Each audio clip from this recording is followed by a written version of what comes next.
us, but we have Indian roots. And I just want to share with you that, like I said, we do a lot of government-funded programs. We are regulated by the Department for Education, work very closely with companies like TCS, National Health Services in the UK, Capgemini, Vodafone.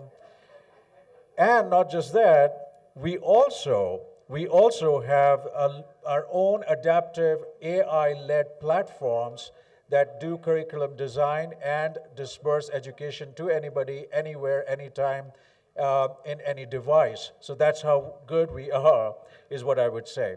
So my next question that I want to answer to you is, where are we going? Where are we going with this? What I want you to do is that I want you to look at this picture. When you look at this picture, what you will notice is that you're looking outside the window. When you're looking outside the window, you will notice that the world around us has actually changed.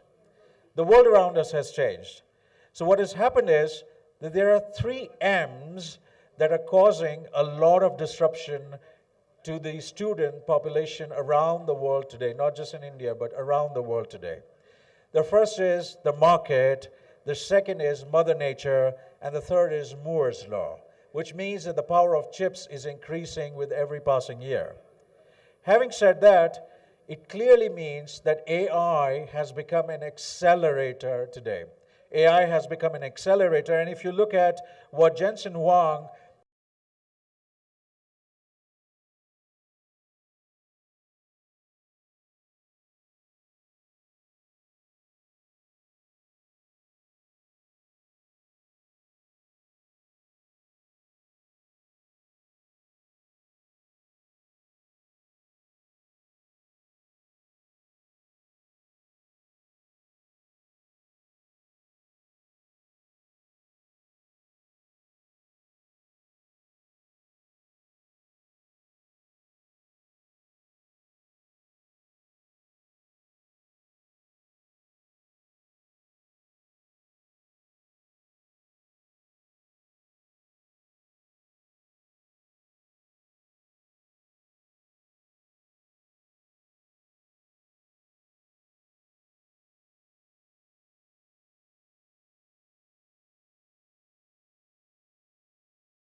with the national education policy very, very strongly aligned.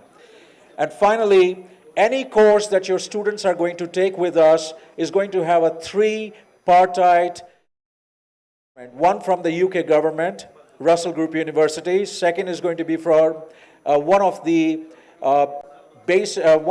prime corporate bodies back in the UK, and the third is going to be the international recognition that is going to come from the Department for Education from the UK as well. So that actually gives our students a lot of leeway to play in the open global platform.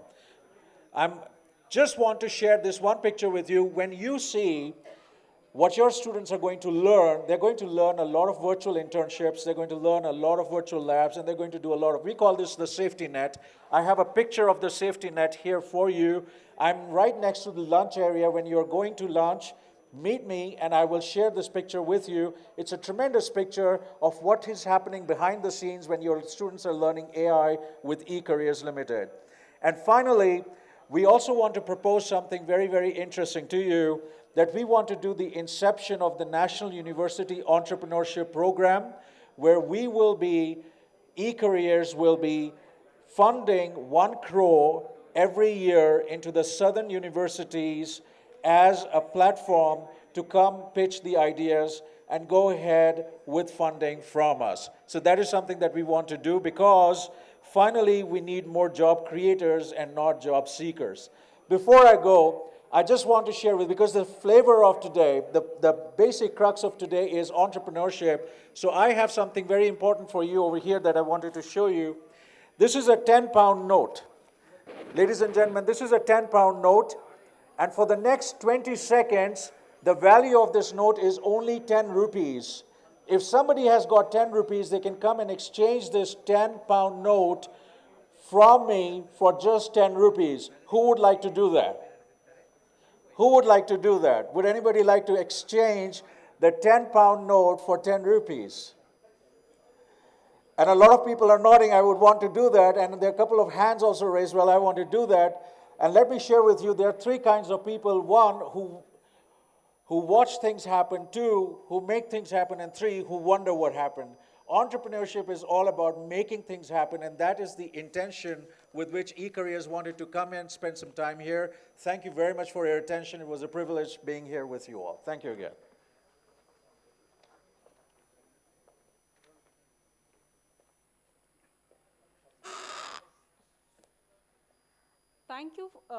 Thank you, sir, for sharing your valuable time, experience, perspectives. It truly added a great value for today's session. Now we have a leadership team from the Axis Bank, Mr. Asif Anas, and then again Mrs. Baishaki Banerjee. We warmly welcome Mr. Asif Anas, a Senior Vice President and Circle Head Axis Bank Limited, to share his insights on entrepreneurship and startups in higher education. Over to you, sir.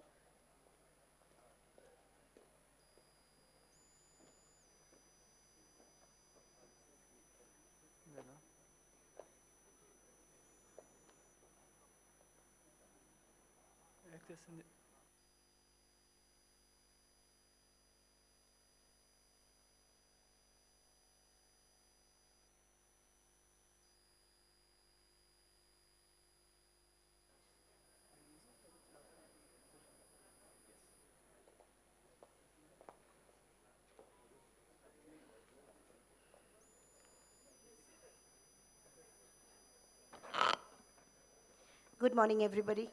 I quite truly echo Mr. Kalra's sentiment at this moment. It feels very, very nervous to be standing in front of such esteemed academicians, but I'll try my best. Very good morning once again, and my name is Baishaki. I lead the Axis Bank for southern part of the country.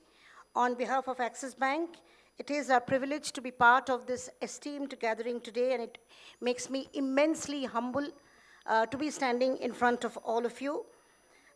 We are truly honored that we've been given this opportunity to use today's platform, today's August gathering, to showcase some of the co-created solutions which as an organization we have for larger educational institutes like yours. We are immensely thankful to Ramaya University for partnering with us in all their endeavors and also for giving us this platform today. My colleague Asif will take 10 or 15 of your valuable minutes today to take you through and give you a glimpse of what are the solutions today that education institute like you in scale and size requires to make your financial transactions, financial judgments seamless. We always believe that partnership, collaboration, innovation is the key to what we do today. And we all talk about artificial intelligence, co-creating solutions with partners. That is exactly what Axis Bank is known for.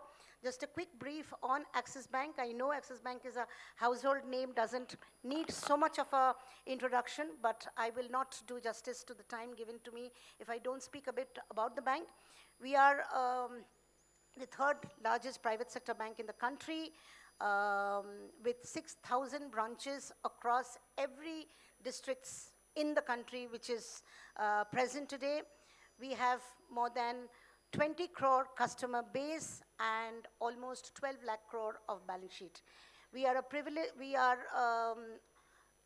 privileged banker to many, many, many large educational institute in the country, and we take pride in the fact that we as a bank are considered to be pioneer in solution providing and digital usage. So with that, I will request Asif to take you specifically through some of the platforms which are available for Educational Institute. Thank you so much. Thanks once again to Rama University for giving us this opportunity. Thank you. Asif, over to you.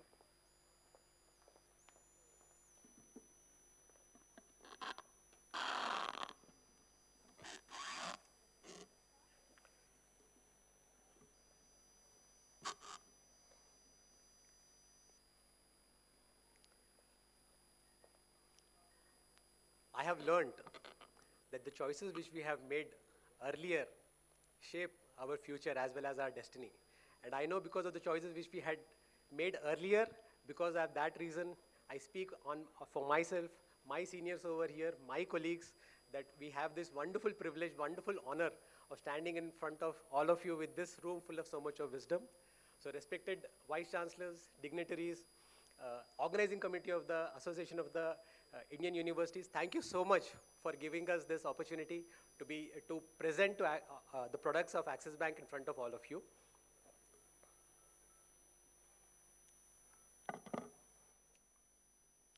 While we would love to have lots and lots of long conversations with all of you, what we will do is that we have made a very, very brief presentation just to leave out some kind of thoughts, so that if you allow us, my colleagues from Axis Bank will reach out to you perhaps when you actually reach back to your offices and see how we will be able to expand on these discussions.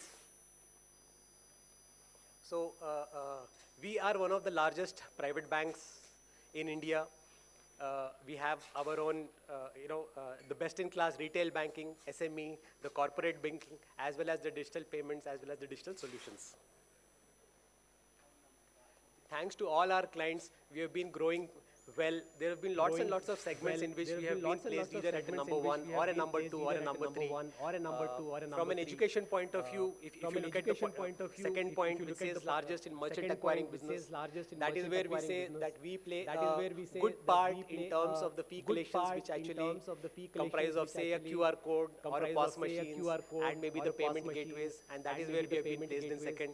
Large number of clients ask for credit cards, large number of clients ask for cards, and there also we have been one among the biggest ones to offer. How do we do that? We offer it to users, ma'am, with those 5,800 plus branches which we have across India, and a team of dedicated relationship managers and colleagues of Axis Bank over here.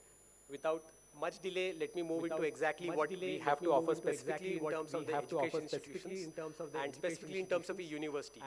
Who are you? You are an ecosystem. Who are you? You are and that is what we intend to do. Is there a way we will be able to bring in some kind of digitalization of your entire ecosystem? There's lots and lots of things which are going in your mind as you people are sitting over here.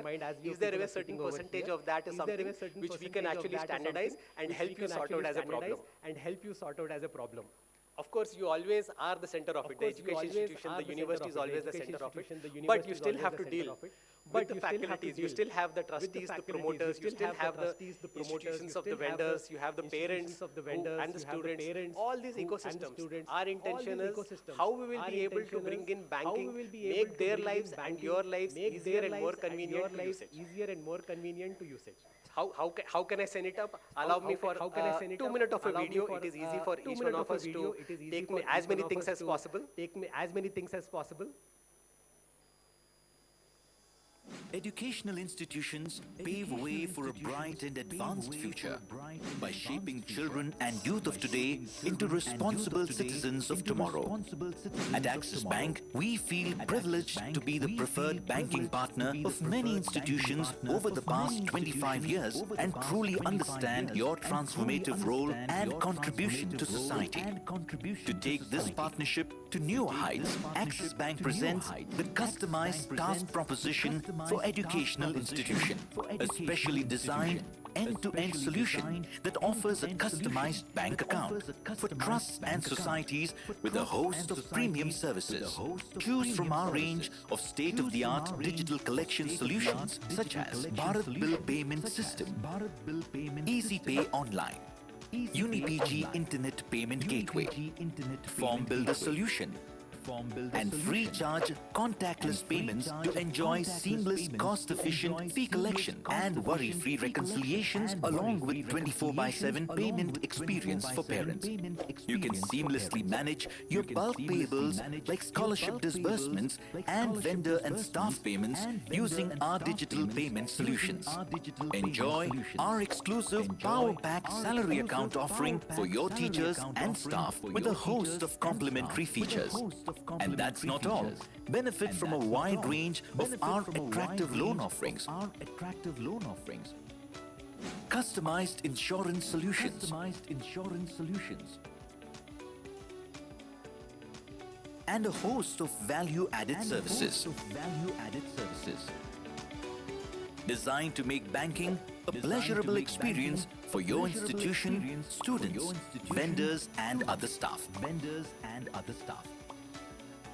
So why wait? Open your institution to the world of opportunities with Axis Bank Task Proposition for Education segment. Speak to your relationship manager today or visit axisbank.com.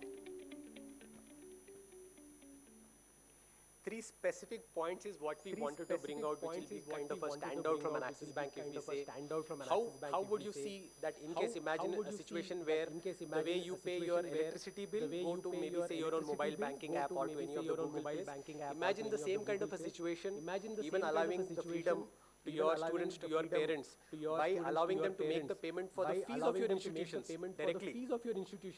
At that, by the way of onboarding them on either on a Google Pay or any kind of a platform. This is what we call it as a Bharat Bill Pay. We have been onboarding multiple institutions like this on our platforms, and we welcome you to please consider this during our discussions when we hopefully reach out to you. Payments is something which we do not really talk about. Multiple education institutions, something which we do not talk about. But what our request over here is that please do consider payment solutions also from Axis Bank. Imagine again the situation where the finance executive from your team passes in a journal entry, but along with that, also directly through your own ERP, raises a request which the account number and IFSC code goes directly to the corporate internet banking. The authorized signatories actually approve it online, and the payment happens seamlessly and updates your email and updates your ERP. So this is the kind of an integration which we are talking about. Is something which all of you can also please consider. E-lobby is now our idea is that is there a way we will be able to bring in some kind of a difference in terms of the way we are banking in. Our request to all of you is that while you were on your way up, we had set up a lobby over here, which is exclusively for the way in an entirely different kind of a way in which the banking happens. We have a quick short 30-second of a video. You are welcome to experience it firsthand yourself at the kiosk which we have set up. But please allow us for a second to just run you through this video. Introducing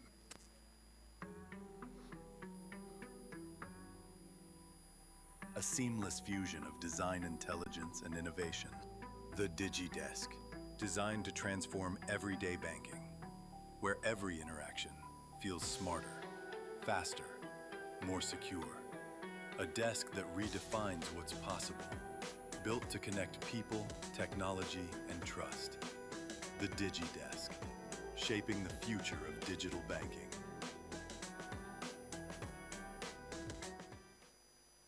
Almost a mini branch inside your premises without an RBI license.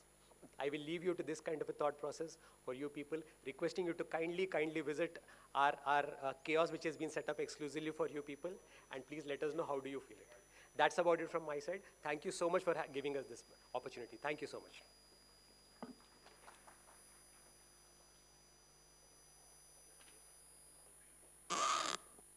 Thank you, sir. Thank you, ma'am, for introducing your products with us.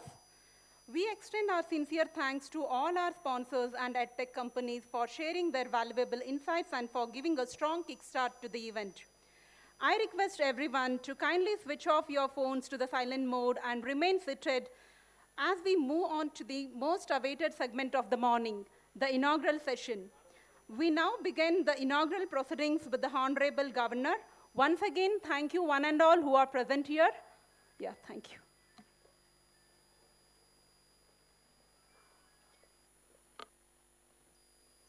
extend our sincere thanks to all our esteemed Platinum sponsors for their generous support and valuable contributions to this program. A special word of appreciation to Dr. Annapurna and Dr. Chancellor for expertly hosting the session and making it engaging, interactive, as well as insightful. Honorable dignitaries, esteemed Vice Chancellors, distinguished academicians, and respected guests present here today. I, Dr. Ganavi, Associate Professor from the Department of Endocrinology, Ramaya Medical College, extend a very warm and cordial welcome to you all to the Association of Indian Universities South Zone Vice Chancellors Meet 2025-2026, being graciously hosted by MS Ramaya University of Applied Sciences, Bengaluru, under the aegis of the Association of the Indian Universities. We are truly honored by your presence and look forward to meaningful deliberations and enriching academic interactions over the course of this meet.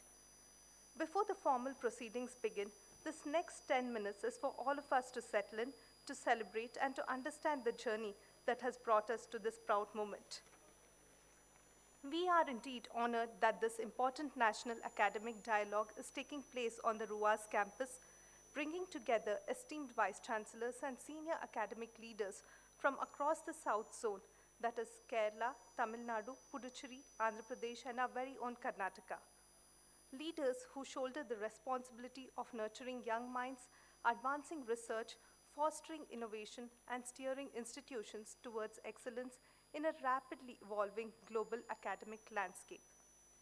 Their presence here today enriches this conference and reinforces the spirit of collaboration, shared learning, and collective progress. The leadership of the AIU continues to serve as a guiding force in strengthening academic unity, promoting quality benchmarks, and providing strategic direction to universities across our country. Under its stewardship, AIU has emerged as a vital platform for dialogue, policy reflection, and transformative initiatives in higher education.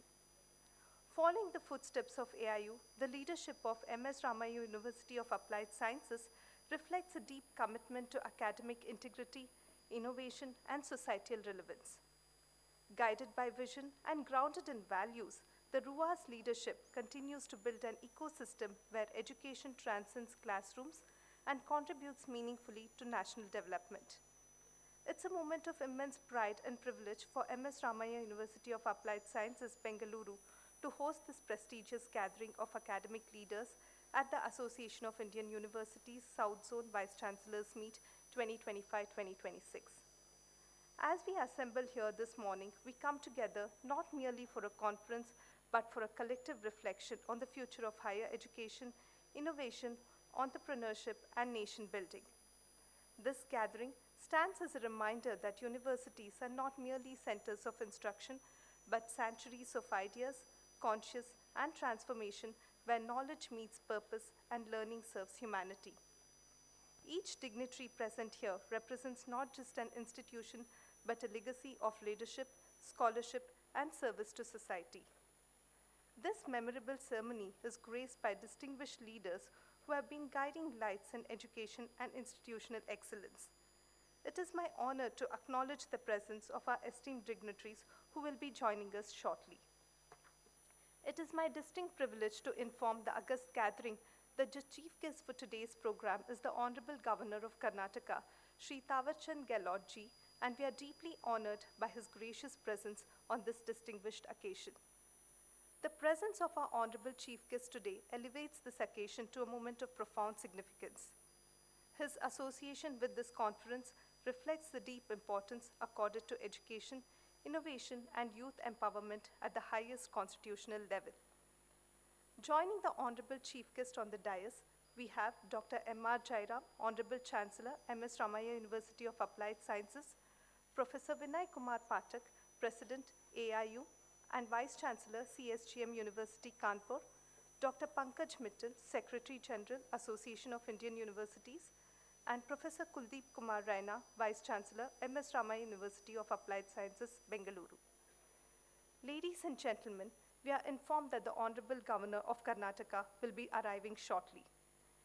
May I request all dignitaries to kindly be seated and request your patience for a few moments as protocol arrangements are being completed. I request all the dignitaries to kindly rise when our honorable chief guest arrives. While we wait for the formal inauguration session to begin, may we request all dignitaries to check your seating, ensure your phones are on silent, and to ensure the inauguration ceremony runs smoothly, we request everyone to refrain from moving around in the auditorium once the event has begun.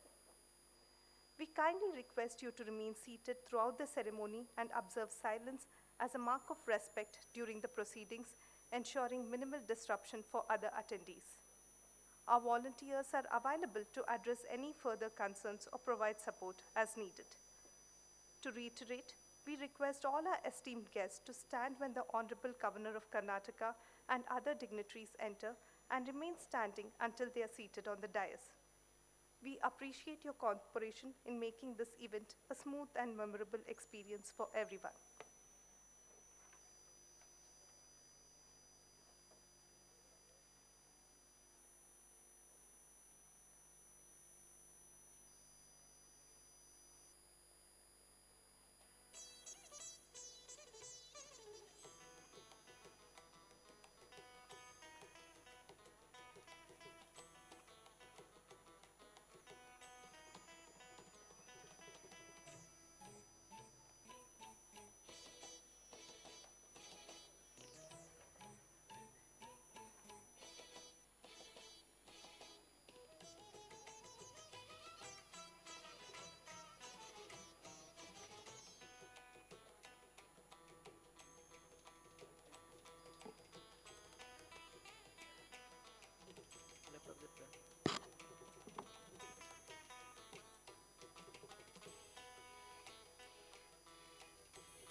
Drives us?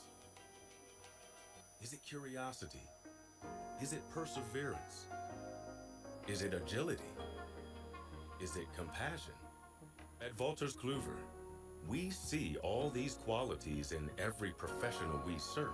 All the people who know, who have always known, it's progress that drives us. We are people of progress.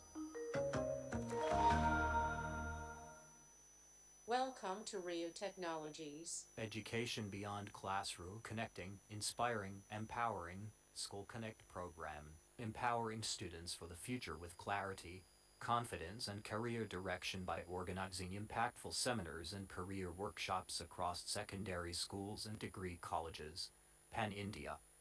Arufio Namahat, celebrating the pillars of education by honoring principals and faculties with Guruvyo Namaha. We celebrate the true architects of education, principals and faculties, honoring their dedication and lifelong contribution to shaping futures. Student conclave, bridging universities and students through dynamic engagements. Our student conclave builds strong bridges between universities, institutions, and the student community through dynamic macro student engagements. Thank you. Welcome to Rio Technologies. Education Beyond Classroom, Connecting, Inspiring, Empowering, School Connect program, empowering students for the future with clarity, confidence, and career direction by organizing impactful seminars and career workshops across secondary schools and degree colleges, Pan-India. Arufio Namahat, celebrating the pillars of education by honoring principals and faculties with Guruvyo Namaha. We celebrate the true architects of education, principals and faculties, honoring their dedication and lifelong.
May I request all dignitaries to kindly be seated and request your patience for a few more moments as the protocol arrangements are being completed. We request all the dignitaries who are gathered here to visit numerous stalls which are displayed outside. And the lunch has been arranged on the third floor. We request once the inauguration ceremony is over, following the group photograph, to kindly join us for lunch.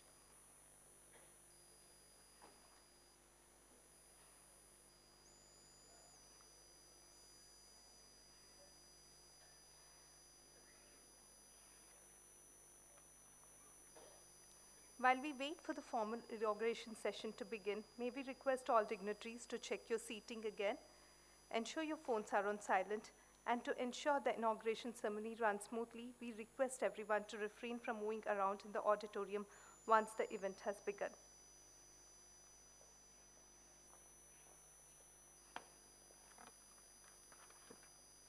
Ladies and gentlemen, may I request your attention, please, and may I request everyone to kindly rise. We are deeply honored and profoundly privileged by the august presence of our chief guest, Sri Thawarchand Gehlotji, the Honorable Governor of Karnataka. A statesman of remarkable humility and wisdom, quiet strength and unwavering commitment, Sri Thawarchand Gehlotji has devoted his life to public service, social justice, and inclusive and compassionate governance. His leadership stands as a symbol of constitutional values, compassion, and unwavering commitment to the welfare of the people. We extend to him our most respectful and heartfelt welcome and cordially invite him to the dais. I request everyone to welcome our Honorable Governor with a big round of applause. I now invite the esteemed dignitaries also onto the dais. Dr. M.R. Jairam, Honorable Chancellor, M.S. Ramaiah University of Applied Sciences, Professor Vinay Kumar Pathak, President, Association of Indian Universities and Vice Chancellor, CSJM University, Kanpur, Dr. Pankaj Mittal, Secretary General, Association of Indian Universities, Professor Kuldeep Kumar Raina, Vice Chancellor, M.S. Ramaiah University of Applied Sciences, Bengaluru. Thank you all. Kindly be seated. The AIU Zonal Vice Chancellors Conference serves as a crucial platform for higher education leaders to discuss and address significant challenges in the sector while fostering collective wisdom for policy recommendations. Organized annually across 5 zones, North, South, East, West, and Central, these meets play a pivotal role in shaping the future of higher education in India. For the 2025-2026 session, the theme is promoting entrepreneurship and startups in higher education institutions, with Bengaluru being well known as the global hub of startups. M.S. Ramaiah University of Applied Sciences, along with AIU, is extremely honored to bring together and host esteemed Vice Chancellors, over 120 plus joining us physically and over 100 joining us virtually, directors and representatives from numerous higher education institutions across 5 states of the South Zone. It's a matter of great pride that the centenary year of Association of Indian Universities is being hosted by the M.S. Ramaiah University of Applied Sciences, Bengaluru. This 2-day event will feature a series of engaging and insightful sessions, including inaugural session, technical sessions, and valedictory session.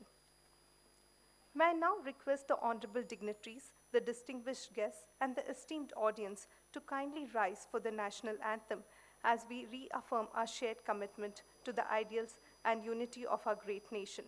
And I request everyone to kindly remain standing for the Ramaiah anthem that exquisitely captures the core values, principles, and the essence that refine the Ramaiah institutions.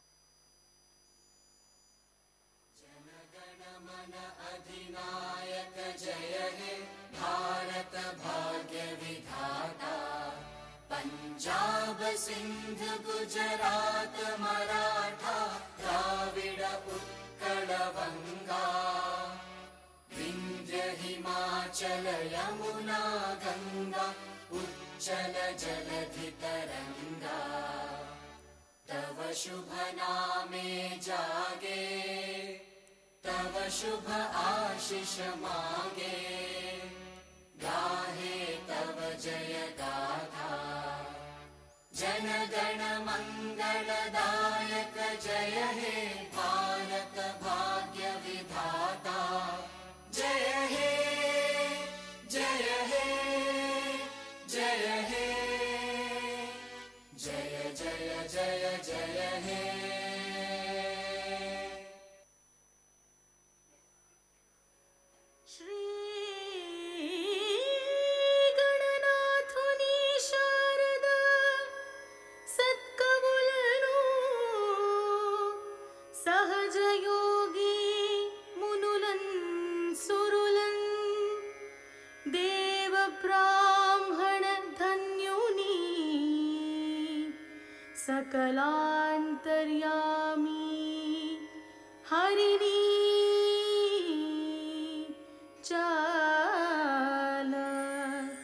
भजिन्तुम् ज्ञानं विज्ञानं च भक्तिसहितम्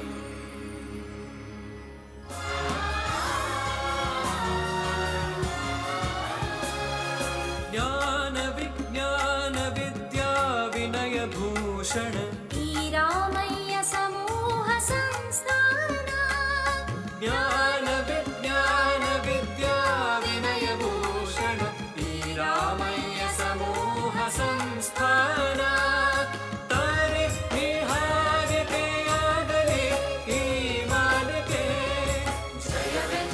जयवेन्नुव ಈ ಸಂಸ್ಥಾನಕ್ಕೆ ದ್ರಷ್ಟಾರರು ಕಟ್ಟಿದ ಕನಸಿನ ಸಾಮ್ರಾಜ್ಯವಿದು ದೀಪದೊಳು ಪ್ರದೀಪಗಳ ಬೆಳಗುವ ಶ್ರದ್ಧಾ ಸ್ಥಾನವಿದು ಅರಿವಿನ ದಿಗಂತದಾಚೆಗೆ ಜಿಗಿಯುವ ಸಂಪನ್ಮೂಲವಿದು ಗೃಹ ಗೃಹದಲ್ಲಿ ಗೃಹ ನಿರ್ಮಾಣಕ್ಕೆ ತಂತ್ರಜ್ಞಾನದ ಸೋಪಾನವಿದು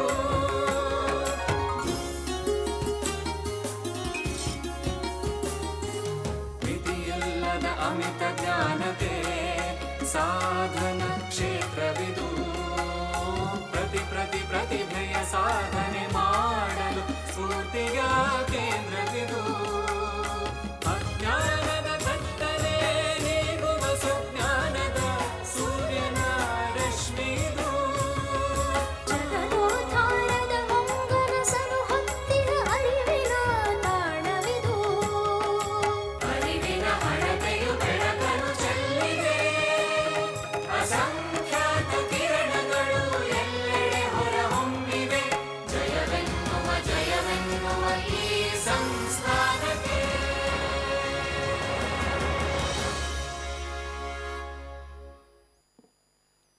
Thank you all. Please be seated. May I now request our beloved Chairman of Gokula Education Foundation and Chancellor, MS Ramaiah University of Applied Sciences, Dr. M.R. Jairam, to kindly extend a floral welcome to our chief guest as a gesture of respect, gratitude, and warm hospitality.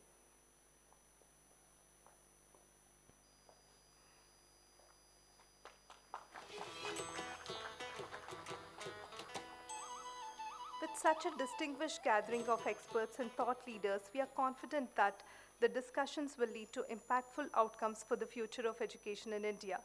So without further ado, let us begin this remarkable event. As we can see, today's dais is adorned by extraordinary assembly of distinguished academic leaders, visionary administrators, and torchbearers of higher education whose collective wisdom and experience continue to shape the destiny of universities across our nation. Their collective presence reflects the intellectual strength and moral compass of Indian higher education.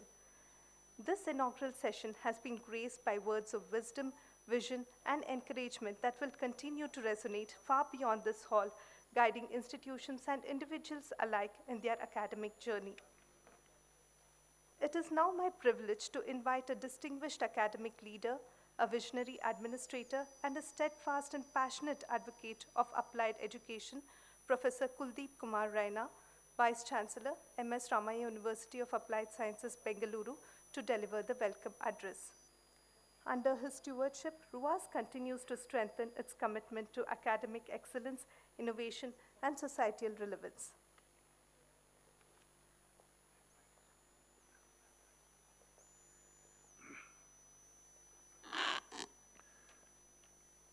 नमस्कारा, नमस्ते and very good morning.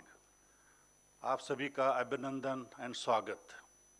On the dais, we have the chief guest of today's very, very important function, none other than the Honorable Governor of the state of Karnataka, Shri Thawarchand Gehlotji.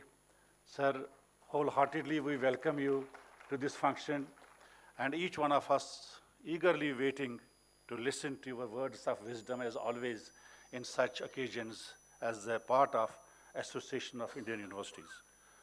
Our most revered and respected Chancellor of the University, Dr. M.R. Jairamji, and also the Chairman of the Gokula Education Foundation Medical. Sir, thank you very much for sparing your valuable time and blessing us It has been your motivation and the inspiration for each one of us in the education sector that we take such steps to take the education in the next frontiers. The president of the Association of Indian Universities, Dr. Vinay Pathakji. Pathakji, thank you very much for making it possible. Because of your hectic schedules overseas too, you made it to be with us this morning. And my colleague, Dr. Pankaj Mittalji, the Secretary General of the Association of Indian Universities, and the friends, distinguished friends from across the southern zones of the universities holding the fort of higher education. I am so happy to see the past presidents of the Association of Indian Universities, the person from media, our guests from the civil society, entrepreneurs, those who are working towards developing the technologies.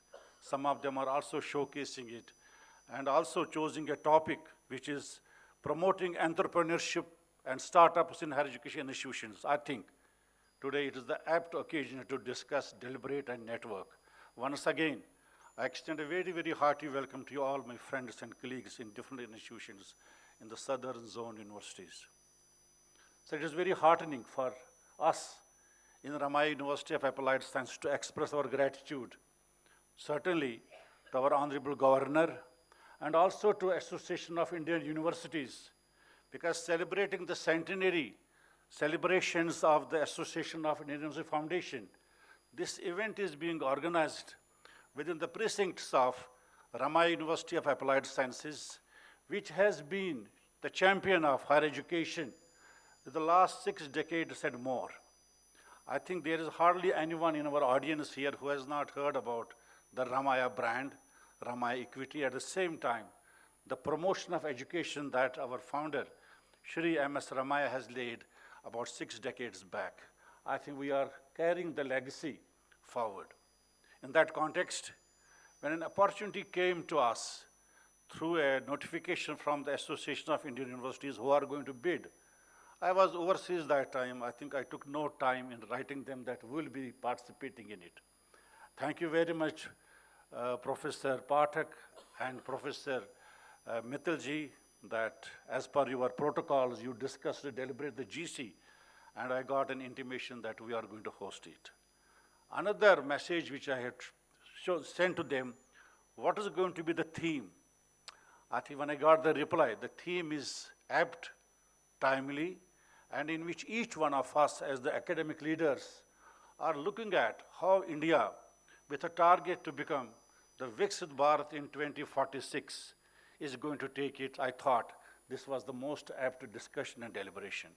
If such topics cannot be dwelled within the education institutions, and that too in the city of Bangalore, where Ramaya University of Applied Sciences always carried forward her education, prosperity of our alumni, at the same time looking at an educational ecosystem, applied science. I think in this country you will always hardly find any university which is the name of the applied sciences. I think science for society, science for the planet, science for the well-being of each and every one.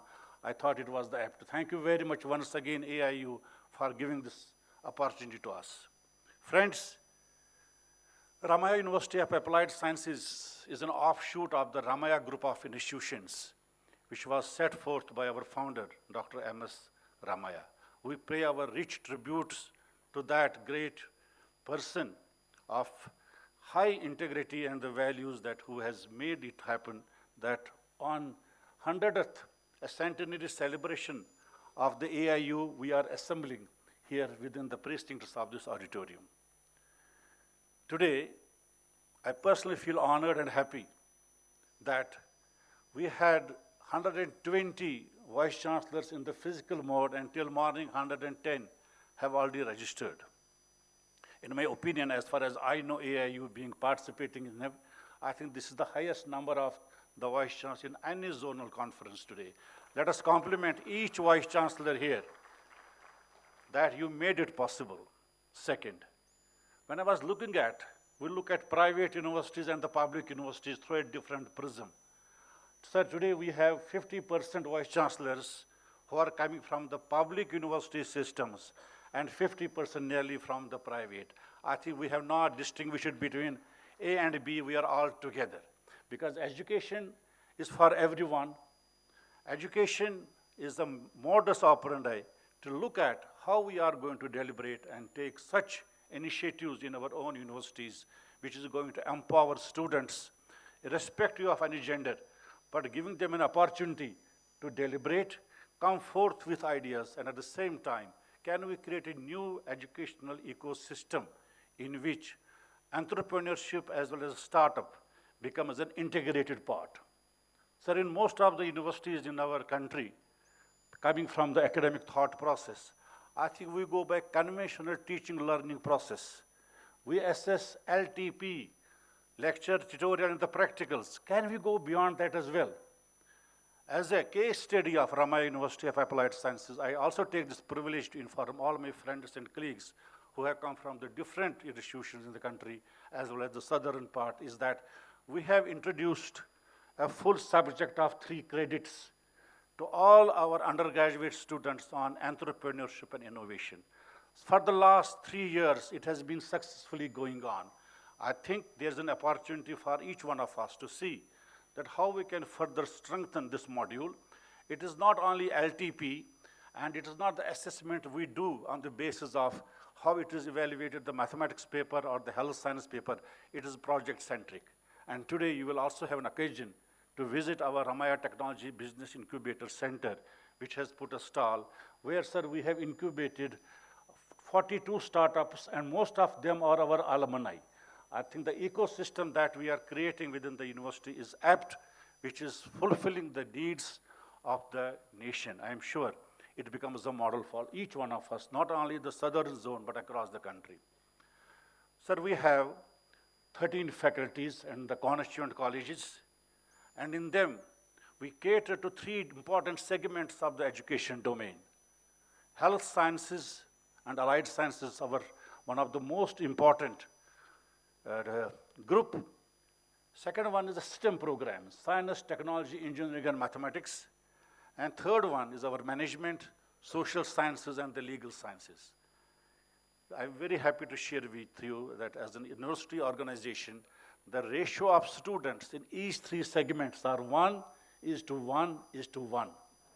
Why I emphasize it here is because we give equal importance to all sciences, all social sciences, all programs that we offer in the university, with a huge and expertise network of our partners from the corporate sector.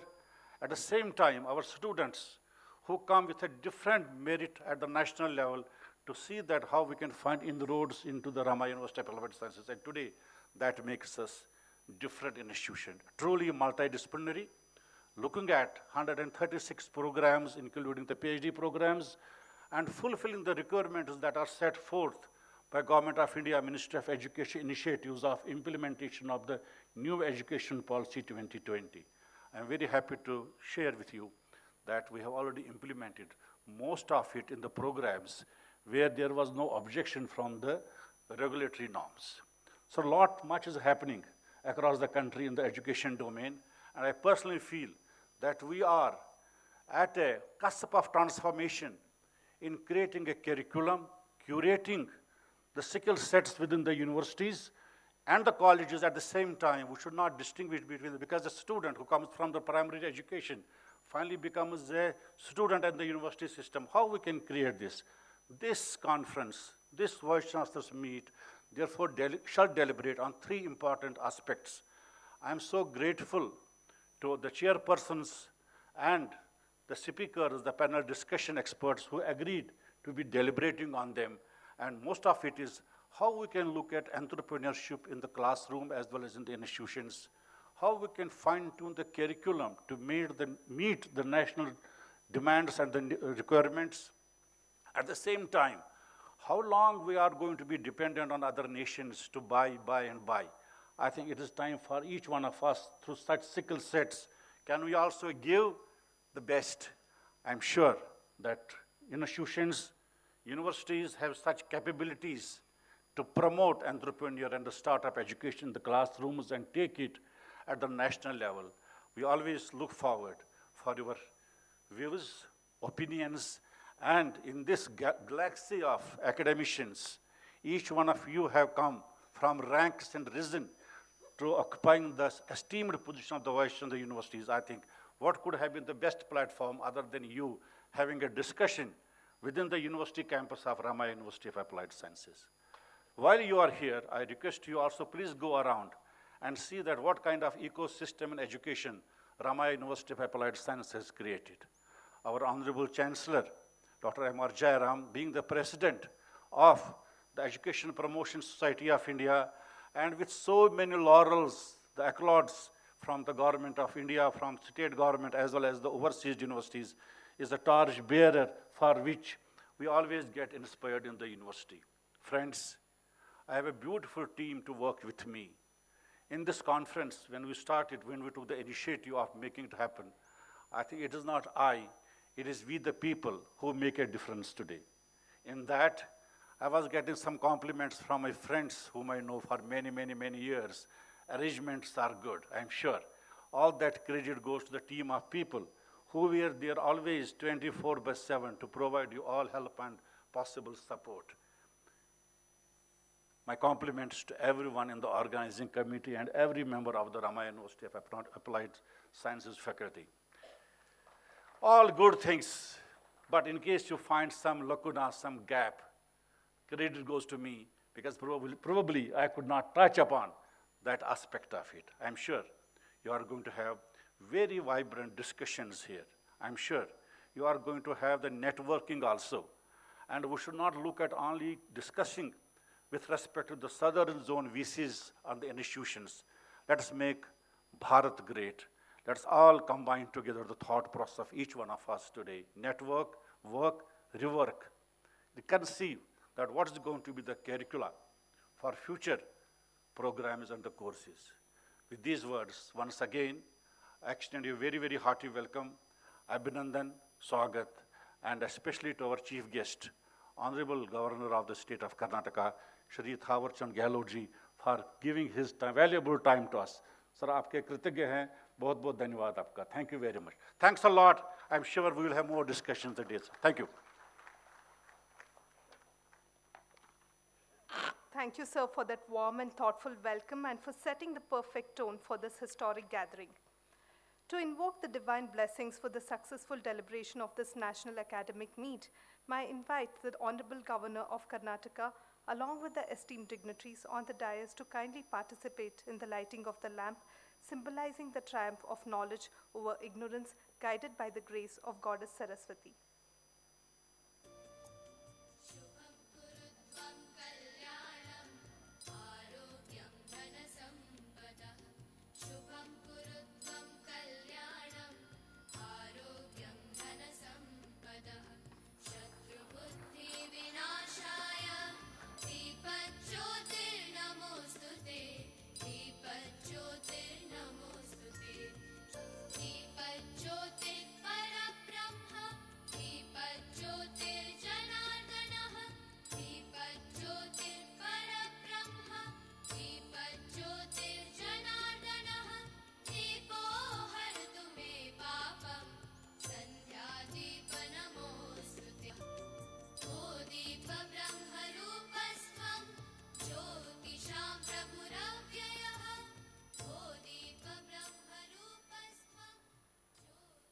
Thank you, dignitaries.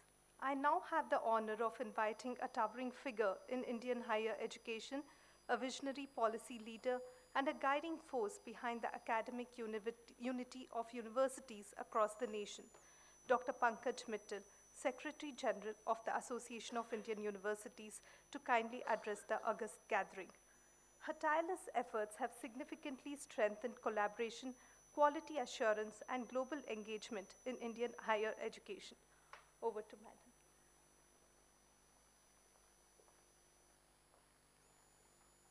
Thank you very much. Namaskar, Vanakkam to all of you. The chief guest of today's conference, the Honorable Governor of Karnataka, Shri Thawar Chand Gehlot ji, the President of AIU, Professor Vinay Pathak ji, the Chancellor of MS Ramaiah University of Applied Sciences, Dr. M.R. Jairamji, the Vice Chancellor of M.S. Ramaiah University and a good friend, Professor Kuldeep Rainaji, the past President of AIU who have specially graced the occasion, Dr. Thiru Basagam sir and Dr. G.D. Sharma sir, distinguished chairpersons and speakers of various sessions, esteemed Vice Chancellors of South Zone who have traveled from all over the South Zone to come to this beautiful city, Bangalore, faculty members, students, scholars who are here, media persons, ladies and gentlemen. A very, very warm welcome to the AIU South Zone Vice Chancellors Conference, which is being held in the centenary year of AIU. AIU has just completed 100 years of its existence. And the theme is very, very apt, promoting entrepreneurship and startups in higher education institutions, which is something which is the need of the hour. First of all, I would like to thank the Ramaiah University, especially the Chancellor, Professor Jairam, the Vice Chancellor, Professor Kuldeep Raina, the Registrar, Professor Ashok Roy, Ankita, and many other people who have been working relentlessly for making this conference successful. For 2 months, maybe more than 2 months, they are on the job. And you all must have seen that not even a single point is there where we can say that this arrangement is not good. Right from picking up, putting us in the hotels, taking care of us, even the minutest details like putting medicine pack in the bags. So that I keep on having sore throat, so strepsils was there. Somebody has any issue, everything is there. So even to minutest details, they have paid attention. So thank you for hosting this conference, Kuldeepji. And one more thing which I noticed was the ethics and the value education which institution must be imparting to the institution. If you all notice, there you see 2 photographs. One is of Dr. M.S. Ramaiah, the founder of the institution, the ancestors of this institution, and one is of the Kul Devta of this family. So giving respect to the ancestors and the Kul Devta is something which is very, very ethical, which imparts value education not only to the family, to the all the faculty members, all the students, that value education is imparted, imbibed by all the students. So thanks for keeping our values alive. Thank you very much. We are very grateful to the Chief Guest, the Honorable Governor of Karnataka, Shri Thawar Chand Gehlot ji, for accepting our invitation to inaugurate the AIU South Zone Vice Chancellors Conference. Earlier, he had agreed to come for the Khelo India University Games when it was held in Bangalore, and there also he gave a very, very good lecture, and we are looking forward to your lecture, sir. Thanks for accepting our invitation and be here. This is the 3rd zonal conference of this year. 2 we have already held, one in North Zone, one in East Zone. This is the 3rd zonal conference and the 1st South Zone conference in this centenary year of AIU, and the theme promoting entrepreneurship and startups in higher education institutions. We every year hold 1 main conference and 5 zonal conferences. And the main conference is on how to promote Swadeshi, and the 5 zonal conferences like North Zone we held in lovely Professional University in December, and the theme was integrating traditional wisdom in curriculum and research, how to integrate IKS in curriculum and research. Second conference, East Zone, was held in Aryabhatta Knowledge University in Patna. The theme was promoting sustainability and social responsibility in higher education institutions, thinking that university social responsibility is something which is very, very important. Like we talk of corporate social responsibility, but university social responsibility is equally important. And sustainability, like when we talk of UN Sustainable Goals, I think we cannot realize sustainable goals till the higher education institutions participate in it. So this conference is on this. The present 3rd one is Southern Conference, which is being held in Ramaiah, on the theme promoting entrepreneurship and startups in higher education institutions. The next will be in February. Why I'm telling you all this is because you physically participate in the conference of your zone, but you can virtually participate in conference of any zone. So the next, which will be held, Central Zone Vice Chancellors Conference, again in South India, which will be held by Osmania University in Hyderabad. And the theme will be creating AI and quantum-enabled higher education institutions. Again, this is a theme which is very much sought after. We all know about the AI summit which is going to happen in India. We also know about the quantum mission, which is launched by the Honorable Prime Minister of India. So the next conference will be creating AI and quantum-enabled higher education institutions in Hyderabad. The dates are 19th and 20th of February. The last zonal conference will be held in March, on 17th and 18th March, in Udaipur, in Rajasthan Vidyapeeth, Udaipur. And the theme is Self-Reliant Bharat through Swadeshi Economic Patriotism and Techno-Nationalism. This is the theme for the Western Conference, and the final national conference in which the Vice Chancellors from all the zones will be there. And please block your dates. The conference will be from 28th to 30th of April. 28th through 30th of April in D.Y. Patil Vidyapeeth, Pune. And the theme is Shaping Self-Reliant Bharat through Knowledge and Innovation, that how we can have a self-reliant Bharat through knowledge and innovation. And all these 5 zonal conferences, recommendations will go in the final conference, and there will be a last-second deliberations on this. For some of you who are new to AIU, who have recently joined as Vice Chancellors, I'll just give a small glimpse of AIU. AIU is a body which was formed 100 years ago in 1925. Today we are the largest university association in the world, largest, with around 1,200 members. We are into holistic development of the students, like rest of the university associations in the world deal only with academics and research. We deal with the holistic development of the students in the sense that we do hold academic, research, sports, culture, internationalization of higher education all under one roof. And the legacy of AIU can be known from the fact that people like Sarpalli, Dr. Radhakrishnan, Dr. Shyama Prasad Mukherjee, Dr. Zakir Hussain, Dr. Hansa Mehta, Dr. Mudaliar, they have been the presidents of AIU in the past. So that is the rich legacy and history we carry with us. In youth affairs, we hold youth festivals both at the national and the international level. So the national level winners go and perform in international youth festivals which are held all over the world. So we do take our students over there. For example, last time there was a performance in China by Parul University and Rani Durgavati University. There was a performance in Italy by University of Mumbai. There was a performance in Czech Republic by Banasthali Vidyapeeth. And then there was a performance in Hungary by Manipur University of Culture. So we do give a stage and platform to our students to perform internationally in culture.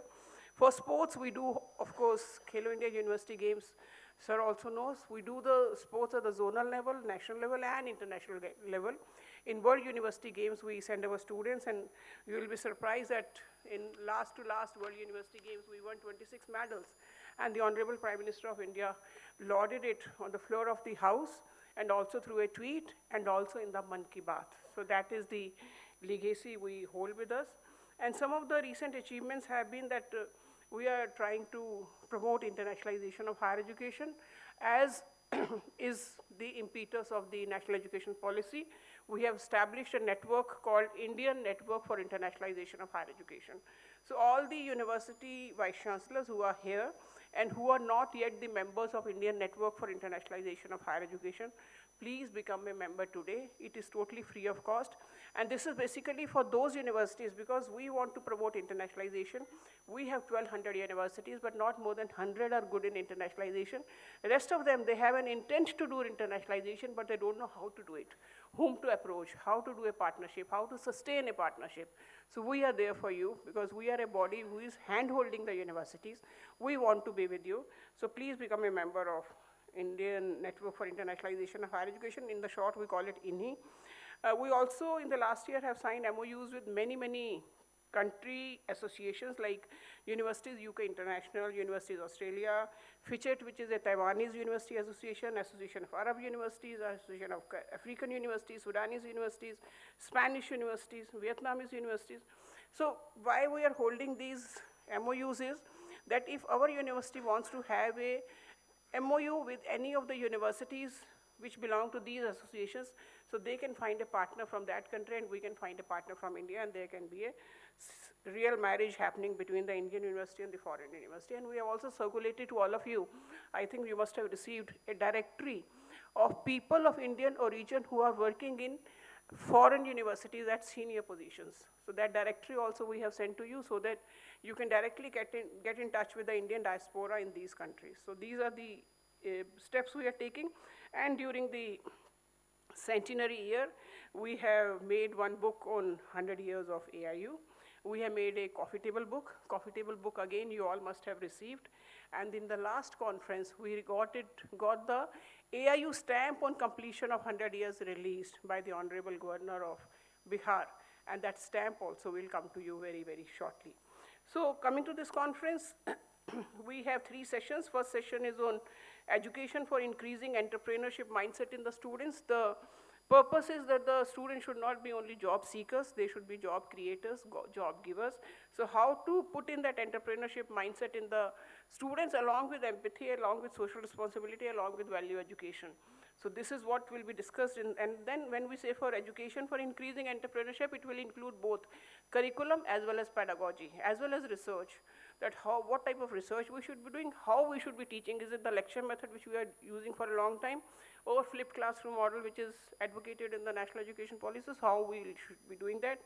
Technical session 2 will be on establishing incubation and innovation centers to promote techno-nationalism. Now, techno-nationalism is a new word. Techno-nationalism means that how to promoting nationalism through technology. Means how to have indigenous technology. Why should we be depending on the foreign technology for everything, whether it is mobiles, TVs, chips, anything. So how can we promote nationalism through technology by adopting Swadeshi technology. So Swadeshi technology ko kaise apnana hai, that we have termed as techno-nationalism. So this session will be on how to have techno-nationalism and how to establish incubation and innovation centers in the university so that techno-nationalism is promoted. And the third session will be on university-industry collaboration for startup development. Startups, you know that India is the, highest number of startups are in India. Around 2 lakh startups are in India. Out of that, 115 are unicorns. So how to promote more startups and successful startups? We all know that not more than 1 or 2% of the startups are successes. Rest are failures. But nevertheless, failures also teach us a lot. So how to have more successful startups, that will be deliberated upon in the third session. And how can the industry collaborate in that? That will be the main theme. So I suppose the theme is very good and the deliberations will be very rich in all the 3 sessions. We have wonderful speakers, we have wonderful chairpersons, and we'll have a very good deliberation, and the deliberations will go to the Government of India, and they will form a part of the policy document of the Government of India on how to promote entrepreneurship and startups. So all the best to everybody. Welcome once again to the beautiful city of Bangalore, and welcome to the conference. My best wishes for the conference. Thank you very much. Thank you.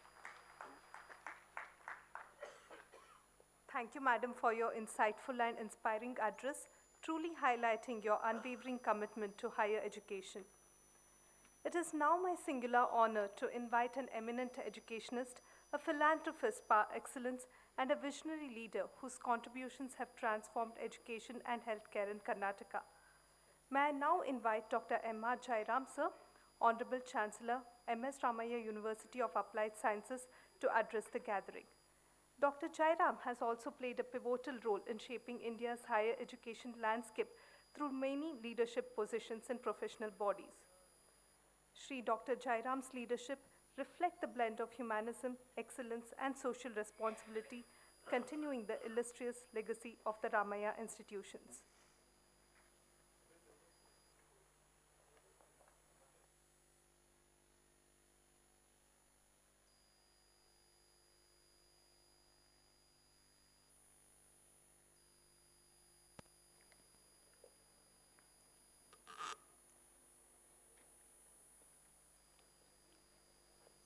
Surrendering myself to the divine, Your Excellency, Sri Gehlot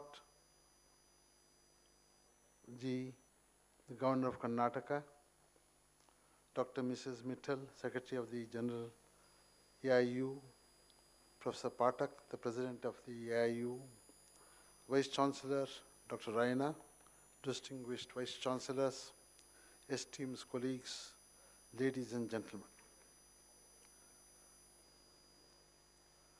This meeting is a platform which I believe is an introspection. We're in a new world, changing world, fast moving world. in these times, we are looking at our own selves, where we are. There are several challenges that we must reflect upon. Let me highlight a few challenges before us. We have 24 crores students from first standard to the 10th standard. We have 1 crore students getting into IITs, or the lower skills, and we have 4.5 crores students in higher education institutions. Now this 24 crores, there is neither any filtration there or there is any examinations. All of them from first standard to 10th standard, they come, and by the time they come to the 12th, most of them are pushed over. And what happens? They come to the higher education. Are you ready to take them? This is, I feel, the biggest challenge that we have to have. I think time has come in this country for the Vice Chancellors, academicians taking a lead and telling the government, giving a white paper, telling the governments and all those regulatory authorities that what is the need of the hour. There has to be some kind of a filtration, some kind of an examination system. You cannot have all the time the popularities, make them people happy. And what is the consequence of this is very high. Let me go to the second subject. I'll give one instance. In an international conference held in Hawaii on computers vision, October 2025, in USA, attracted the best of papers. Almost about 14,000 papers were submitted. Out of that, 3,000 papers were selected. Out of the 3,000, 1,500 papers came from China alone. 500 papers came from US, United States of America. 20 papers came from India. This is where our higher education is in. I think this is a very, all of us have to sit together to find out where we are. We have to introspect ourselves. Thirdly, it's a matter of concern, the public universities are gradually collapsing. While they have played an invaluable role for the last 100 years, today, virtually, let me tell you, at least in Karnataka, only 30% of the faculty members are there in these public universities. There is hardly any funding, and the students' intake has reduced to about 30 to 40%. If this is the fate of the public universities, what happens to the private universities which have just emerged? They are also going to face the same problem. Why I say this is, when you take the engineering students coming out of this country, 14 lakh students comes out every year. Engineers coming out every year. Out of that, 1,30,000 students get employed. It's almost 10%. What happens to the 90%? Mind you, whatever that we may blame the governments or the regulatory authorities, whatever that they have done, okay, that's also one part of the story. But let's not forget that these students are coming to us and they are with us for 4 years. We are the people who give them education, knowledge. If they are not eligible or getting employable, then where are we? This is a very, very serious thought process that I want the academicians to think today. I think that the time has come when you have to tell the governments what you need to do. Tomorrow, let our young generation blame us. The institutions have failed. And whatever has happened, that if we have to take that burden, I think it's the right time that let us awaken ourselves and tell the people or tell the authorities what we should do. I would suggest that a white paper is not only the right of a government to give a white paper. I think we have the right of giving a white paper, telling the government what you are supposed to do, telling them what is the right way, telling them what is the responsibility for the young generation which is going to be there. Are we taking them as if they are one of the commodities? Can we afford that? These are the big challenges. So these are some of the reflections before I come to the prepared speech that I have. So I thought that this was the right time that let me vent my feelings with you. We meet at a time of profound change. Higher education is being questioned. Its relevance is being tested.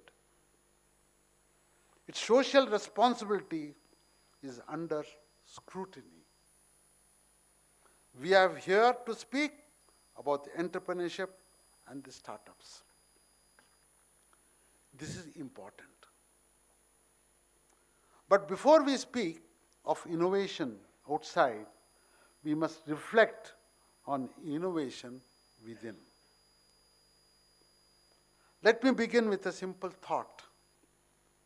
Education is not only about what we know, but it's also about what we do not know.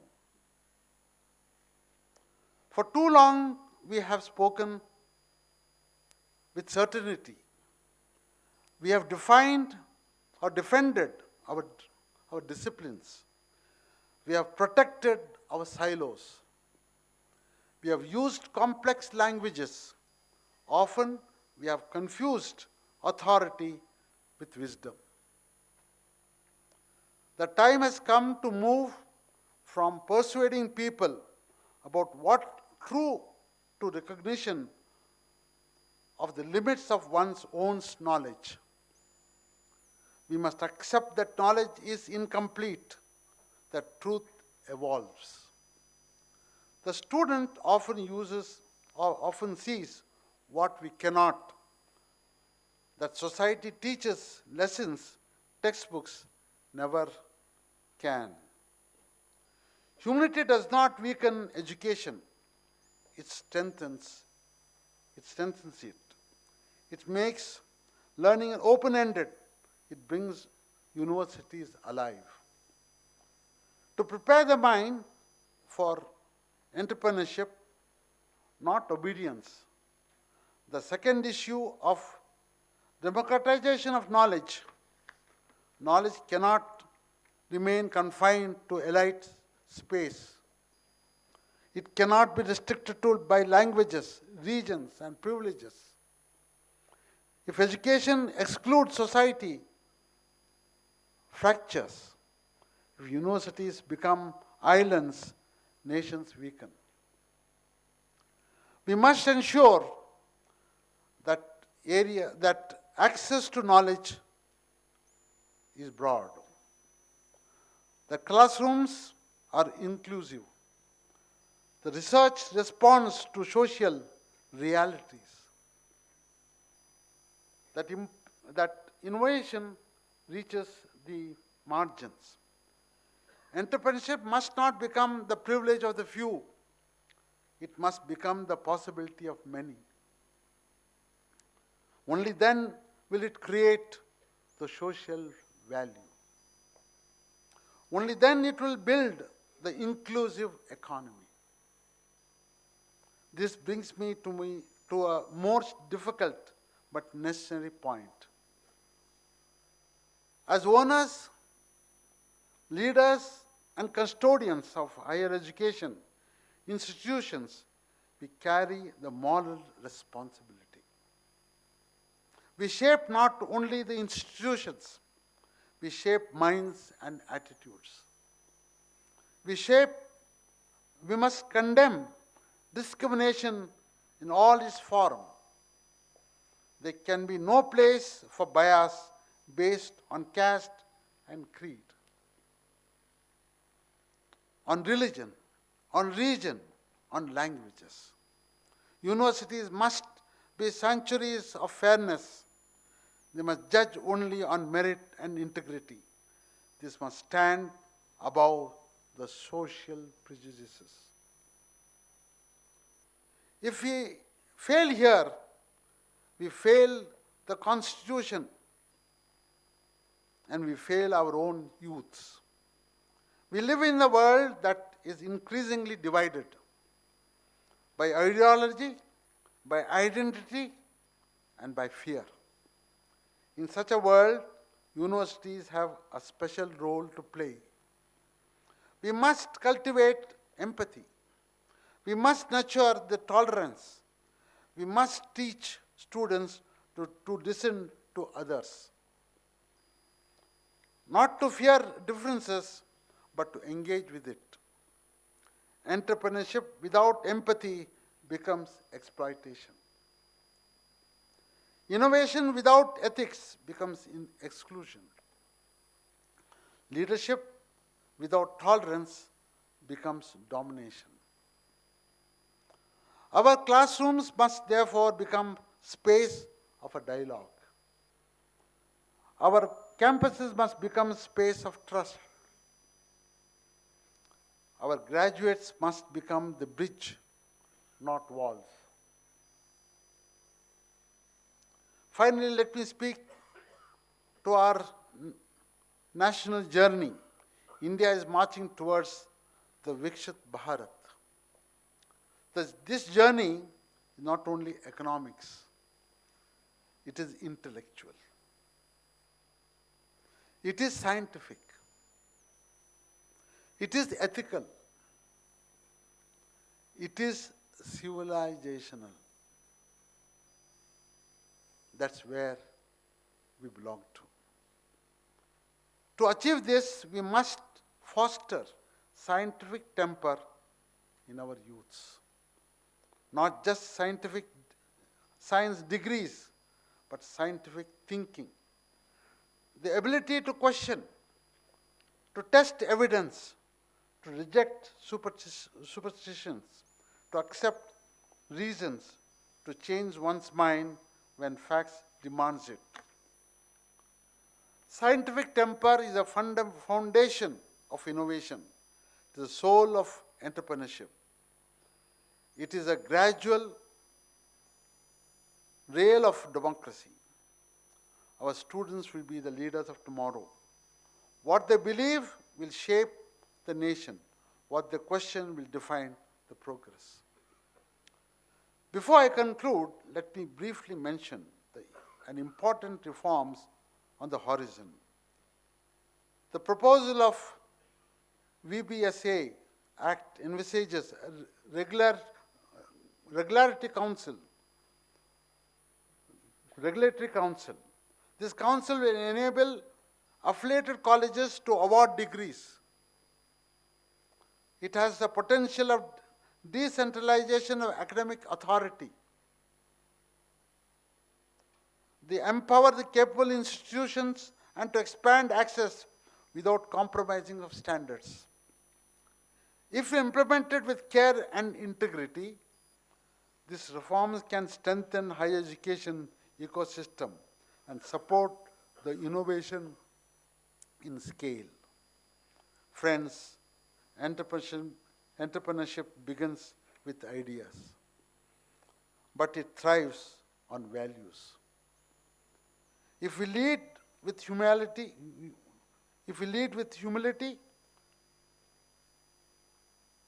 and reject discrimination, cultivate empathy, nurture the scientific temper, our university will not only produce startups, but they will produce the responsible citizens and ethical leaders. This, I believe, is the true purpose of higher education. I wish the deliberation of this meet a great success. Thank you all for your giving me an attention. Jai Hind and Jai Karnataka. Thank you.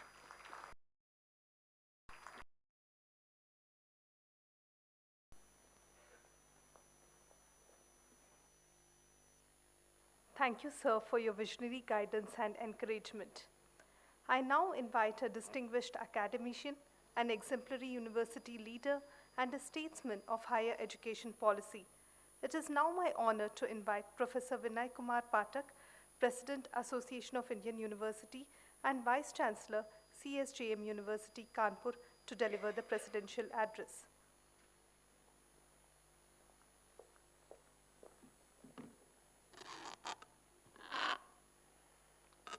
Thank you very much.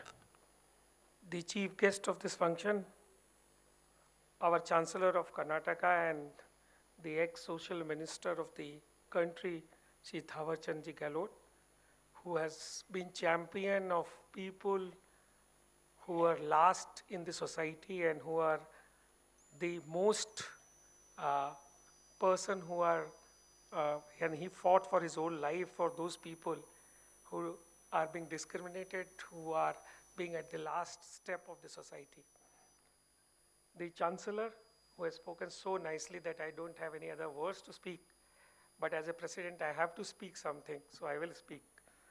Our colleague Pankaj Mittal ji, our very good friend Professor Kuldeep Rana Saab, my colleagues in this South Zone Conference. First, I want to thank the Chancellor and our fellow colleague, Vice Chancellor, Professor Kuldeep Rana ji, for the best zonal conference so far in this year, hosting at Ramaiah University.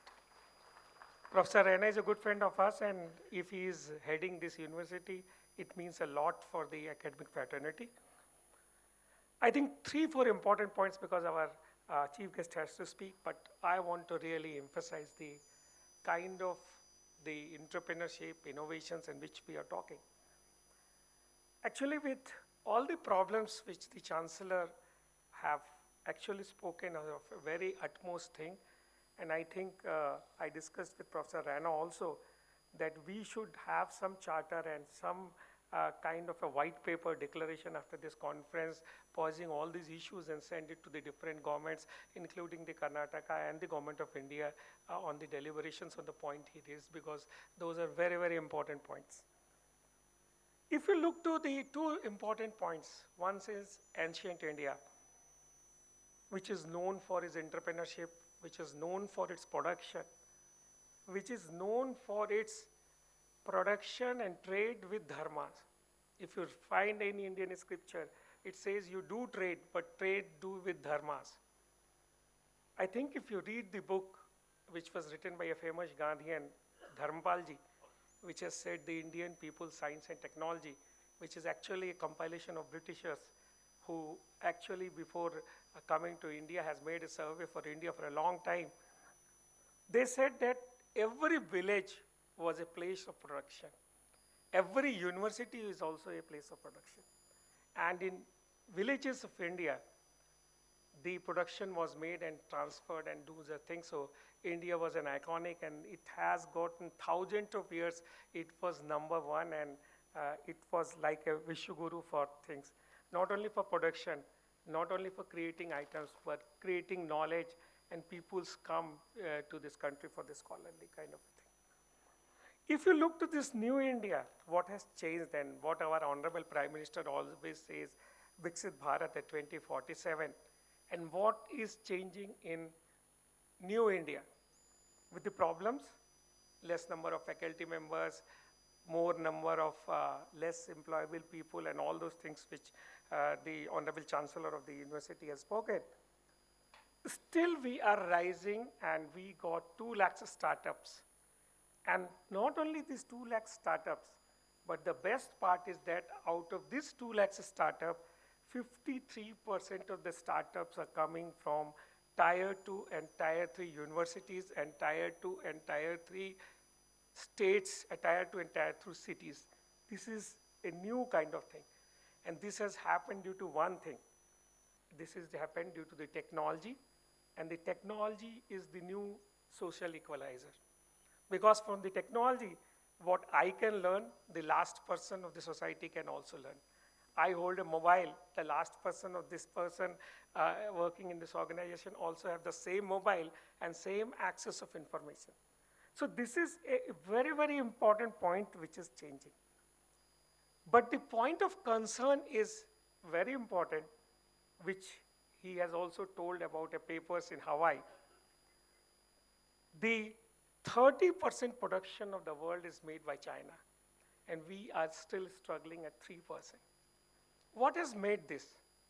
The important thing, China has not published 15 out of 15,000 paper, 11,000 paper in one day.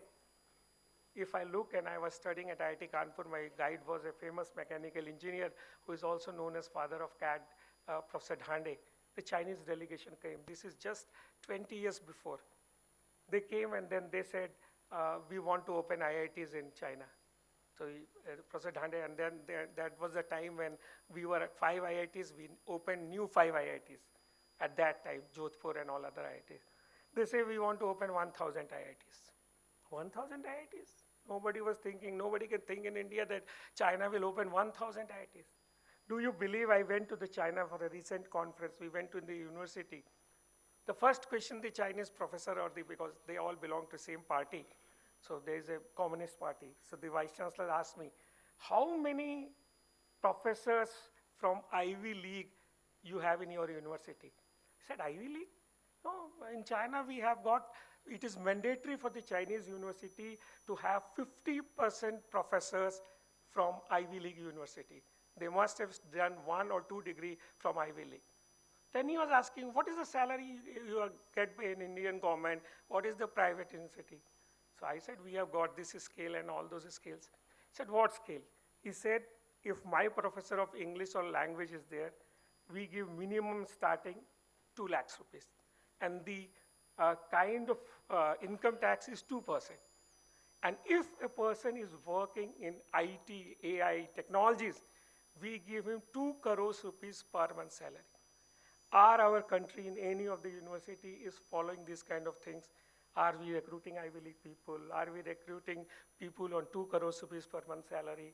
Are we recruiting those? So those kind of ecosystem has to be built, has to be thought. Our students from Tier 2, Tier 3 cities goes, and maybe Ramaiah may be having a bigger kind of an alumni in US and all those things. They came from these universities and just having the economy of Silicon Valley or some kind of a thing. So my important point is only this, that to bring the entrepreneurship, innovations needs different kind of a culture. We evaluate projects, we evaluate research papers, we evaluate impact factor, we evaluate Scopus, web index and all those things.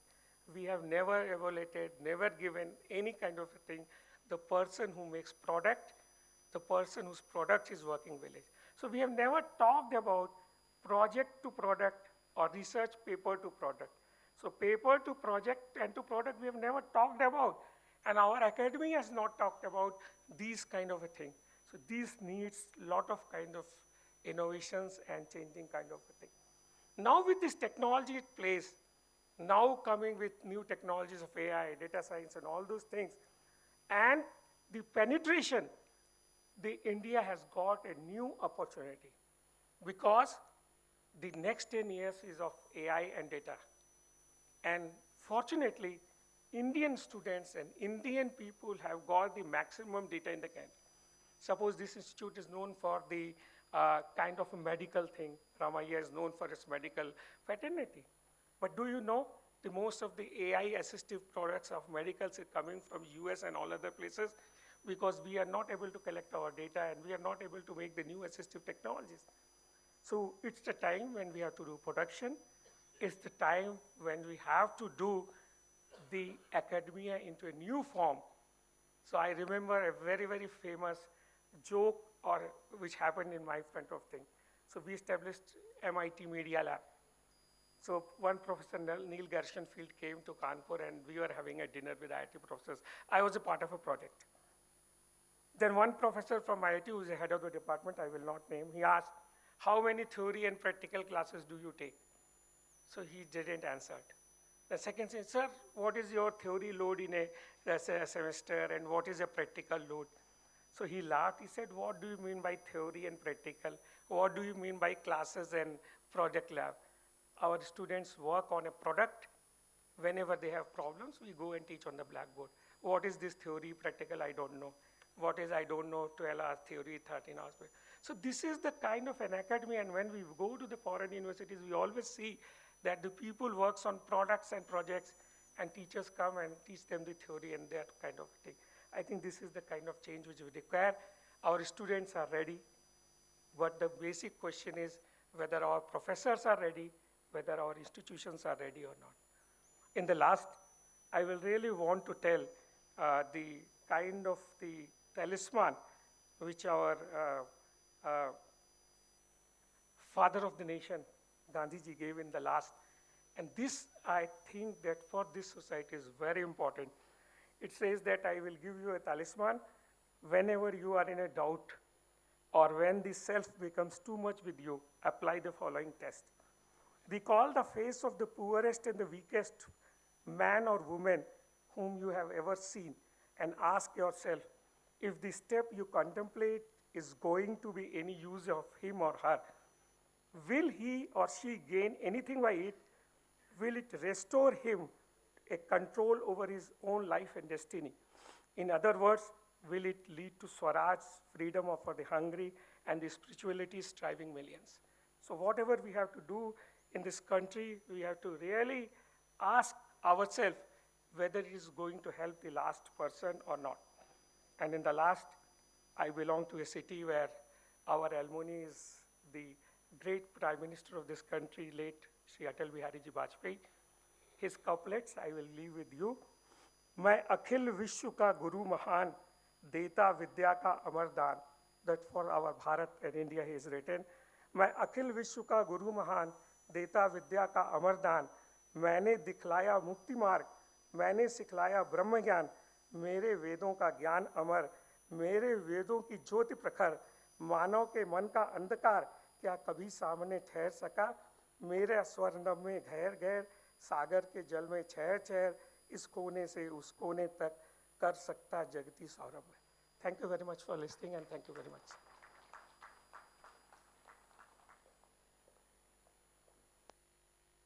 Thank you, sir, for your inspiring. We now move on to a very significant academic milestone, the release of the University News special issue of AIU, a publication that reflects the collective voice, achievements, and aspirations of Indian universities. May I respectfully invite the Honorable Governor and the esteemed dignitaries on the dais to kindly release the publication.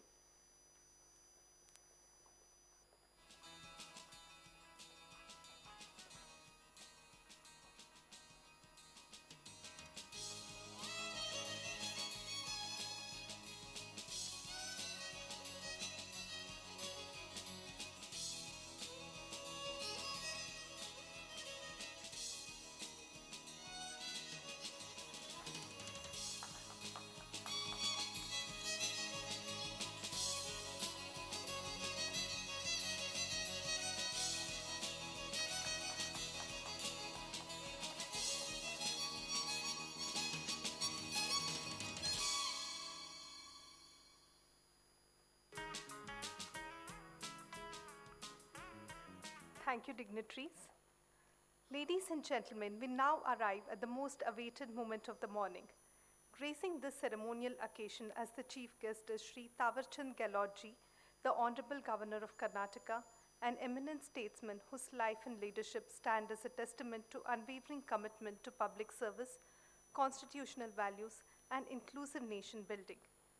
With a distinguished parliamentary career spanning several decades and being elected multiple times to the Rajya Sabha, Shri Tawarchand Gehlotji has served the nation with distinction, contributing profoundly to legislative deliberations, policy formulation, and social transformation.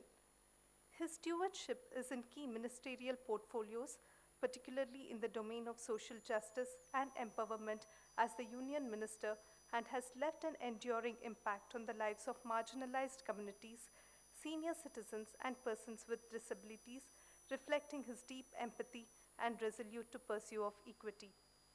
Known for his integrity, humanity, and administrative acumen, the Honorable Governor embodies the highest ideals of democratic governance. His leadership is marked by a harmonious blend of wisdom and compassion, fostering dialogue, cooperation, and institutional strength.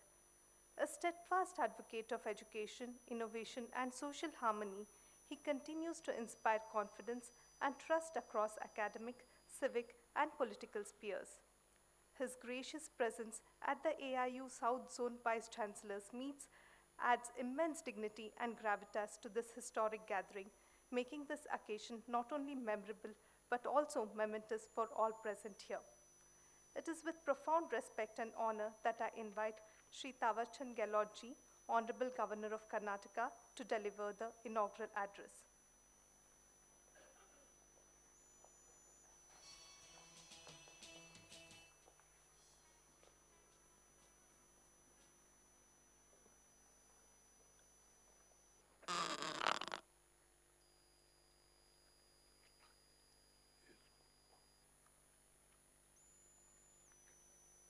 South zone के vice chancellor की 2 दिवसीय बैठक के शुभारंभ अवसर पर मंच पर विराजमान MS Ramaiah university of applied Sciences के chancellor doctor MR Jayaram ji, AIU के अध्यक्ष professor Vinay Kumar Pathak ji, secretary general doctor Shrimati Pankaj Mittal ji, vice chancellor professor K Raina ji, south zone universities के उपस्थित वाइस चांसलर, उपस्थित रिसर्च स्कॉलर्स, सम्माननीय अतिथिगण एवं मीडिया के महानुभाव, मैं आप सबको सादर प्रणाम करता हूं और आप सबका अभिनंदन करता हूं। प्रसन्नता का विषय है कि भारतीय विश्वविद्यालय संघ द्वारा उच्च शिक्षण संस्थानों में उद्यमिता और स्टार्टअप को बढ़ावा देना जैसे अत्यंत समसामयिक एवं राष्ट्रीय महत्व के विषय पर दक्षिण क्षेत्र के वाइस चांसलर की बैठक 25-26 का आयोजन किया जा रहा है। इस महत्वपूर्ण सम्मेलन के आयोजन की मेजबानी के लिए मैं MS Ramaiah university of applied sciences Bengaluru को हार्दिक बधाई एवं शुभकामनाएं देता हूं।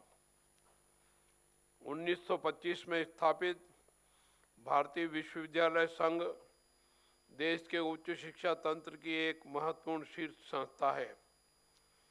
स्थापना के समय से ही यह संस्थान देश के विश्वविद्यालयों के बीच समन्वय, गुणवत्ता, संवर्धन और राष्ट्रीय एकता को सुदृढ़ करने में अहम भूमिका निभा रहा है। साथ ही यह शोध, नवाचार, डिजिटल शिक्षा और राष्ट्रीय शिक्षा नीति के प्रभावी क्रियान्वयन में सक्रिय सहयोग कर रहा है। एआईयू खेलों के क्षेत्र में भी उल्लेखनीय योगदान देता रहा है। अखिल भारतीय अंतर विश्वविद्यालय प्रतियोगिताओं के माध्यम से अनेक राष्ट्रीय और अंतर्राष्ट्रीय स्तर के खिलाड़ी देश को दिए हैं। जिन्होंने देश का नाम रोशन किया है। यह जानकर प्रसन्नता होती है कि डॉक्टर सर्वपल्ली राधाकृष्णन जी और डॉक्टर जाकिर हुसैन जी और डॉक्टर श्यामा प्रसाद मुखर्जी जैसे महान व्यक्तियों ने भारतीय विश्वविद्यालय संघ के अध्यक्ष के रूप में दायित्व निभाते हुए सेवाएं दी है। भारतीय विश्वविद्यालय संघ ने अपने 100 वर्षों की इस गौरवशाली यात्रा में निरंतर प्रगति की है और भारतीय उच्च शिक्षा की गरिमा और विरासत को आगे बढ़ाया है। इस 2 दिवसीय सम्मेलन का आयोजन भारतीय विश्वविद्यालय संघ की उसी प्रतिबद्धता का प्रतीक है जो भविष्य की आवश्यकताओं को ध्यान में रखते हुए और भारत की समृद्ध परंपराओं से जुड़ी शिक्षा प्रणाली के निर्माण के लिए सतत प्रयासरत है। मैं MS Ramaiah university of applied sciences Bengaluru को भी इस प्रतिष्ठित दक्षिण क्षेत्र के कुलपतियों की बैठक की मेजबानी के लिए बधाई देता हूं। यह विश्वविद्यालय अपने दूरदर्शी शैक्षणिक वातावरण, अनुसंधान गतिविधियों, नवाचारी शिक्षण पद्धतियों और सर्वांगीण विकास के प्रति प्रतिबद्धता के लिए जाना जाता है, पहचाना जाता है। आधुनिक अवसंरचना, अंतःविषय दृष्टिकोण और मजबूत उद्योग संबंधों के माध्यम से यह विश्वविद्यालय विद्यार्थियों को बौद्धिक और व्यक्तिगत दोनों स्तरों पर आगे बढ़ने के अवसर प्रदान कर रहा है। वर्तमान परिस्थितियों और भविष्य की संभावनाओं को देखते हुए यह सही समय है कि हम उच्च शिक्षा के भविष्य को आकार देने में भारत की भूमिका पर विचार करें। इसी दृष्टि से इस सम्मेलन का विषय उच्च शिक्षण संस्थानों में उद्यमिता और स्टार्टअप को बढ़ावा देना अत्यंत उपयुक्त और महत्वपूर्ण है। उच्च शिक्षण संस्थान डिग्री प्रदान करने के केंद्र होने के साथ साथ वे नवाचार, नेतृत्व और राष्ट्र निर्माण के केंद्र भी हैं। आज का युग उद्यमिता और स्टार्टअप का युग है। यहाँ युवाओं के विचार ही सबसे बड़ी पूंजी है। यदि इन विचारों को सही मार्गदर्शन, संसाधन और अवसर मिले तो वे स्वयं आत्मनिर्भर बनकर समाज और देश के लिए भी रोजगार सृजित कर सकते हैं।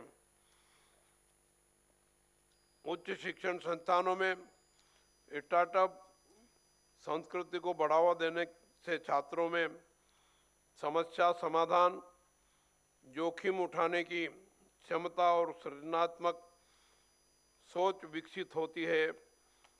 और इस सम्मेलन, इस बैठक के माध्यम से, इस कॉन्फ्रेंस के माध्यम से विस्तृत विचार विमर्श करके इस संबंध में दिशा निर्देश देने का मार्ग प्रशस्त होगा।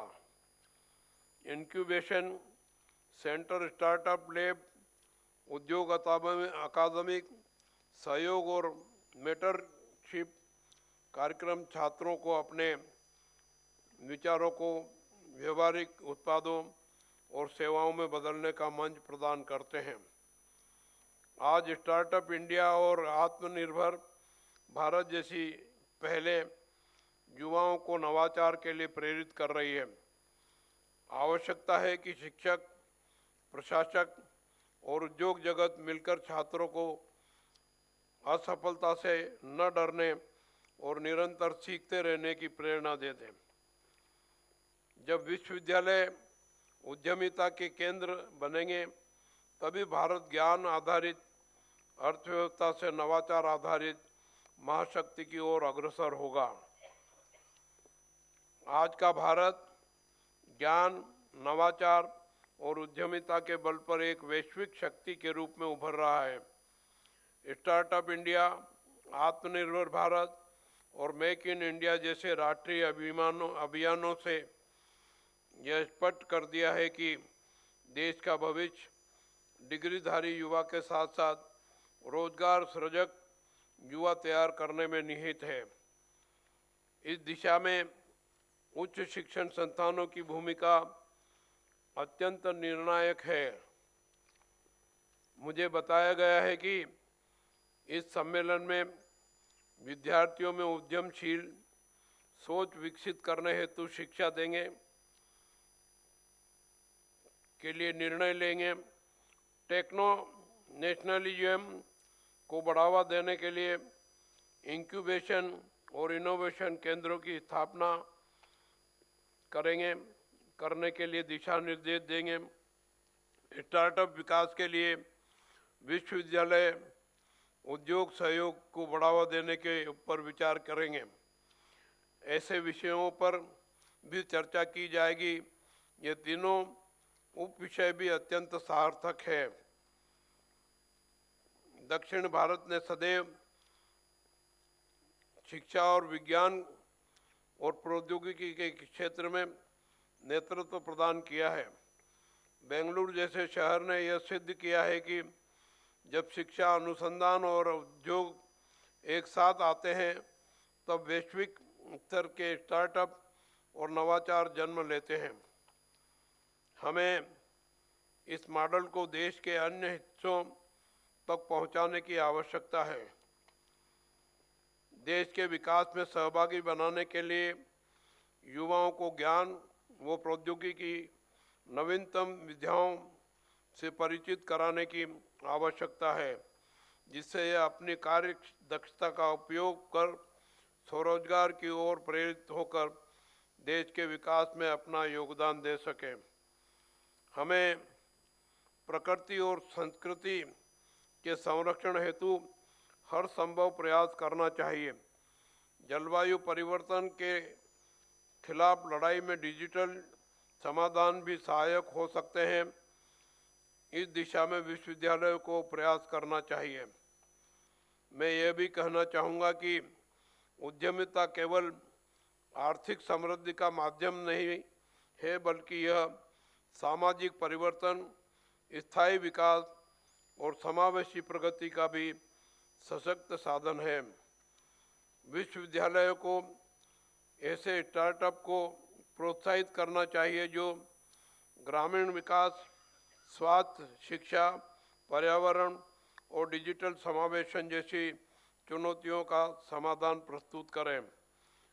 अंत में मैं भारतीय विश्वविद्यालय संघ को इस सार्थक विषय के चयन के लिए बधाई देता हूं और MS Ramaiah university of applied sciences को इस सम्मेलन के सफल आयोजन के लिए शुभकामनाएं देता हूं। मुझे विश्वास है कि 2 दिवसीय कॉन्फ्रेंस में सकारात्मक गुणों पर विचार होगा, सकारात्मक बिंदुओं पर विचार होगा और भविष्य का मार्गदर्शन करने के लिए कुछ न कुछ अच्छे उपाय खोजे जाएंगे। मुझे विश्वास है कि इस सम्मेलन से ऐसे ठोस सुझाव सामने आएंगे जो उच्च शिक्षण संस्थानों, सरकार और शीर्ष शैक्षणिक निकायों को नीतियां बनाने में भी सहायक सिद्ध होंगे। धन्यवाद। जय हिंद, जय भारत, नमस्कार।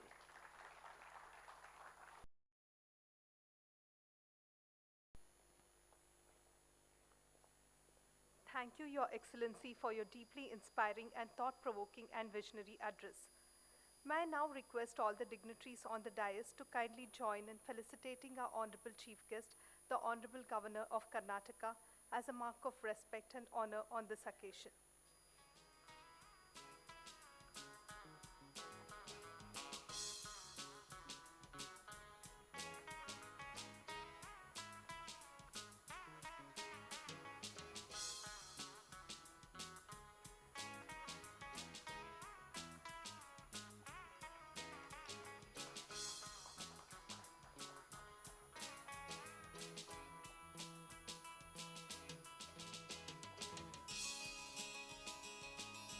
I request the audience to give a big round of applause.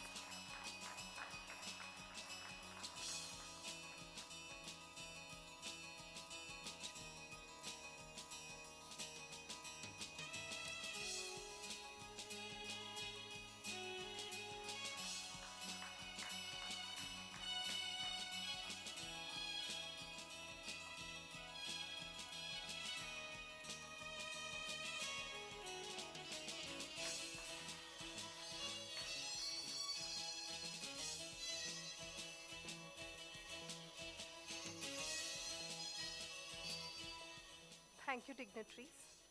I now invite Mr. S. Ashok Rao, Registrar, MS Ramaiah University of Applied Sciences, Bengaluru, to propose the vote of thanks. Namaskara, good afternoon, everybody. As we conclude the inaugural session of this All South Zone Vice Chancellors Conference, it's my privilege and to present this vote of thanks. At the very outset, I express my heartiest gratitude to the Honorable Governor of the Karnataka, Sri Thawar Chand Gehlotji, our esteemed chief guest, for his gracious presence and inspiring address, which has reinforced the importance of the entrepreneurship and startups in the higher education. Sir बहुत बहुत धन्यवाद, आपने हमारा निमंत्रण स्वीकार किया और आप इधर उपस्थित हुए. बहुत बहुत धन्यवाद sir. Extend my sincere thanks to Dr. M.R. Jairam, our Honorable Vice Chancellor, for his visionary leadership and unwavering support. We are deeply grateful to Professor Vinay Kumar Pathak, Honorable President AIU, for his guidance and leadership in strengthening collaborations and innovations across the universities, and to Dr. Pankaj Mittal, Secretary General AIU, for the constant support and valuable contribution in making the meet impactful. Thank you very much, ma'am and sir.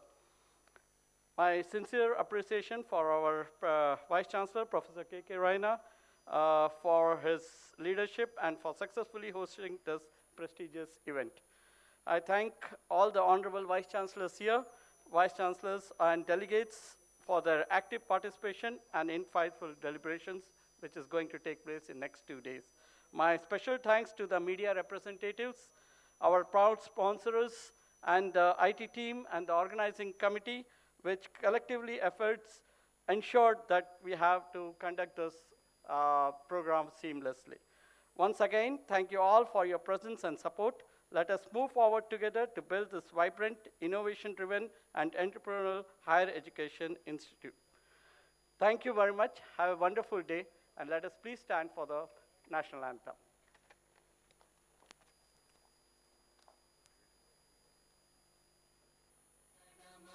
अधिनायक जय हे भारत भाग्य विधाता पंजाब सिंध गुजरात मराठा द्राविड उत्कल बंगा विंध्य हिमाचल यमुना गंगा उच्चल जलधि तरंगा तव शुभ नामे जागे तव शुभ आशीष मांगे गाहे तव जय गाथा जन गण मंगलदायक जय हे भारत भाग्य विधाता जय हे जय हे जय हे जय जय जय जय हे.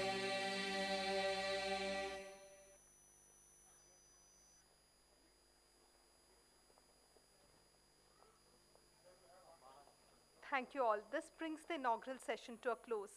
With this, we mark the beginning of an eventful and insightful conference. Let us engage, collaborate, and drive meaningful discussion over the next 2 days.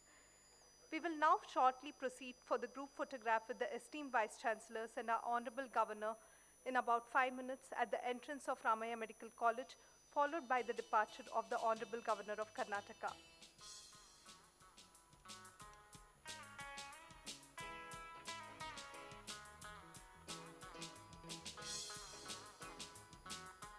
Thank you all for your presence, and let's make this meet a grand success.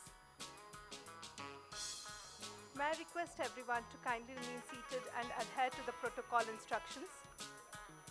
I request everyone to kindly remain seated. I now invite our esteemed guests to visit the stalls with over 25 plus sponsors showcasing innovative initiatives in higher education, eager to meet you all.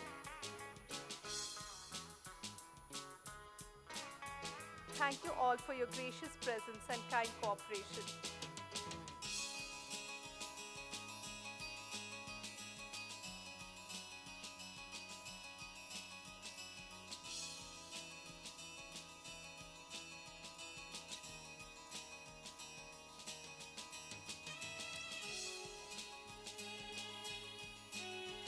Thank you one and all.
Dignitaries to kindly be seated and request your patience for a few more moments as the protocol arrangements are being completed.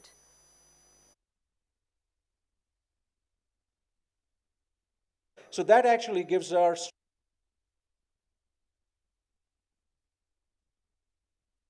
students a lot of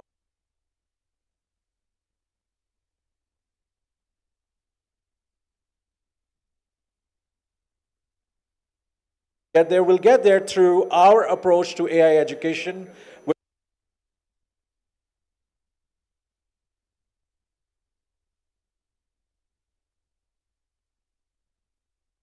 Dignitaries to kindly be seated and request your patience for a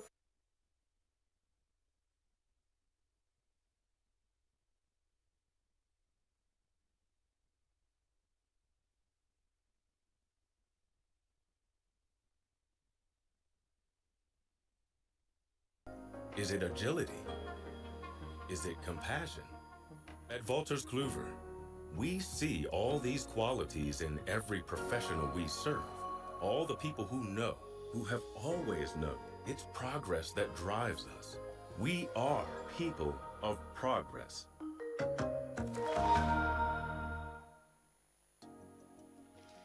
Is it curiosity? Is it perseverance? Is it agility?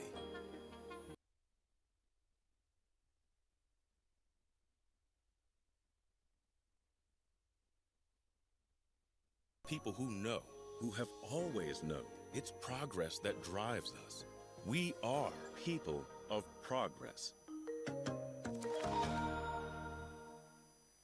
Welcome to Rio Technologies. Education beyond classroom, connecting, inspiring, empowering, School Connect program, empowering students for the future with clarity, confidence, and career direction by organizing impactful seminars and career workshops across secondary schools and degree colleges, Pan-India. Barufio Namahat, celebrating the pillars of education by honoring principals and faculties with Guruvyo Namaha. We celebrate the true architects of education, principals and faculties honoring their dedication and lifelong contribution to shaping futures, student conclave, bridging universities and students through dynamic engagements.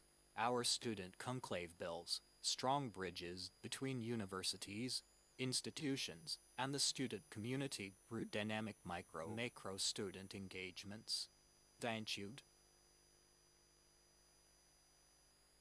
Welcome to Rio Technologies. Education beyond classroom, connecting, inspiring, empowering, School Connect program, empowering students for the future with clarity, confidence, and career direction by organizing impactful seminars and career workshops across secondary schools and degree colleges, Pan-India. Barufio Namahat, celebrating the pillars of education by honoring principals and faculties with Guruvyo Namaha. We celebrate the true architects of education, principals and faculties honoring their dedication and lifelong contribution to shaping futures, student conclave, bridging universities and students through dynamic engagements. Our student conclave builds strong bridges between universities, institutions, and the student community through dynamic macro student engagements. Thank you. Every revolution begins with a question. What if advanced health...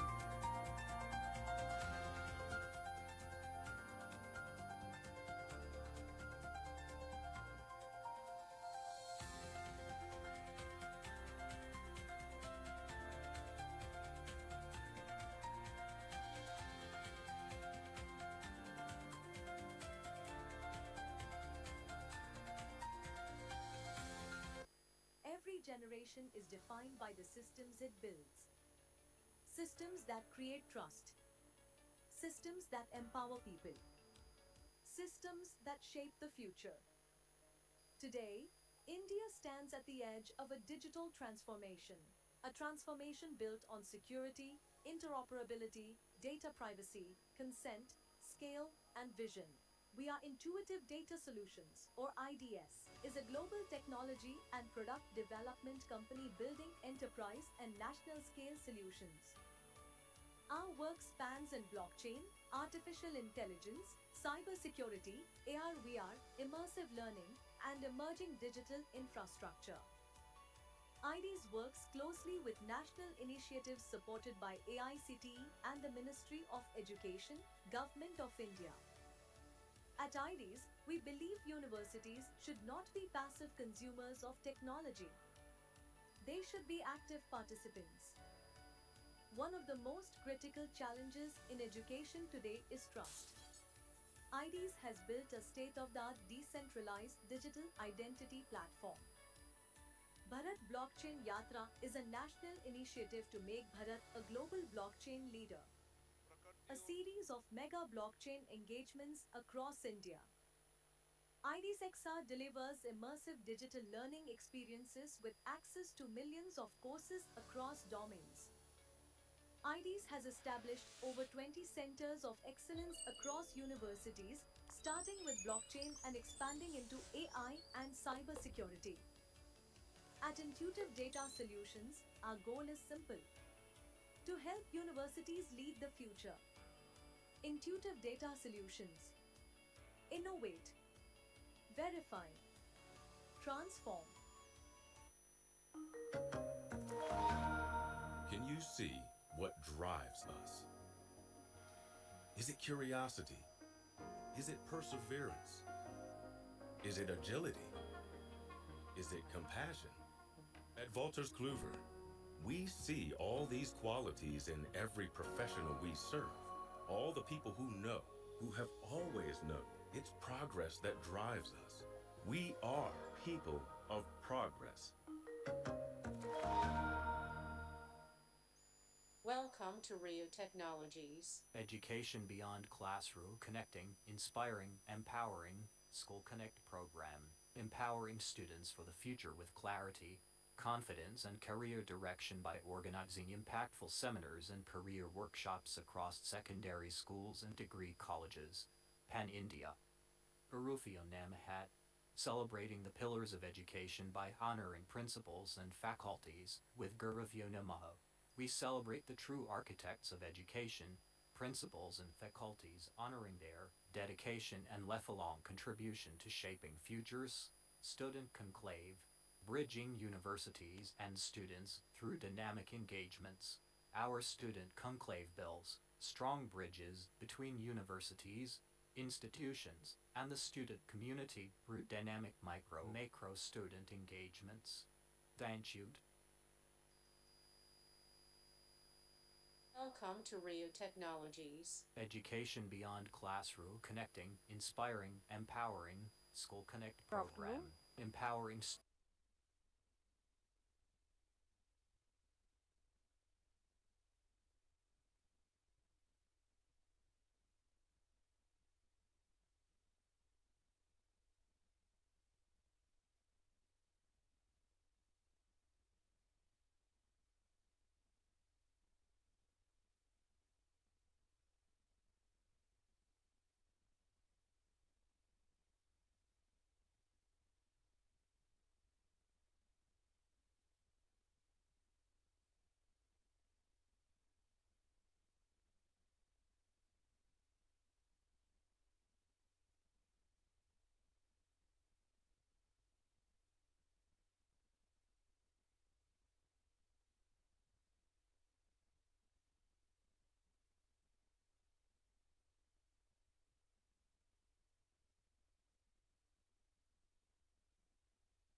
painless surgical. Listen, evolve, perfect.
Today also want to have flexibility in their degrees, and universities are struggling with creating a product which can be modular, where a 1 year program can give them a diploma, which then becomes an opening balance to an advanced diploma, which then goes on to making a degree.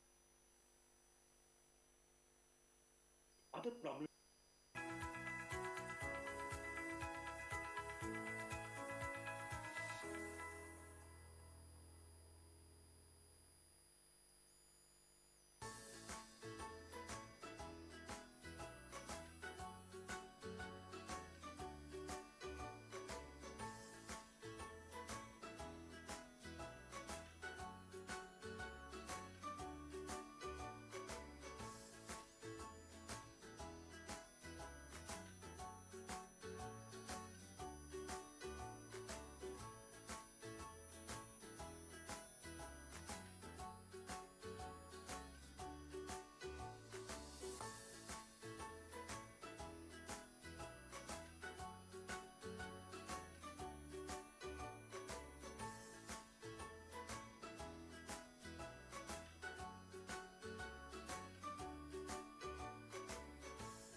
Next Overseas Education Consultancy, your trusted partner in global education. We specialize in guiding and helping students achieve their dreams of studying abroad in top destinations like the US, UK, Canada, Australia, or any country across the globe. From selecting the right course and university to handling admissions, financial, and visa guidance, we are with you every step of the way. What Next is committed to shaping successful global careers. Your future begins with What Next.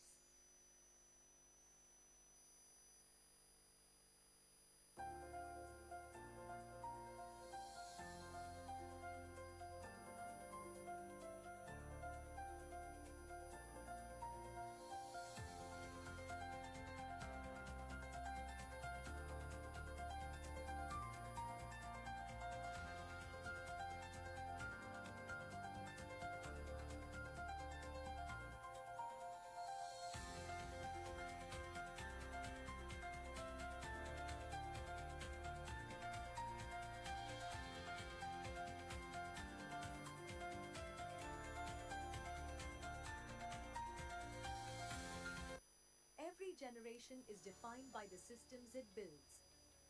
Systems that create trust. Systems that empower people. Systems that shape the future. Today, India stands at the edge of a digital transformation. A transformation built on security, interoperability, data privacy, consent, scale, and vision. We are Intuitive Data Solutions, or IDS, is a global technology and product development company building enterprise and national scale solutions. Our work spans in blockchain, artificial intelligence, cybersecurity, AR/VR, immersive learning, and emerging digital infrastructure. IDS works closely with national initiatives supported by AICTE and the Ministry of Education, Government of India. At IDS, we believe universities should not be passive consumers of technology. They should be active participants. One of the most critical challenges in education today is trust. IDs has been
At Intuitive Data Solutions, our goal is simple: to help universities lead the future.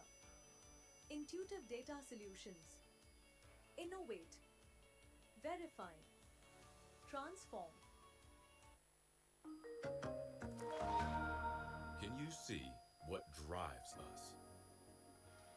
Is it curiosity? Is it perseverance? Is it agility? Is it compassion? At Wolters Kluwer, we see all these qualities in every professional we serve.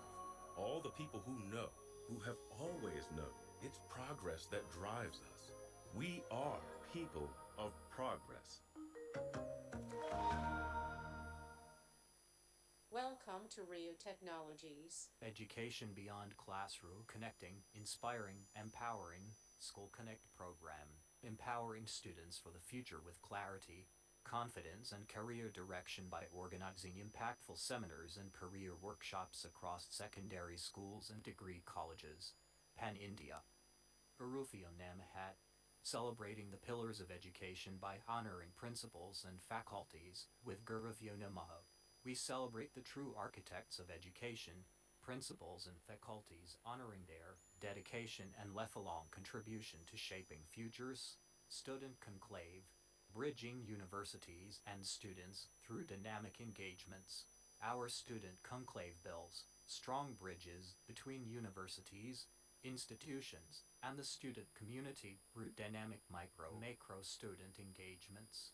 Thank you. Welcome to Rio Technologies. Education beyond classroom, connecting, inspiring, empowering, School Connect program, empowering students for the future with clarity, confidence, and career direction by organizing impactful seminars and career workshops across secondary schools and degree colleges. Pan India. Barufio Namahat.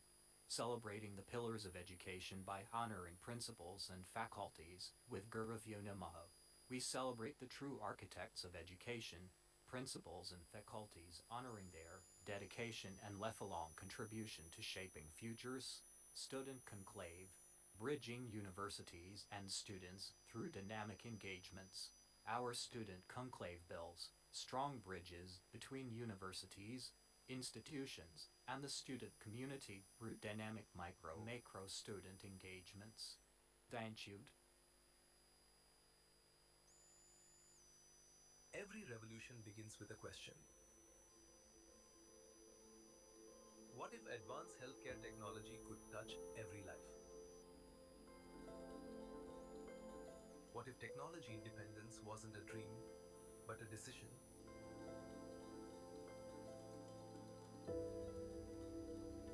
At Articulus Surgical, we made that decision. Here in India, a young team of innovators is rewriting the rules of robotics, designing, manufacturing, and assembling world-class surgical robotics entirely at home. Not by following global trends, but by setting them. Our team comes from everywhere: engineering, design, robotics, and medicine. Different stories, different skills, one purpose: to make cutting-edge robotic surgery accessible to every hospital, every surgeon, every patient. The biggest thing that we should know about Articulus is that as a company we are driven by one fundamental truth, that all great and era-defining technologies should transcend all socio-economic barriers. We believe that every single patient has the right to better surgical outcomes, and that's what essentially drives us. So we are building in India, not just assembling. We are designing and engineering everything that we do from the first principle. We're taking constant feedback from surgeons and evolving our products around it. And the things that we make are not just world-class, but products that are absolutely meant to scale. A lot of our credit goes to our young team, which moves fast and stays curious and sweats out the last 10% to create an experience that truly makes technology stick. We as a team are obsessed over patient safety, about delivering solutions at the right cost, over reliability, and everything that is necessary to build an absolute amazing product. We listen with intent, we constantly evolve our solutions, and ultimately we deliver absolute perfection. This is India's innovation engine at work. Precise, reliable, intelligent, built to empower surgeons, built to elevate patient care, built to prove that India is ready to lead the world in medical robotics. The world is taking notice, from Forbes to global healthcare leaders, but recognition isn't our only destination. Impact is. This is more than a company. It is a movement toward technological independence, toward accessible care, toward a future shaped by young Indian innovation. Articulous Surgical. Listen, evolve, perfect.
generation is defined by the systems it builds. Systems that create trust. Systems that empower people. Systems that shape the future. Today, India stands at the edge of a digital transformation. A transformation built on security, interoperability, data privacy, consent, scale, and vision. We are Intuitive Data Solutions, or artificial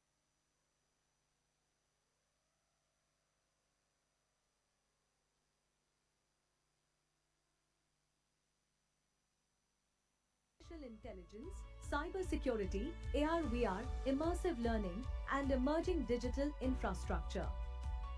IDs works closely with national initiatives supported by AICTE and the Ministry of Education, Government of India.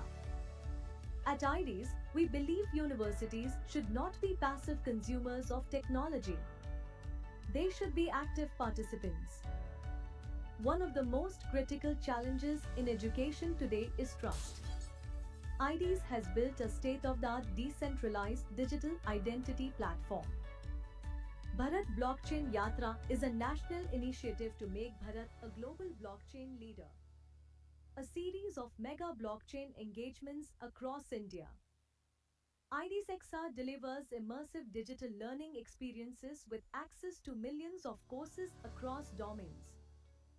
IDs has established over 20 centers of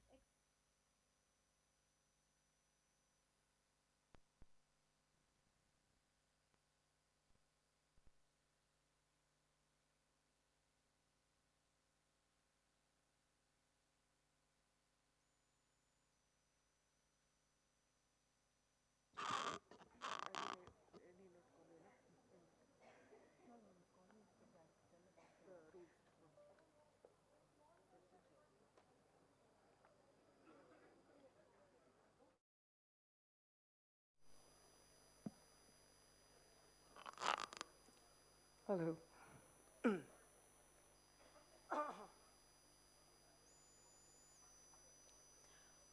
A very warm good afternoon to one and all present here.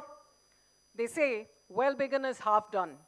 With the inaugural grandiose, we've set the context for the deliberations at the All India University South Zone Vice Chancellors Meet 2025-26.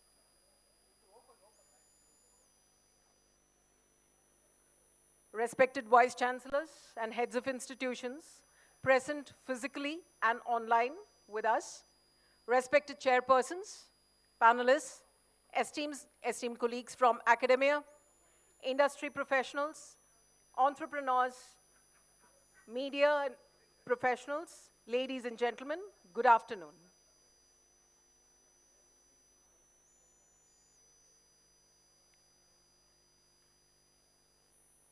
Welcome to the first technical session. It is a privilege to welcome you all to this National Forum of Academic Leadership, where over 120 Vice Chancellors are collectively shaping the future of higher education in our country. The theme we engage in today is education for increasing the entrepreneurial mindset in students. This is not merely a topical concern, this is a strategic imperative. Entrepreneurship today must be understood beyond the confines and the narrow lens of startup and venture capital. At its core, an entrepreneurial mindset reflects the ability to identify opportunities, to innovate under constraints, to take informed risks, to solve complex societal problems, and to create value, societal, economic, and institutional. In that sense, entrepreneurship is not an elective skill, it is a foundational graduate attribute for the 21st century. Universities are uniquely positioned in this transformation. We are no longer just transmitters of disciplinary knowledge, we are cultivators of mindsets.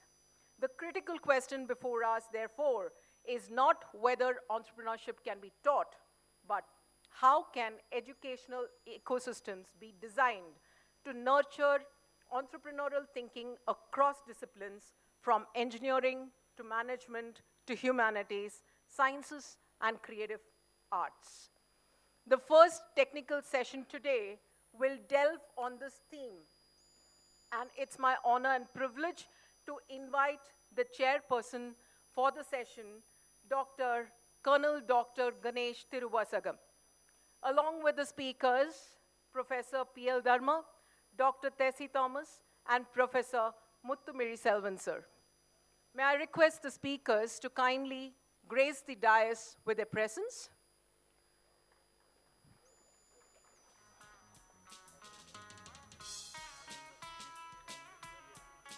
The chairperson,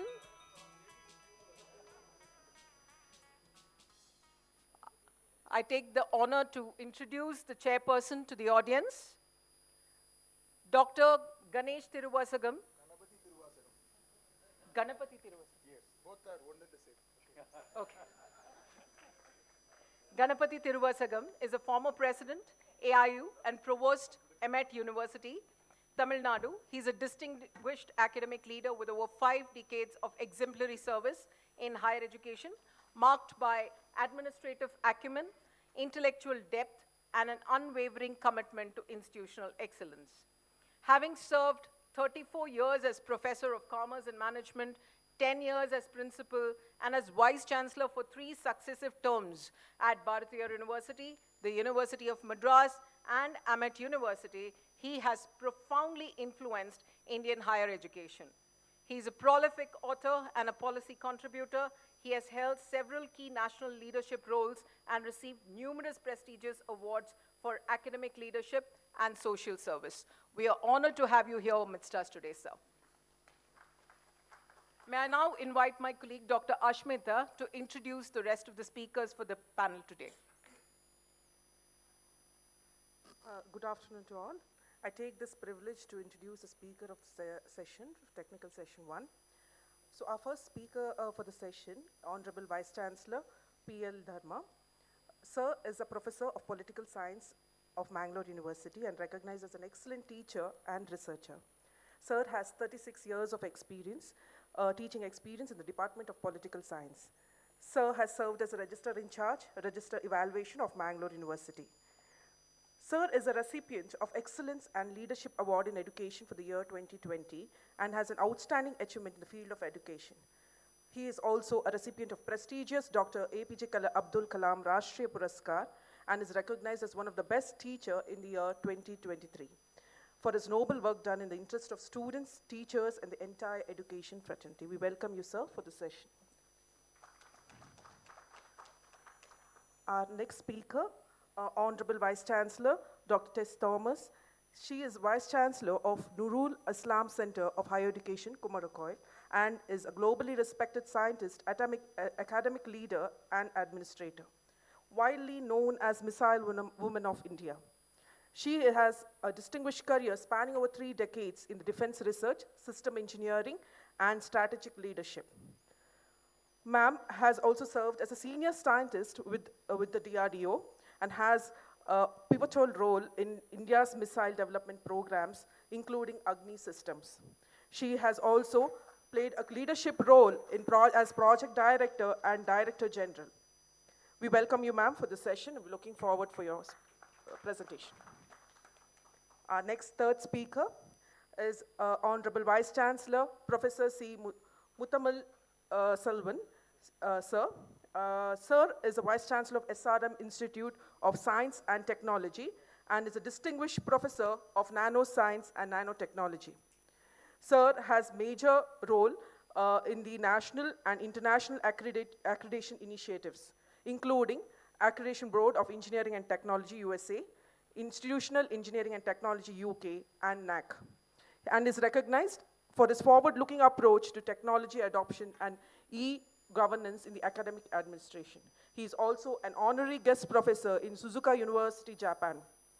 Sir is a certified member of Management and Leadership Education from Harvard University. So we welcome you for the session, and we are looking forward for the session. Thank you so much. Call upon Dr. Bindu to give the instructions regarding the session. We have an august informed audience here, though we have the panel here and the discussions are open. In your kit, each one of you will have a recommendation sheet. We have 3 technical sessions that we'll be deliberating, today 2 and tomorrow 1. For each of the technical sessions, the recommendations from each one of you present today is important for us. So we request you to kindly note your recommendations while the session is on, and at the end of the session, we will be coming over, our volunteers will be coming over to collect it from you. If any of you do not find your sheet, please let us know. The sheets are available right here. We'll distribute it to you. With this, I think the context is set. Over to our chairperson.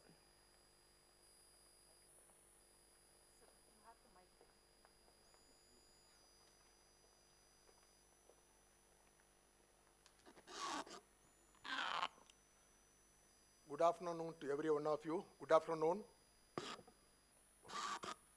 Sorry, sir.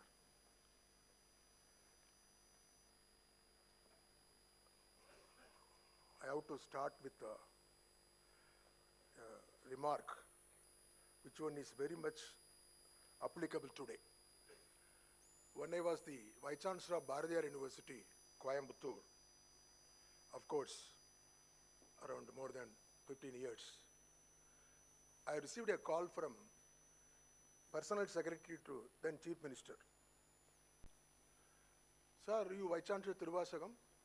Yes. Our CM, Honorable Dr. Kalaignar Karunanidhi, he wants to include your name as one of the speakers, where the CM book is going to be released. Oh, what a great opportunity. And invited to talk about the CM and his book and all. Day and night prepared. I didn't allow even the professors of Tamil department to sleep. They have also given a lot of input. And again I phoned to the secretary, how much time, sir? You will be given 30 minutes. Very good. I prepared for 45 minutes. I landed Chennai and went to the stage. Before going to the stage, I called by the another secretary, sir, already time is very limited. You have to give your speech only for 20 minutes. That time I found it very difficult to just shorten 30 minutes to 20 minutes. Then allowed all the speakers to take the chair. But just 5 minutes ago, my turn came, the secretary came to me, sorry sir, we don't have time. CM has to leave earlier. You are getting only 5 minutes time. Hello. Think of it. Prepared for 30 minutes, told to cut down to 20 minutes, now asked me to give 5 minutes. Really, it is a very, very difficult situation. I didn't do any justification on that day. I felt very sad. And I went to the Chief Minister and got excuse also. My dear friend, Vice Chancellor Raina, today I am in such a position. Before coming here, I was told, how much time? Sir, we have been given 90 minutes, 1.5 hours, nothing doing. All Vice Chancellor aged, few of them are diabetics. They must go for a lunch earlier time. So at least you have to finish it within 1 hour. Hopefully, Mr. Raina will not come to my place and ask me to reduce. It's not a question of one person, it's a question of 4 people as well here.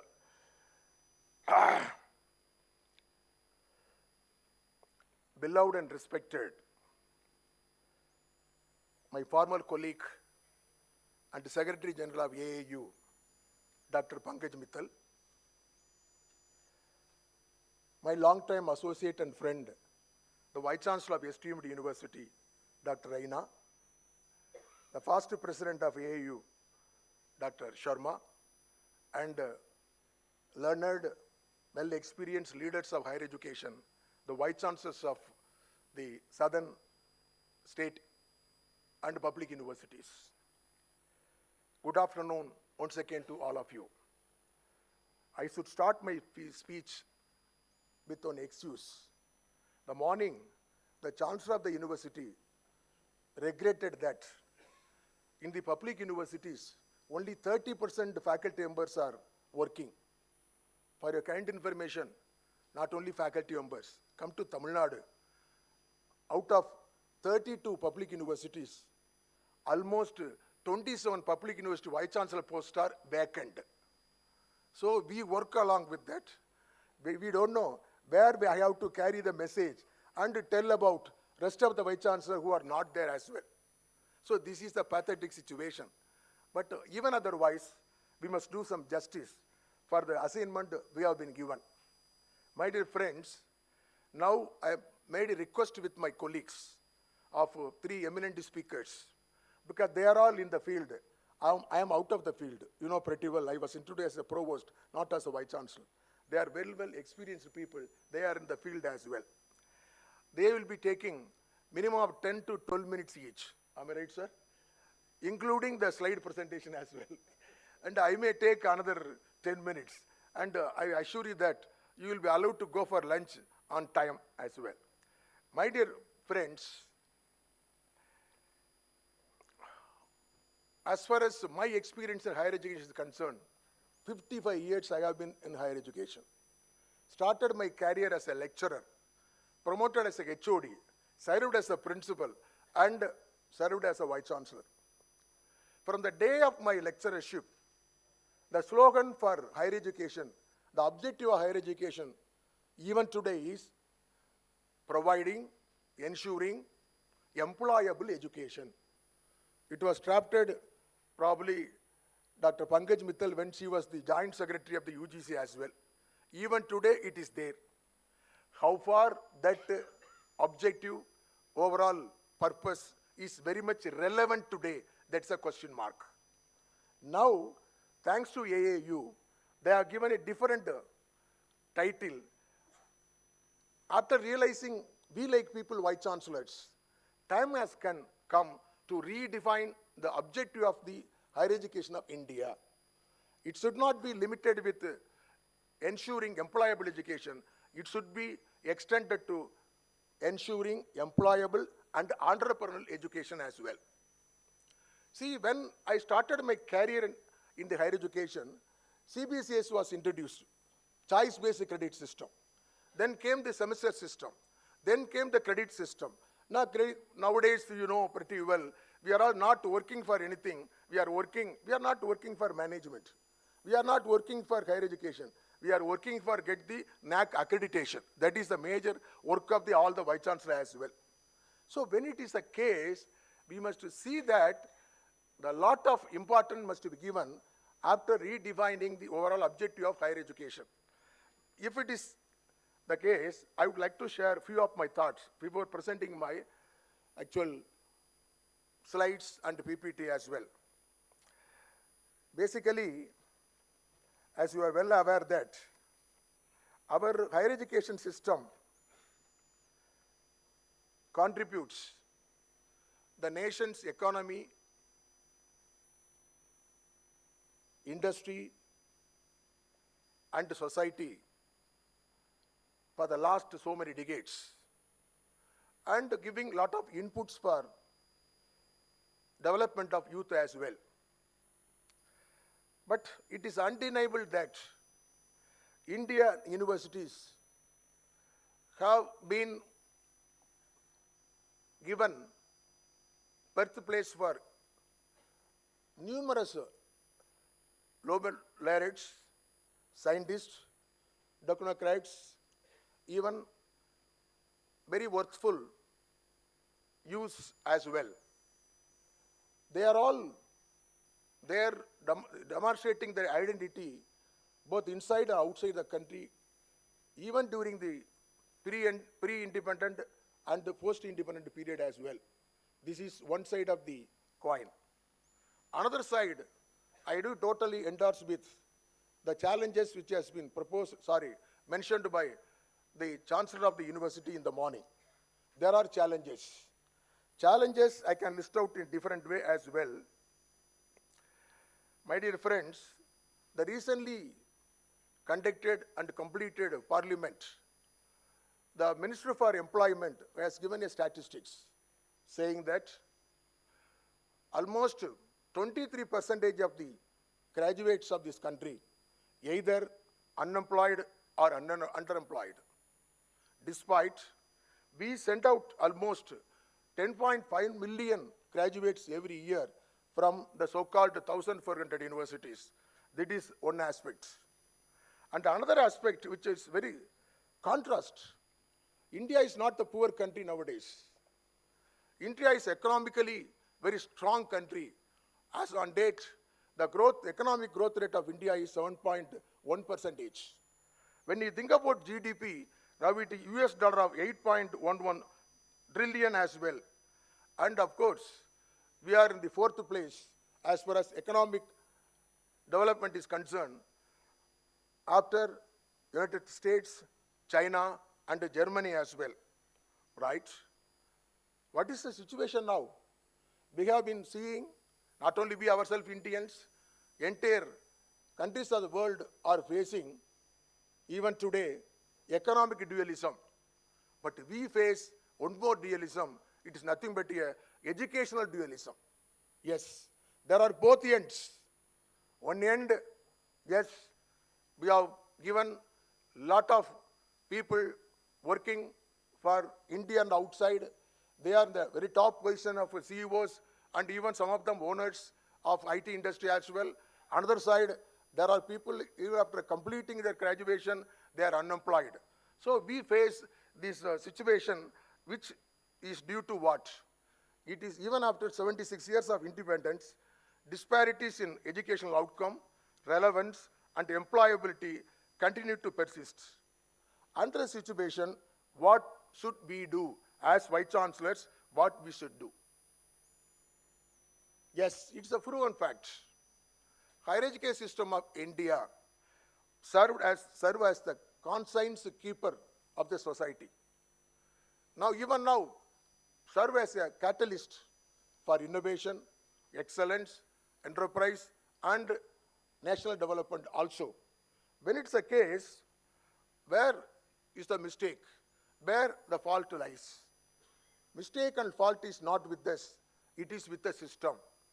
Morning, there was a talk about preparing a white paper and give it to the government as well. Yes, the white paper must go to all the Vice Chancellor first. As Vice Chancellor, we must realize our duty. As a leader, we must realize our duty as well. Not only redesigning curriculum, whatever topic we are going to deliberate today, the entrepreneurship startup, the success depends upon not the infrastructure, what your university is going to give, has, what management structure, what you have.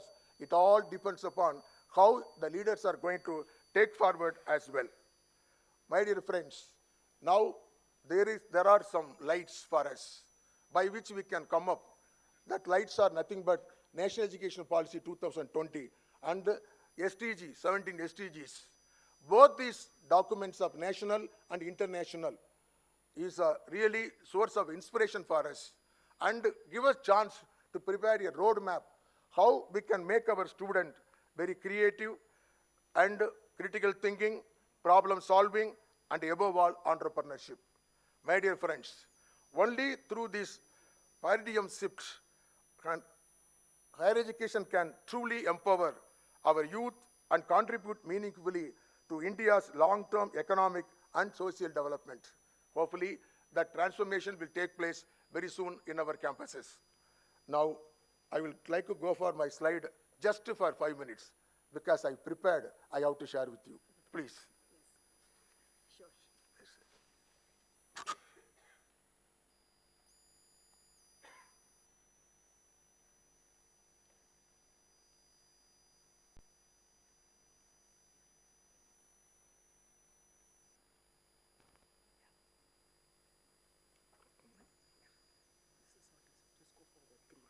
Green? Okay. This green? Yes. That'll take you forward.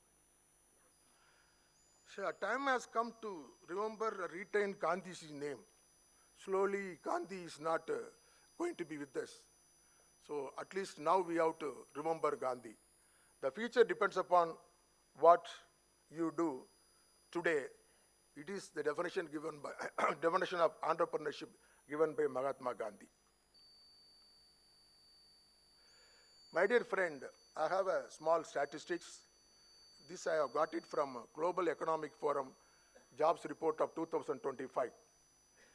It is clearly given India has edge over the entire world as far as the entrepreneurship status of among the youngsters, among the students of the universities. As it is, the emerging entrepreneurs startup, India is 32.5%, whereas the world level percentage is 25.7%. As far as the willingness and interest to go for entrepreneurship, out of the 7-point scale, India is 4.6%, and the world is lesser than India of 3.7%. As far as long-term founders in the sense, the 5 years, I made a calculation of 3 years undergraduate, 2 years postgraduate. Within 5 years, take India, it is 31%, and world, it is 30%. What about the primary driver, the basic purpose, how it has been developed? As far as world and developed countries are concerned, it is from personal ambition. As far as India is concerned, depends upon the market need and the policy as well. This I need not to explain to you. You are all very well known. But one thing I would like to stress, it's not a question of students' interest alone. All the stakeholders of the higher education, which includes government, public, industry, students, faculty, and of course the management. It is a collaborative adventure as well. But a great title given to us, how we can make the mindset of the student to become an entrepreneur. So far, it seems we have not given any opportunity to go for such mindset. Yes. Now, we are very, very particular to go for 2 reasons. One is, we must make the students entrepreneur. Other one is, there is a mark of almost 100 in the NAC accreditation title, for which we have to work it out and get it as well. Okay. There we need curiosity, creativity, and confidence. This and all, encouraging students to question, explore, and find innovative solutions. And we have to take some initiatives, empowering the learners to take ownership and act proactively. Likewise it goes. Teachers, they have to play a major role. And like these conferences, we have to invite teachers also. Hopefully, in turn, we Vice Chancellor, we have to pass on the informations, whatever we are going to learn today and tomorrow to our teachers. Ensure that teachers are very much proactive and they themselves upgrade, upskill knowledge about entrepreneurship and startup. Then only they will transfer their knowledge to the students. There is a model available globally. That model, we name it as Global Entrepreneurship Monitor Model. It is meant for overall development of the industries out of the support of entrepreneurship. It goes like that: entrepreneurial ecosystem, entrepreneurial attributes, entrepreneurial process, and entrepreneurial outcome. Right. Innovation ecosystem, it is a, nowadays everyone, whenever they come to the stage, conference or seminar, any place, they don't misuse the word ecosystem. Yes, it is very much required and relevant. The institutions of higher education nowadays, especially as far as innovation is concerned, for which we have to provide certain facilities. We have to facilitate many things to our stakeholders of student and faculty. Mainly, they are of dedicated space for mentoring, office resources, and growth support, maker spaces of lab, access to prototyping tools, 3D printers, and testing facilities. Hopefully, when we go out after the lunch, we can very well witness the startup and the centers at Ramia University. We can gain more knowledge as well. Vision of the universities, I need not repeat it, already you have with you. Entrepreneurship education in economic transformation. This is the only field. One thing I can share with you, those days and all, we employ only the top ranking students. We prepare students to get top rank, the maximum mark. Nowadays, to make a student an entrepreneur or to make a person to go for a startup, degree is not enough. Even nowadays, you go and go through the details, the story of some of the entrepreneurs. They are school failed and college failed. They are successful entrepreneurs as well. So what we need to create an environment and a supporting facility to them. Support from higher education institution, support from government, availability of training institutions, accessibility of training, and availability of financial institution, accessibility of financial support. Of course, this will make the institution to be of very enterprising.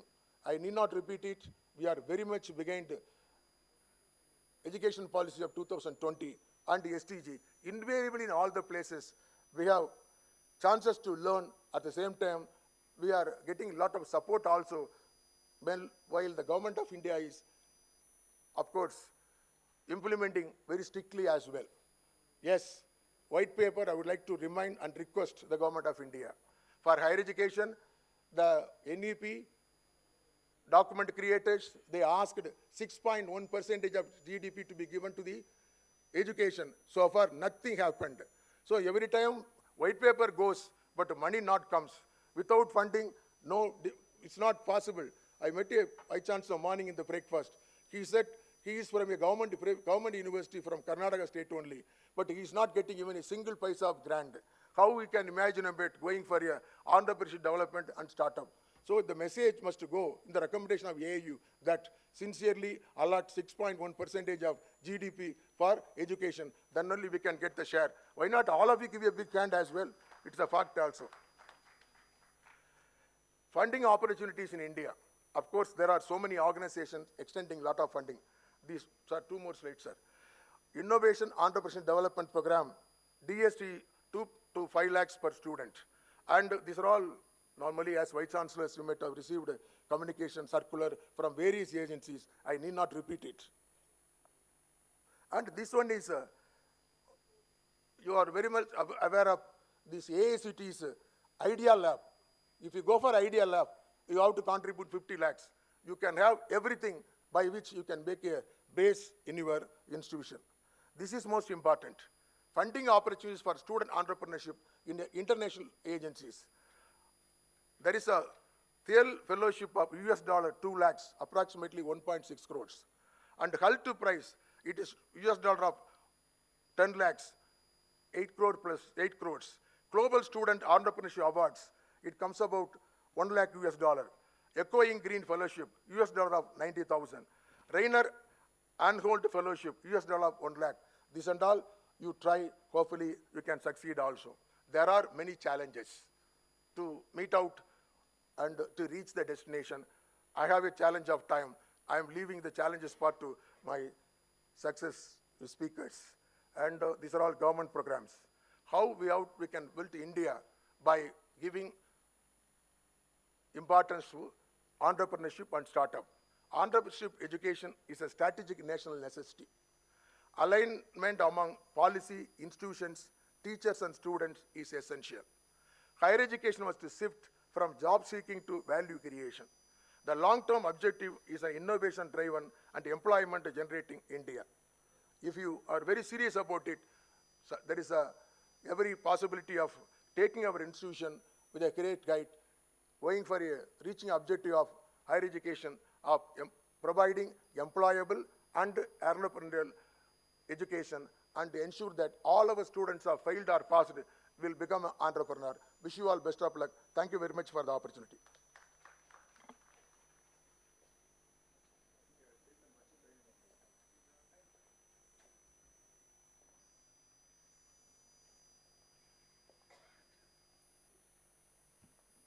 See, yeah, he is my longtime friend, sir, Professor Dr. L. Dharma from a well-established, renowned University of Mangalore. He is the Vice Chancellor. Please, Professor B. L. Dharma, it is your turn.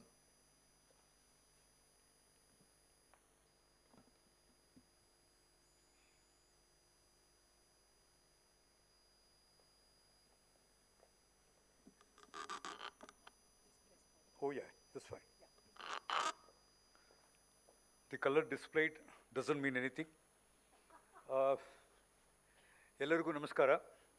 What a wonderful place MSR is. ನಿಮ್ಮ ಆತಿಥ್ಯಕ್ಕೆ ಮತ್ತು ನಿಮ್ಮ ಎಲ್ಲ ತಂಡಕ್ಕೆ ನಾನು ನಮ್ಮೆಲ್ಲರ ಪರವಾಗಿ ಧನ್ಯವಾದಗಳನ್ನು ಹೇಳ್ತಾನೆ.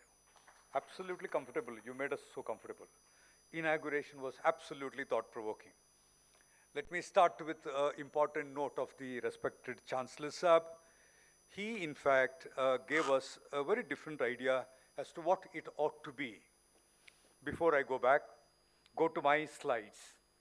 Thus spoke the Chancellor. My dear all friends and then colleagues, the first thing that he said, this is basically a platform for introspection. I think this is exactly what I wanted to, because this definitely works as a framework for my 4 slides to be presented now. Saab also said about certain challenges. Always, India has been playing with numbers. When we always have numbers to play, we always compare the European and then the other universities overseas, and therefore number becomes absolutely catchy to all of us. That is understood. But the second thing is said, which I think is very, very important. This is also I wanted to tell the government. Remember this, a big man representing the wonderful, wonderful university, and he says, tell the government that filtration is required now. I'm a little worried, and it really touched me. See, India is now trying to progress. We are trying to become Viksit Bharat. And at this stage of time, a doyen of higher education gives us a call that the filtration is required. Let me tell you why I'm stressing on this. And comes back to the third point, which becomes very important. He also expressed this concern. The concern is that the public universities are doing X, Y, Z. Let me also come back, because the same thing is there. He also tells the government, thanks Chairman Saab, tells the government that the white paper is required. What is the subject on the white paper? What ought to be? Is this white paper is just the representation of entire universities, and therefore the vice chancellors can simply give the data to the white paper? Or is this a national survey that we have conducted in terms of saying what white paper ought to be, the contents ought to be? The last one is said, which is very important and very close to my heart. The classrooms have to be place for dialogue. And today, Chairman Saab, thank you for the opportunity, and my fellow colleagues, 2 important, very premier scientists are with us.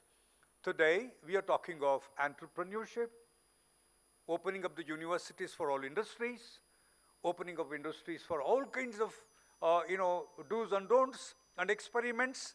And now we are trying to say, let the classrooms be place for dialogue. My dear, all, well-educated and the representatives of the higher education here, I'm sure one or the other way, you are the beneficiaries of the education that was designed and sponsored by the state here. Think of your time. Think of your time. And today we have come to the place where you just want to push and reject the state intervention and say, you stop your job and let somebody else take up this job called industry. I'm a little troubled, and therefore I wanted to tell you this. I have a major concern before I go back. Number 2, okay, if you have given me this order, let me tell you. Okay. I have a major concern, my dear friends. This has been stressed by the Honorable Chairman of the session, and also it was directly or indirectly said. Look at this. Our higher education, was something, it was designed and given to us to pursue knowledge. And it is not just superficial kind of exercise. You today are doing what you did, and that's what Gandhiji said, and that's what Chairman Saab said. He did what he did because of the kind of the knowledge that was given to us. The proposition that we do today, that is called the startups, incubation centers, and all kinds of industry-based curriculum, doesn't go with this. Doesn't go with this, it cannot go with this. And the higher education systems today is going to be reduced to a kind of activities where knowledge is not your priority, though a small report is also given.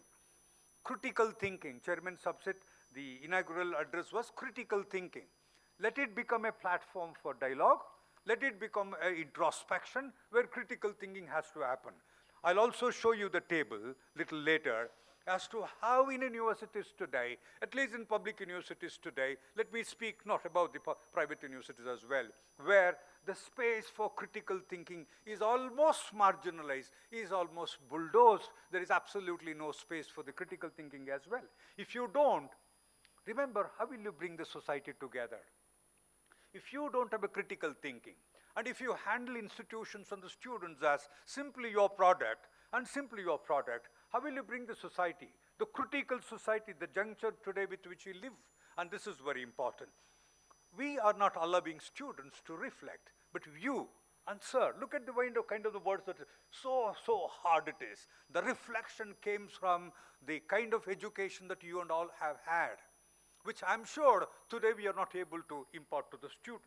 Art of life, not the organization I'm talking about, art of life, it taught us as to how you should hold these differences together in India.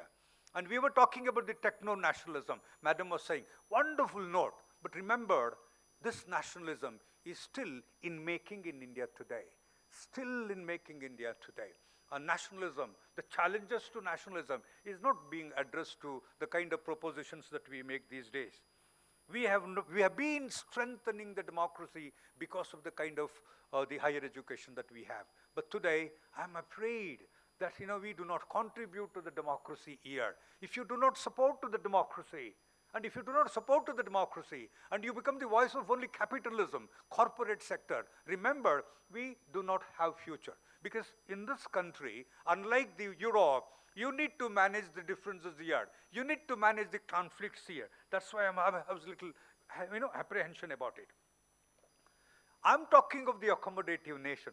The higher education that you and me have had helped us to develop a kind of nation which is called accommodative. Not superior, not inferior, not ABCD, not a Hindu, Mohammedan, Buddhist. It is something called an accommodative, where technology is also required. We need technology, we need science, we need agriculture, we need everything, and we need everything to come together. But what happens today? Let me give you with example a little later. The second one, my dear, all respected vice chancellors and the dignitaries here, look at the shift that is happening in my university. With so much of pain, I'm telling you this. Look at the shift that is happening. The shift is reforming the existing institutional pattern. The students' enrollment has come down, enrollment is not there, and then the students do not want to come to you because your institution is in a transformative mode. And you're trying to, all these kind of exercise that we have to do, we did, last 10 years, is not going to be applicable now. The students ask, what are you doing? What are you doing? What are you offering? What are you offering? And that's the reason why we are trying to change the institutional pattern these days. We are trying to get into the technological universities rather than the traditional universities. I still hold for this. This traditional university brought us together. This traditional university strengthened this society in spite of all the problems. This traditional university contributed to what it is today. But with all these benefits, now we speak about the traditional universities in a big way. And that is what the sir was also trying to tell. I understand, I sense that there is a move to merge. And we will not have any existence here.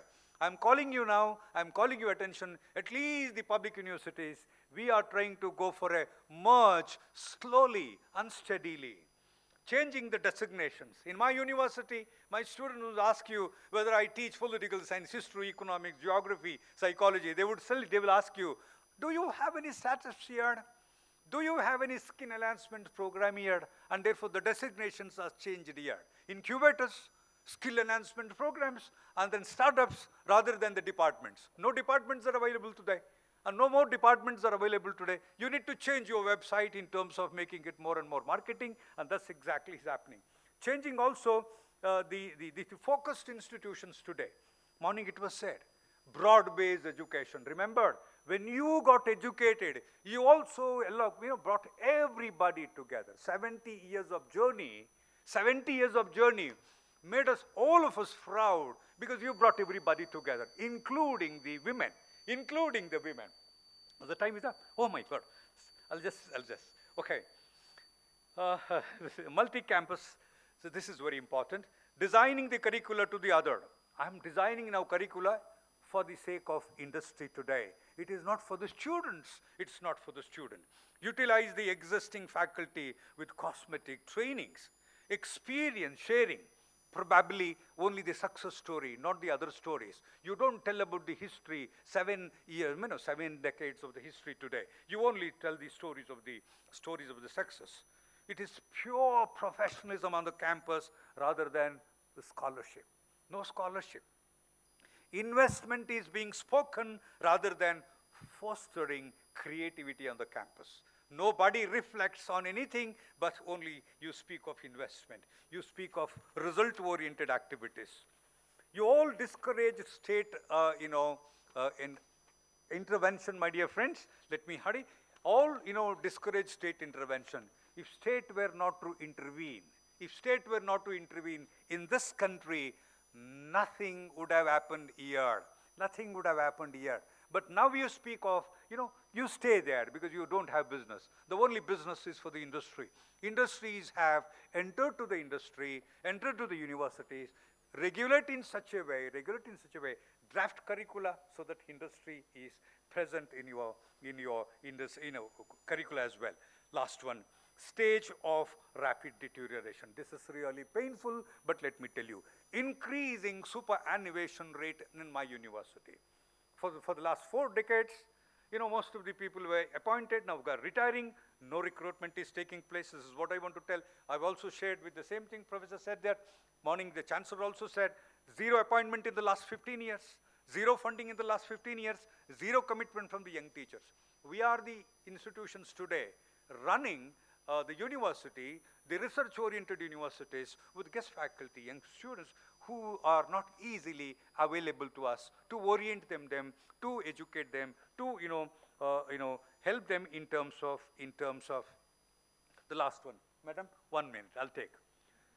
My university was, not only my university, all the state universities, Karnataka, were talking and then doing things with regard to human relations. But now today, we use the industrial language. We say instead of human relations, we say manpower. We don't have no more laboratories in the university. We were investing so much. We were investing so much on the laboratory, scientific research, but now we today speak about machines. We do not speak of narratives, we speak of materials today. No values the campus, no values among the students, we speak of money. We don't have research and creative thinking, we have methods today. We do not have library, but we have markets. We do not have administration, but we speak of management. This is the condition. In this condition, now we are talking of how to improve, how to make our youngsters more and more entrepreneur in terms of making them a very different kind of mindset. My dear friends, we are still India. We are still India. And let us not very easily compare ourselves with those European states. They are also under major crisis. I'm sure most of you have all the data on your fingertip. You understand what exactly that is there. It is absolutely romanticized in terms of the data. But the crisis in Europe is much more than what is in India. But we still need India to set right large number of damages that we have done. That's the reason why. Though I cannot swim against the tide, let me also go with you. Let me also give justice to the students. But at the same time, I'm trying to tell you, Indian universities need to think differently than being afraid to the industry's lobby. Thank you so much. Excellent presentation, sir. You have made both sides as well. And finally, you want to join with the main theme of making India to grow, despite of all hurdles. Thank you, sir. Nice presentation you made. The next one, she is a totally different person among us. Madam Dr. Desi Thomas. See, out of her experience with space research and from DRDO programs, he can very well help us in giving outline how we can impart entrepreneurial mindset among the students. I invite Dr. Desi Thomas, Vice Chancellor of Nurul Islam Center for Higher Education, Kumarakoil. Please, madam.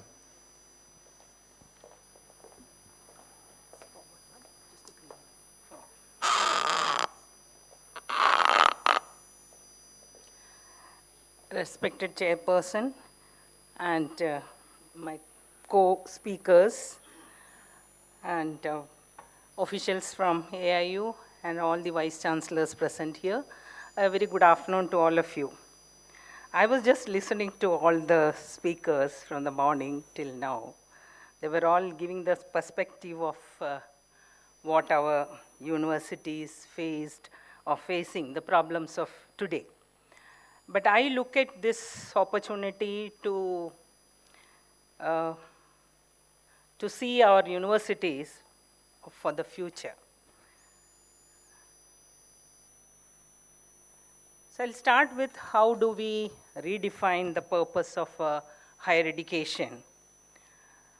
We all, I think it is going back, this one. So we all have got to know, or the National Education Policy 2020 has been introduced.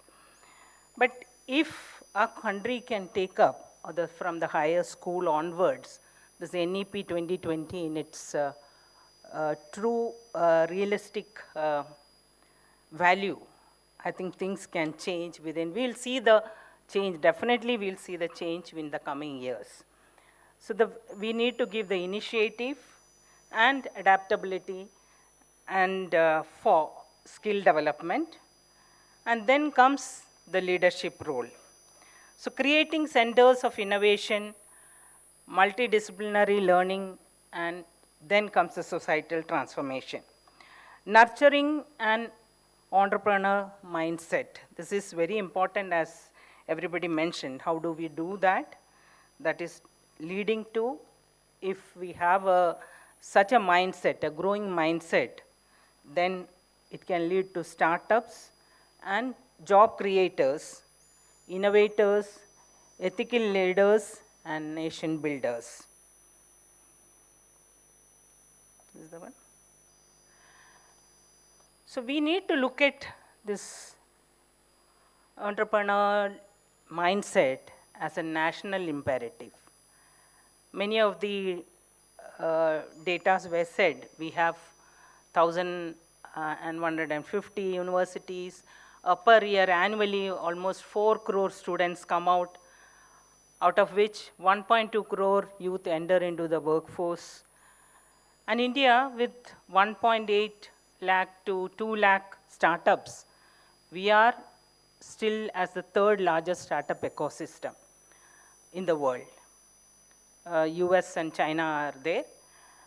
But how much we have achieved in that with the startup ecosystem, that we need to introspect, as we said, the support, the financial support what they need. And the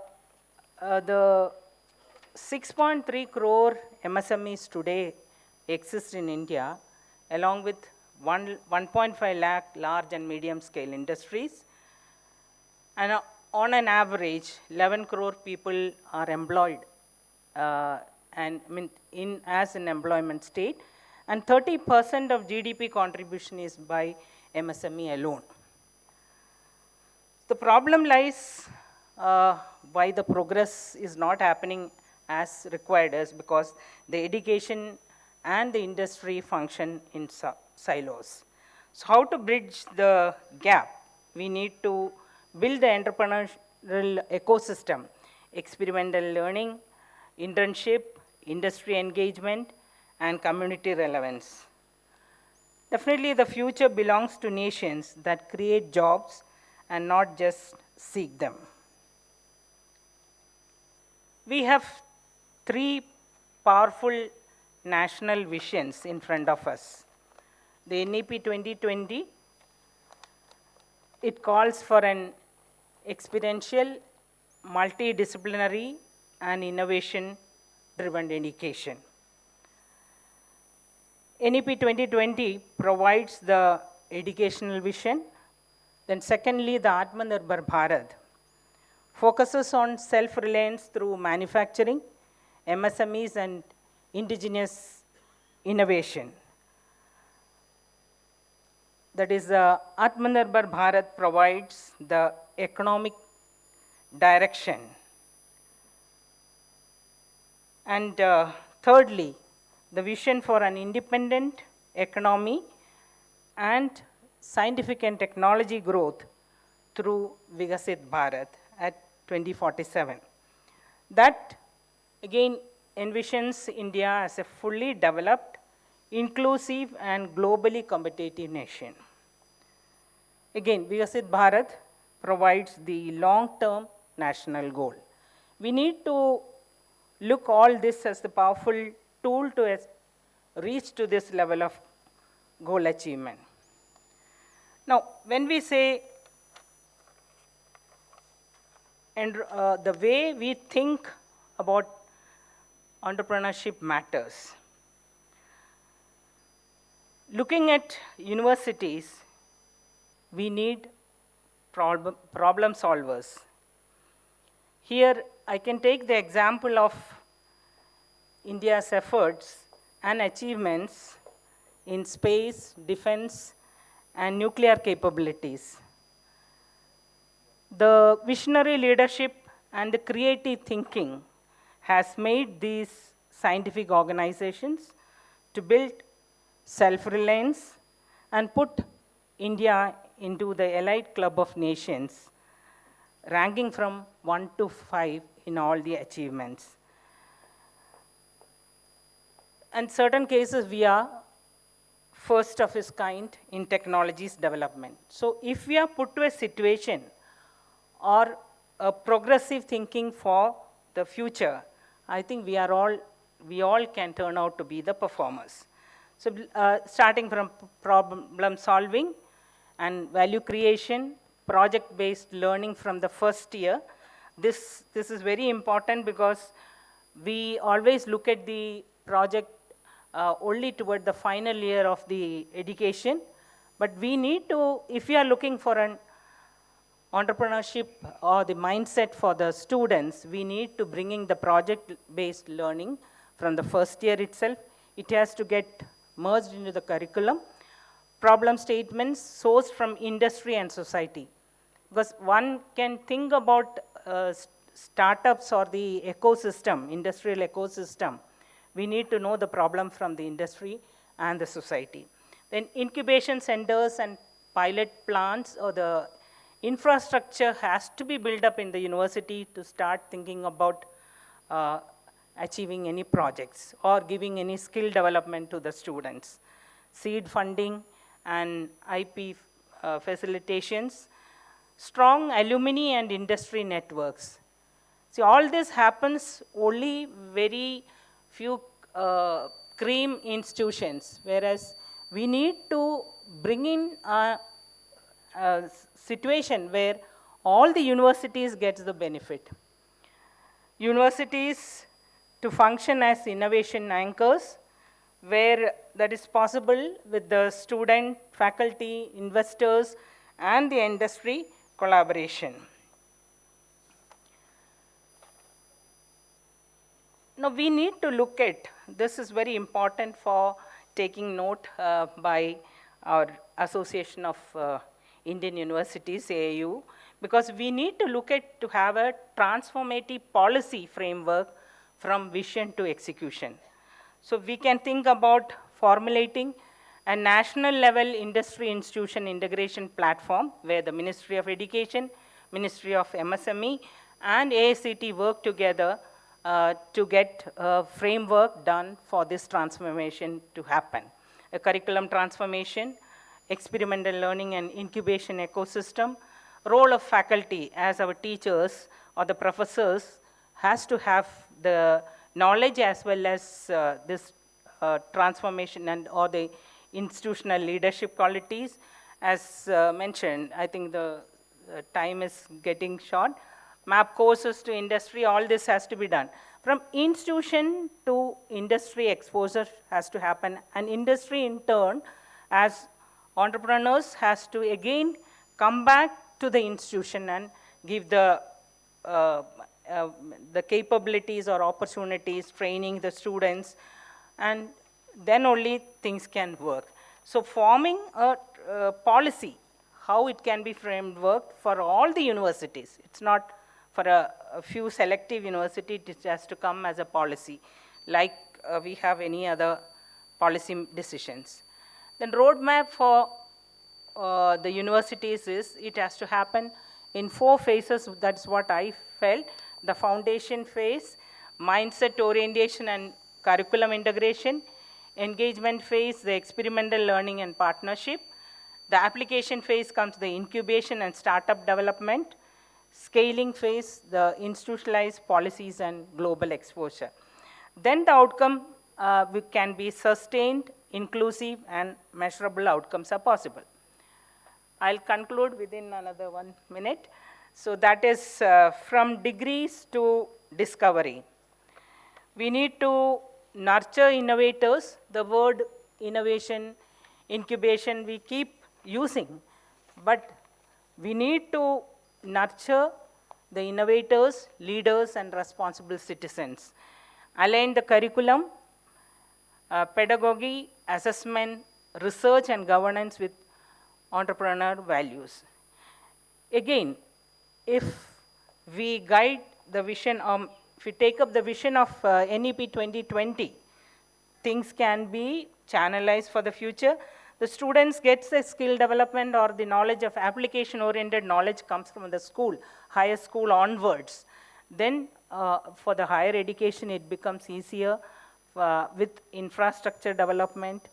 And government has to open out to give the facilities what is existing within the country as a national resource and allow the students freely to go and utilize these facilities all across.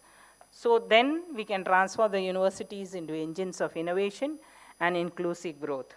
With entrepreneur minds, shape the destiny of the nation, Vikasit Bharat 2047. I take this opportunity to thank AIU and Ramaya Institution executives in giving this opportunity to interact with all of you. I think we, as vice chancellors or of universities of the South, are here listening. We can do things like, when I imagine the 40 years before, when I joined as a junior scientist, where with only book knowledge, the textbook knowledge, and we had visionary leaders who is coming and taking classes saying that we need to make 5 missiles of different tactical as well as strategic. And we didn't even have an input or the technological knowledge, neither the propulsion system, nor the guidance, nor the navigation system. Nothing existed in our country. But within 20 to 25 years, we have mastered the technology, made indigenous products. If we can attempt for such inputs, definitely it was totally full support of the government was there. And if government of India is wishing that we should have Atmanirbhar Bharat and the younger generations taking us to a Vikasit Bharat, it is possible. We need to have a progressive thinking how we can get it done. And we all have to work for it. Thank you. Oh, thank you very much, madam. As a matter of fact, you have outlined the success trend of startup, a positive message you have given to us. And you said, when it is possible within 2.5 decades in the science, why not in the entrepreneurship development also? We take care of it. Now it's a time to invite my friend Professor C. Muttalilan, Muttamil Chelvan. He is not going to speak. I already requested him to present his case study. SRM University, one of the best universities, have very good infrastructure and a learning structure for incubator. Just you would like to know about your history and the present status of incubator center of SRM, sir. Thank you, sir. You are always time conscious, I know pretty well. Already I have given assurance we will be completing by 2:30 and allowing our friends to go for lunch. Okay, sir. Respected chairman, fellow panelists, Madam Pankaj Mittal, my good friend Professor Reina, all my other fellow Vice Chancellors, good afternoon to all of you. It's quite a pleasure for me to share some of my thoughts about creating entrepreneurial mindset among students. It has been always a challenge. Institutions cannot be without a challenge. But the only problem is, because of technological advancement, many things have changed very rapidly, but education, teaching, learning process is not in pace with that. Maybe because we are tuned to particular style of learning things and executing things. Now, I am here to share, as the chairman said, some of the initiatives that we have taken. I'm not saying that we are doing very great, but some of the initiatives may help you to adapt in your institution so that more students will be interested to become an entrepreneur. Sometime in 1980s, the government job was the attraction.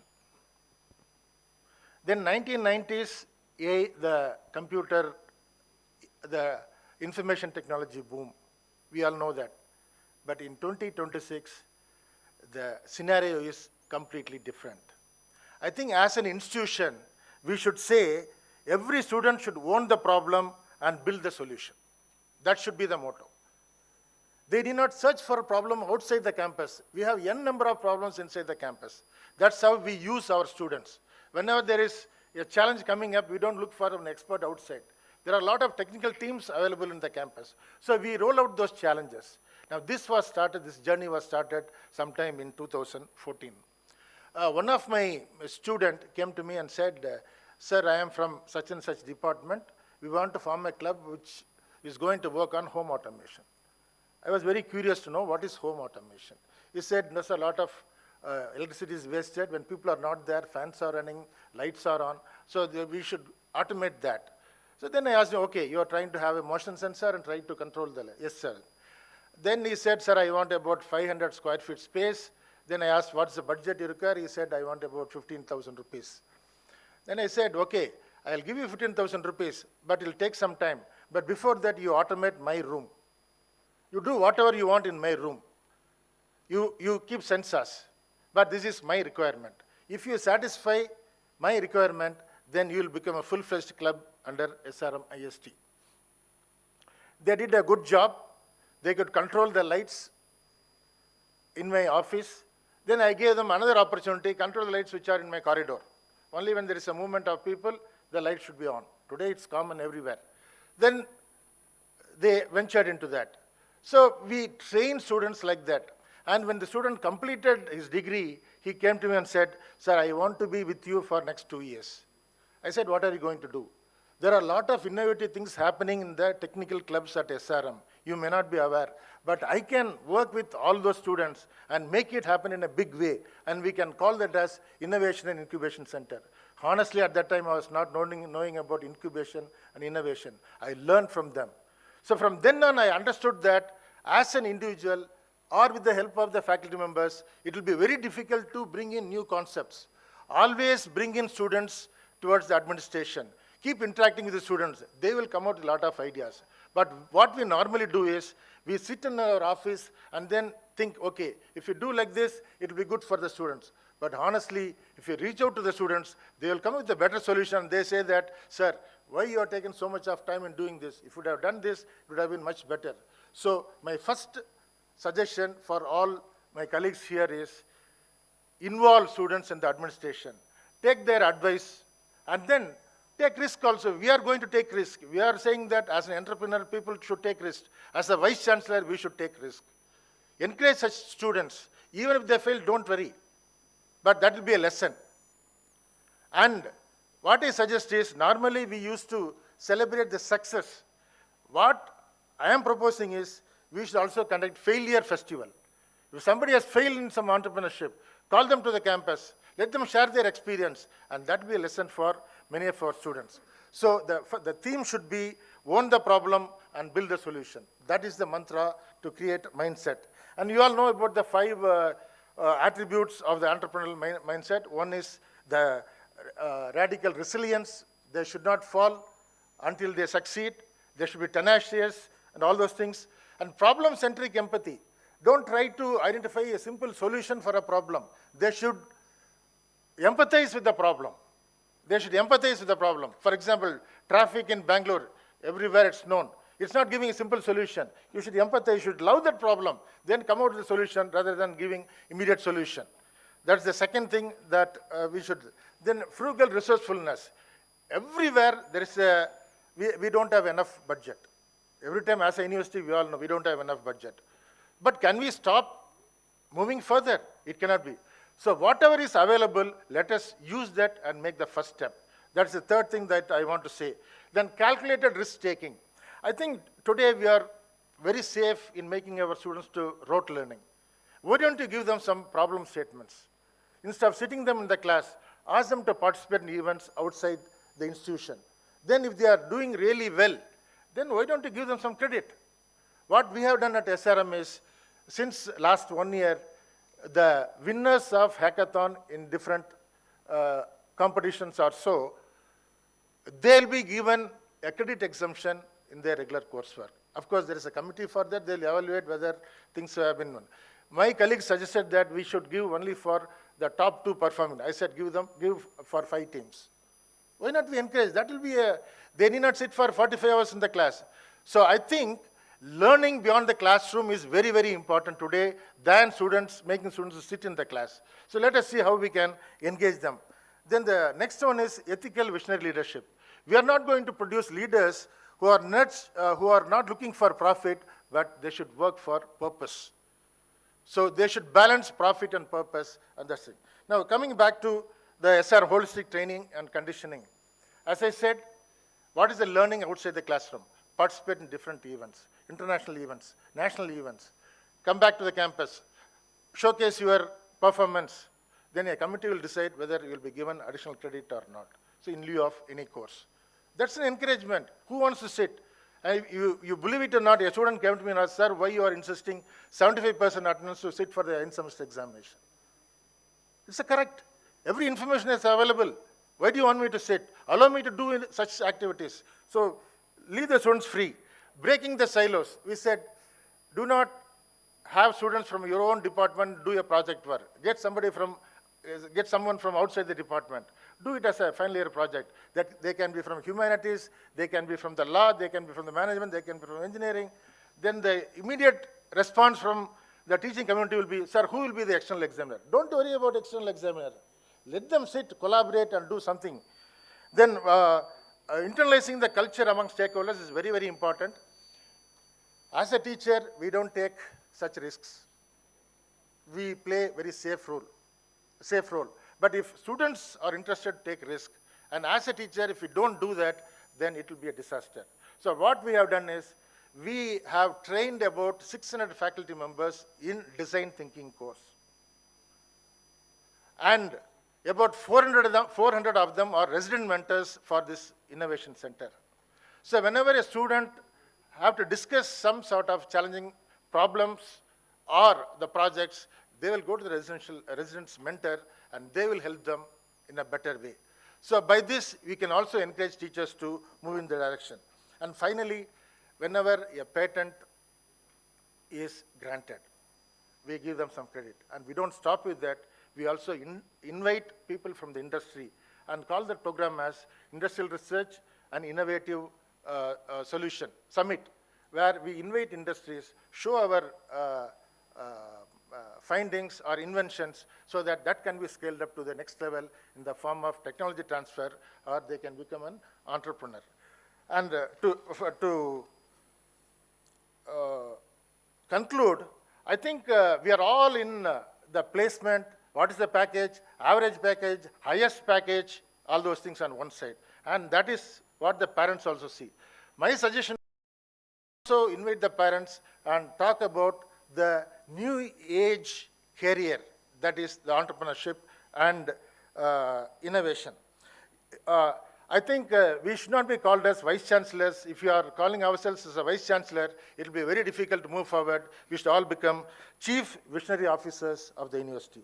I thank the AIU and the Ramaya University for giving me an opportunity to share my thoughts. Thank you. Excellent, sir. You have given a lot of tips how And definitely, we will see that one more designation we will be going along with that. Thank you, sir. As reminded by Dr. Pankaj Mittal, we have to devote some time for the question hours. Yeah, please, sir. Please. Not more than 10 minutes, sir. Please, sir. Yeah, please, sir. Mic there, mic there. Namaskar. Sir, this is Professor A.S. Deshpande from Bagalkot University. All three presentations were good. I have a quick point to make here. We need to build the entrepreneurial mindset amongst the students, but the teachers need to be addressed for that. First, primarily, we need to prepare the teachers for that. There were a few wonderful suggestions we could see. One of the suggestions was you should have the problem statements coming from the industry. You know, in US and Chinese universities, that's what I learned, that 85% to 90% of the problem statements for PhD come from the industry. So why can't we do that? One. Point number two, the teachers should be sent for the sabbatical to the corporates or industries. You know, that particular mindset has to be built in within the teachers also. This is a point that could be always added. Thank you so much. Yeah, good suggestion, sir. Yes, We'll sir. take care of it. Please, sir. Namaste, sir. Myself, Professor Suresh Nadgodar. I am acting Vice Chancellor of Mahatma Gandhi Rural Development Panchayat Raj University, which is a unique university in the country established to conduct study, research, innovation, extension, and also provide training to promote rural development and Panchayat Raj system to, as it has been realized by the government of Karnataka way back in 2016 itself, that unless the villages are developed, it will be distant dream to achieve our objective of becoming a Viksit Bharat by 2047. And in fact, I also congratulate all the panelists and yourself for very valuable information. And in fact, I would like to share our experience of promoting entrepreneurship mindset in the students. Though ours is a very infant university established way back in 2017, we are offering 10 postgraduate programs and 6 undergraduate programs, and a lot of skill set is injected into the curriculum and experiential learning. We have made rural immersion as part of the program, internship, then projects and all. And in fact, we have a combination of around 60% regular faculty and 40% the honorary faculty, who are eminent retired professors from various prestigious organizations, including ISEC, and also from ISRO, as we offer MSc. Thank you very much, Vice Chancellor, sir, for sharing. Yes, sir. Very, very useful And information also, to us. Yes. and also from CFTRI and all. And we also made our students to get a lot of experience by making them to visit to industries. And in fact, we also have MOUs with even organizations like IIT Dharwad, IIIT Dharwad, and all. Yeah. No, I am just Please, giving my yes, experience. question- I am giving my No, our no, university's no, no, experience. thank I you have very stated in the beginning itself.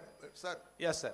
I do agree with you. Yes, It is- sir. It is a question hour, as he correctly Yeah, said. no, in fact, if we get good exposure for the students by sending them to participate even in the expos and all, IT expo or skill development expo and all, that will be of great help for the students We'll to take note develop of that it, sir, as mindset. one of the recommendations. Yeah, Please, and sir. also the Please. faculty Please. also. Sir, we are between Yes, sir, the thank you. lines. Sir, thank Please, you sir. very much. I'm Dr. No, Sridhar from Please, Aditya please, sir, Chandragiri one University. minute for him. Is there? He has been standing for a long time. Okay, I'll stand Please, next. No please, problem. please. Please. Please, sir. Professor, let him, please. He's standing for long. So thank you very much. Just two things. One is Colonel Tiruvasagam Garu's intervention. Sir, the data that you showed, which seems to indicate that there's an increased tendency for entrepreneurship in the country, may actually indicate a very weak per capita, which means that, you know, the lack of safety nets could sometimes motivate students to thinking, I can't depend on anything else, I should start my own thing. So I think that's worrying to me actually, because at per capita of $2,800, we are nowhere even close to China, which is $13,000. So something needs to be talked about that. My other thing is to Professor Dharma.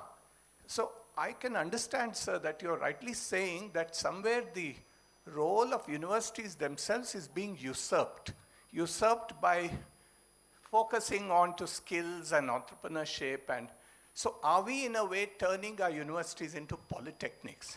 Perhaps that is a question that you were alluding to, although that wasn't clear. But sir, one thing that I want to bring up is, see, if we wanted to emphasize scholarship and learning and stuff like that in a university, where are the scholars? You know, so it's not as if things are turning away because we didn't, despite our doing it well. We haven't done the things that we have to do well. And there could be a need for, a new kind of thinking about universities, So that's just my humble submission to you, sir. Quick response, sir. This would be fine. Quick response, sir. Though, it was subtly said, I understand, sir. We are also turning into a sort of a polytechnic institutions. I'm sure about it. I have also success story. Madam, last time she gave me an opportunity to present my success stories of the university. I gave 10 best practices, as my panelists said. My students are now managing the finance office in the university. They are auditing. Now, we have started already. But my worry is, what is this higher education supposed to do today? Where are we? You rightly said, I've also mentioned it. Where are the teachers? I'm also drawing the attention of the government. How can you manage the university without a teacher? I'm with guest faculties as well. That's a big issue.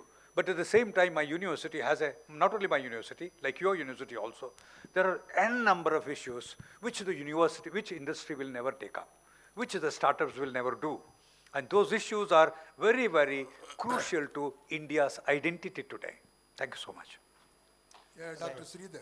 Yeah, thank you very much. I'm Dr. Sridhar from Adi Chinchanagiri University, here, Bangalore. My observation basically is looking at the total number of incubations started in India, nearly 98% of them do not survive for more than 2 years as per the reports from Government of India. And my personal feeling is basically all of us, including my juniors, actually start very intuitively that no, they can succeed. But when come to the market, I think they are failing. So some sort of address is to be done to these youngsters who usually lose all the confidence in especially incubation and then startup and then go off. And actually I also attended some conferences like this, which basically said that people are not actually trained to have the perseverance. Any startup actually requires huge investment. And initially, most of the time, it's basically they'll spend a lot of money in the salary and equipment. By the time they come to the stage where the product can be launched, they'll not have anything. So I think some sort of throw up a light by the panel members would be good. Thank you so much for giving me an opportunity. Can I? That's good. Last one, sir. Yeah. In fact, my suggestion would be we need to increase entrepreneurship mindset for teachers. In fact, that is more important than automatically the students will get that. Now the teachers are not at all interested on that particular mindset at all. So maybe the title next time should be increasing entrepreneurship mindset for teachers. I think we should have one training at least in one industry for a teacher is essential. We have to make that kind of a thing so that the teacher will have an entrepreneurship mindset. That is my suggestion, sir. Thank you. So, yeah, one more. Sir, the presentations by different speakers went on very well. The objective of this panel discussion is to promote the entrepreneurship and startups in higher education. This is the main theme under which we are deliberating. If I recall the establishment of science and technology parks of India, science and technology parks, 7 STPs were set up actually in early 1980s. And one of the colleges in Mysore, SJC, became the very first one, and it conducted exclusive training for the entrepreneurs. Identify the entrepreneurs in the college ecosystem, conduct rigorous training, fund them, and many of them actually became independent, they organized their own industries later on. And after some time though, the funding, because it has to be centrally funded actually, the funding receded and then it didn't really, go along the expected way. Now when we are trying to really implement in the higher education system as a part of academic system, I think, we'll not be doing justice, because the faculty are involved in chasing the technology to teach the students in a differently, changing landscape of education, teaching, learning, evaluation, driven by artificial intelligence and so on. On the other hand, research is also very important, and the teachers cannot really take up the job of preparing the entrepreneurship. Thank you very much. What I would want lot to of inputs you are giving. Whatever I wanted to tell is that if the recommendations basically takes that there has to be a separate entity in the university system, separate people, experts who are actually trained according to the needs of the industry. If this is basically set up in a small scale in various industries, I think this will take off. Thank you. Sir, can I? Please, madam. Today, if you look at the startups or the entrepreneurship, whatever newly taken up, the failure is coming because the succeeding people are the people who are wealthy enough, or the parents are rich enough, so they can sustain. Because the support system for any startup is not there in our present scenario. So we need to initiate this activity from the Government of India side. Like from DRDO or any research organizations, we are supposed to keep 25% of our fund for the industrial research work. Similarly, we have to ask for a research fund for the institutions, academia institutions, wherein which we can inculcate this startup ecosystem. I mean, unless otherwise there is a real support system in terms of finance coming in, nothing can work. That is a practical issue. So government has to take initiative when we are thinking about implementing this entrepreneurial mindset into the educational institutions. We need to support with money. That's what, and training the faculty, everything happens step by step with that. Do you want to say anything? Of course, teachers' role is very, very important, but there is always a transformation. For example, if you take our case, we were an affiliated college way back in the year 1985. We were merely a teaching institution. Then once we became a university, we have transformed the teachers. We have given them enough resources to do some research. Now they are all doing research. Now there's another shift. So a teacher has to be an all-rounder in the present scenario. Otherwise, it will be very difficult to get along with the present generation students and meet their aspirations. Meeting their aspirations is very, very important. Only if the faculty member is very resourceful, they will come to the faculty. And my suggestion would be, if we can include these things like teaching a course, mentoring a startup as a part of their APA score, it will be an advantage for those who are really doing such things. Maybe instead of research, they can do this, something like that. See, basically, all the universities not the one and the same. There are public universities and private universities, even central universities as well. The funding which are being given by funding agencies like DST or some other agencies, the first priority go to the central universities. If at all anything, next it goes to the public universities, state universities. Nowadays, the private universities are not at all getting sizable amount as the fund, especially for the sake of startup or incubation center as well. But funding plays a major role, that's number one. But we need not wait for funding, as narrated by our Vice Chancellor of SRM University. Whatever he has been doing, not on the base of funding, but out of the initiative taken by him, and he is accommodating the students' request with a minimum fund as well. So it all, not only the mindset of the student, our mindset, the leader of the university mindset should be changed first. You have many problems. Even in the private universities, all private universities are not coming forward to provide required infrastructure or funding as well. So we have to educate the management, we have to educate the owners. The days are not far away. As said by Madam Vice Chancellor, and lot of fundings are there, both given by government and outside the country as well. That and all, we have to work it out. It's not the question of the Vice Chancellors doing administrative, related with academic and research. We have to devote at least 20% of our time in the area of creating mindset among the students, especially in the entrepreneurship, and make them to become an entrepreneur or startup owners as well.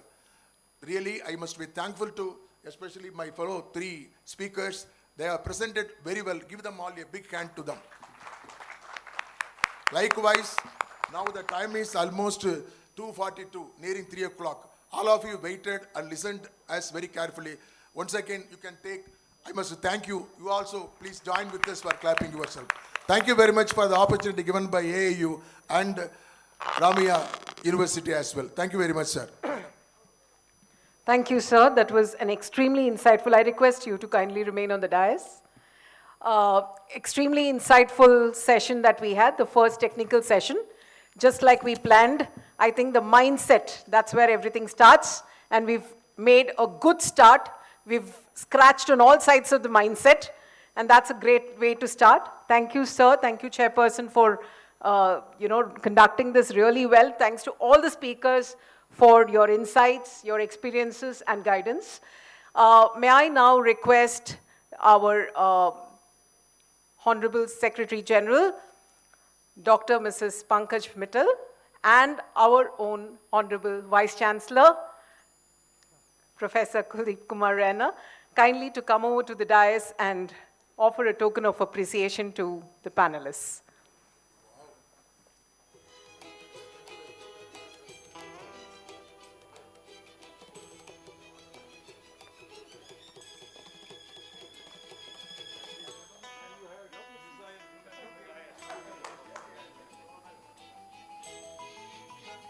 Move, brother. Go to third. Give it to sir.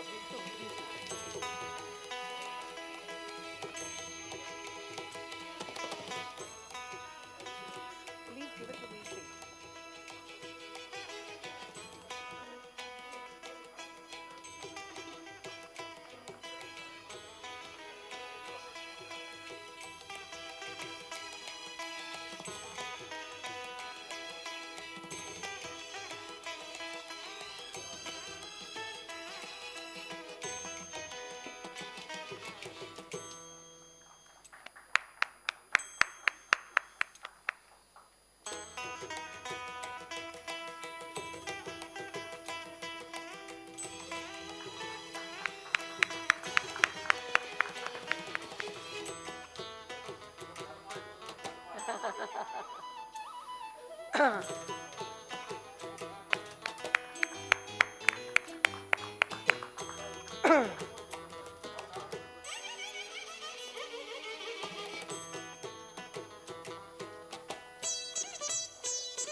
We request all the delegates to please encourage our sponsors. Please do visit the stalls, which is in the ground floor.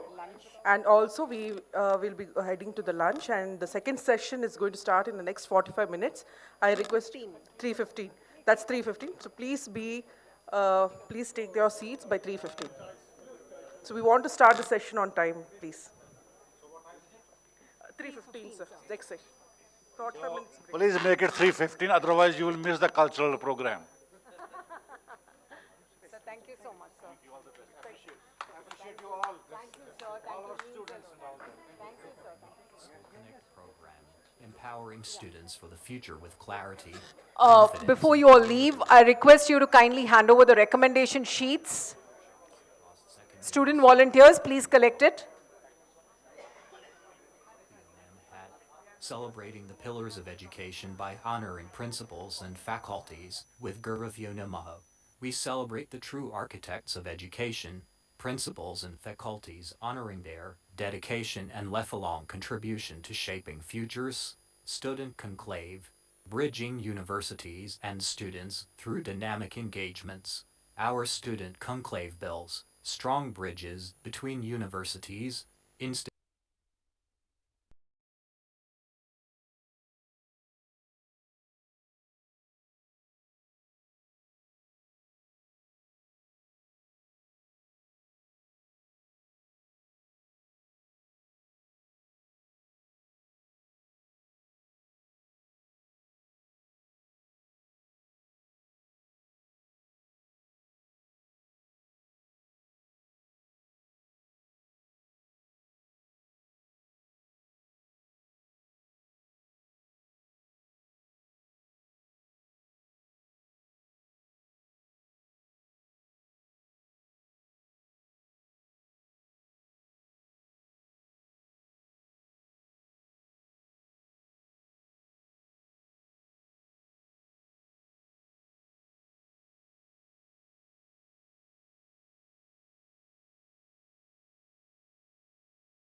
interoperability, data privacy, consent, scale, and vision. We are Intuitive Data Solutions, or IDS, is a global technology and product development company building enterprise and national scale solutions. Our work spans in blockchain, artificial intelligence, cybersecurity, AR/VR, immersive learning, and emerging digital infrastructure. IDS works closely with national initiatives supported by AICTE and the Ministry of Education, Government of India. At IDS, we believe universities should not be passive consumers of technology. They should be active participants. One of the most critical challenges in education today is trust. IDS has built a state-of-the-art decentralized digital identity platform. Bharat Blockchain Yatra is a national initiative to make Bharat a global blockchain leader. A series of mega blockchain engagements across India. IDS XR delivers immersive digital learning experiences with access to millions of courses across domains. IDS has established over 20 centers of excellence across universities, starting with blockchain and expanding into AI and cybersecurity. At Intuitive Data Solutions, our goal is simple: to help universities lead the future. Intuitive Data Solutions. Innovate. Verify. Transform. Can you see what drives us? Is it curiosity? Is it perseverance? Is it agility? Is it compassion? At Wolters Kluwer, we see all these qualities in every professional we serve.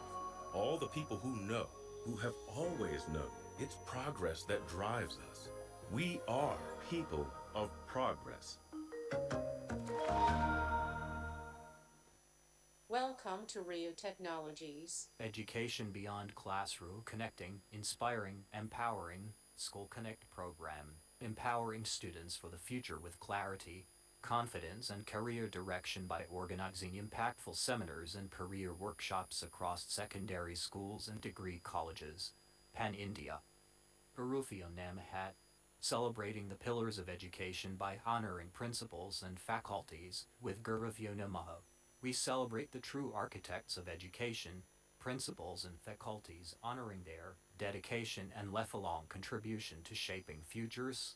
Student Conclave, bridging universities and students through dynamic engagements. Our Student Conclave builds strong bridges between universities, institutions, and the student community through dynamic macro student engagements. Thank you. Welcome to Rio Technologies. Education beyond classroom, connecting, inspiring, empowering, School Connect program, empowering students for the future with clarity, confidence, and career direction by organizing impactful workshops across secondary schools.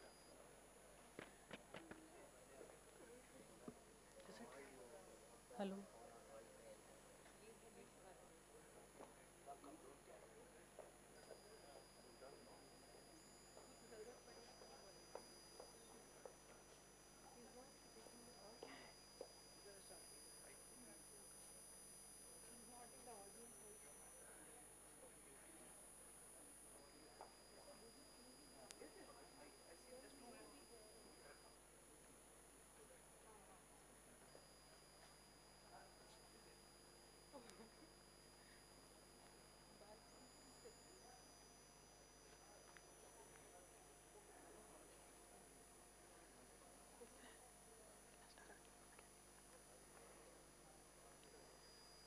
Hello. After a sumptuous lunch, we look forward to a non-drowsy and engaging session. A very good afternoon and a very warm welcome to all the dignitaries to Technical Session 2 of the Association of Indian Universities AIU South Zone Vice Chancellors Meet 2025-26 on Promoting Entrepreneurship and Startups in Higher Education Institutions. The theme symbolizes the pivotal role of entrepreneurship as a catalyst for innovation-driven growth and sustainable economic development.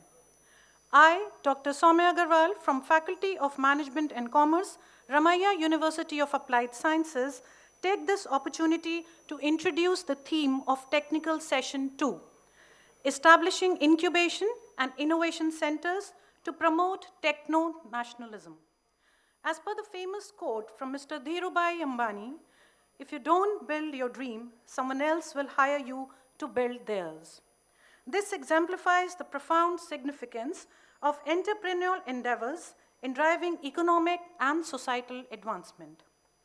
Techno-nationalism refers to a nation's strategic pursuit of technological self-reliance through the development of inclusive and regionally rooted innovations aligned with national priorities.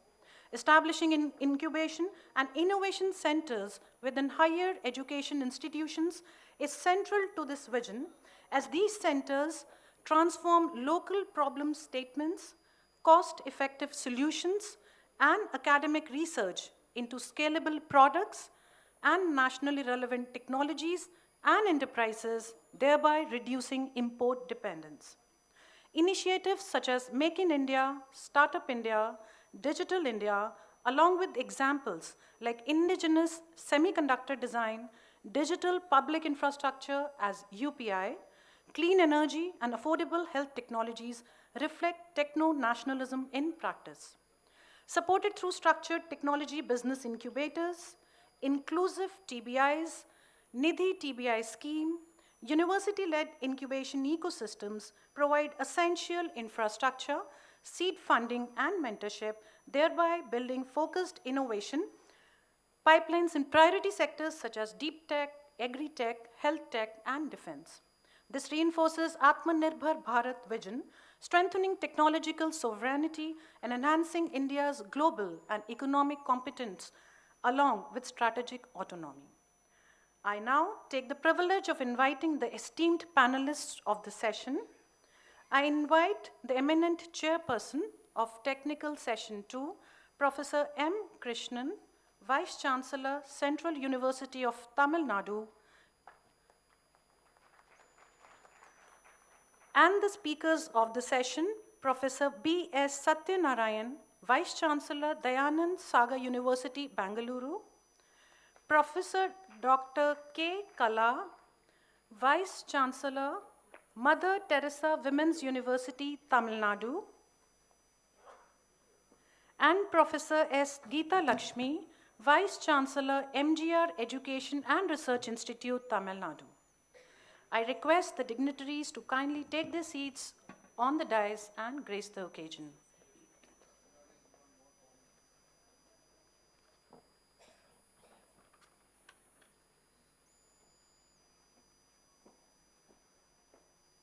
Welcome, sir. Welcome, ma'am. I now commence the proceedings of the technical session. We request all the dignitaries to kindly fill in the recommendation sheet provided in the welcome kit. Your recommendations would be valuable for getting insightful perspectives. The sheet would be collected at the end of the session. It is my privilege to now introduce the eminent chairperson of the session, Professor M. Krishnan. Professor M. Krishnan is a seasoned academic leader guiding the Central University of Tamil Nadu, Thiruvarur, with a commitment to academic excellence, entrepreneurship ecosystems, and industry-linked research. A renowned scholar in biotechnology with over 3 decades of distinguished service, he was previously the Vice Chancellor of Madurai Kamaraj University and held key leadership positions at Bharati Darshan University and Central University of Rajasthan. A fellow of the Royal Entomological Society, London, he is the recipient of several prestigious honors, including the INSA Young Scientist Award and Tamil Nadu Government Scientist Award. He has played a pivotal role in advancing interdisciplinary research, innovative pedagogy, and environmental genomics in Indian higher education. We extend a very warm welcome to you, sir. I now invite my colleague, Dr. Pallavi Mun, to introduce the distinguished speakers of the session. Thank you.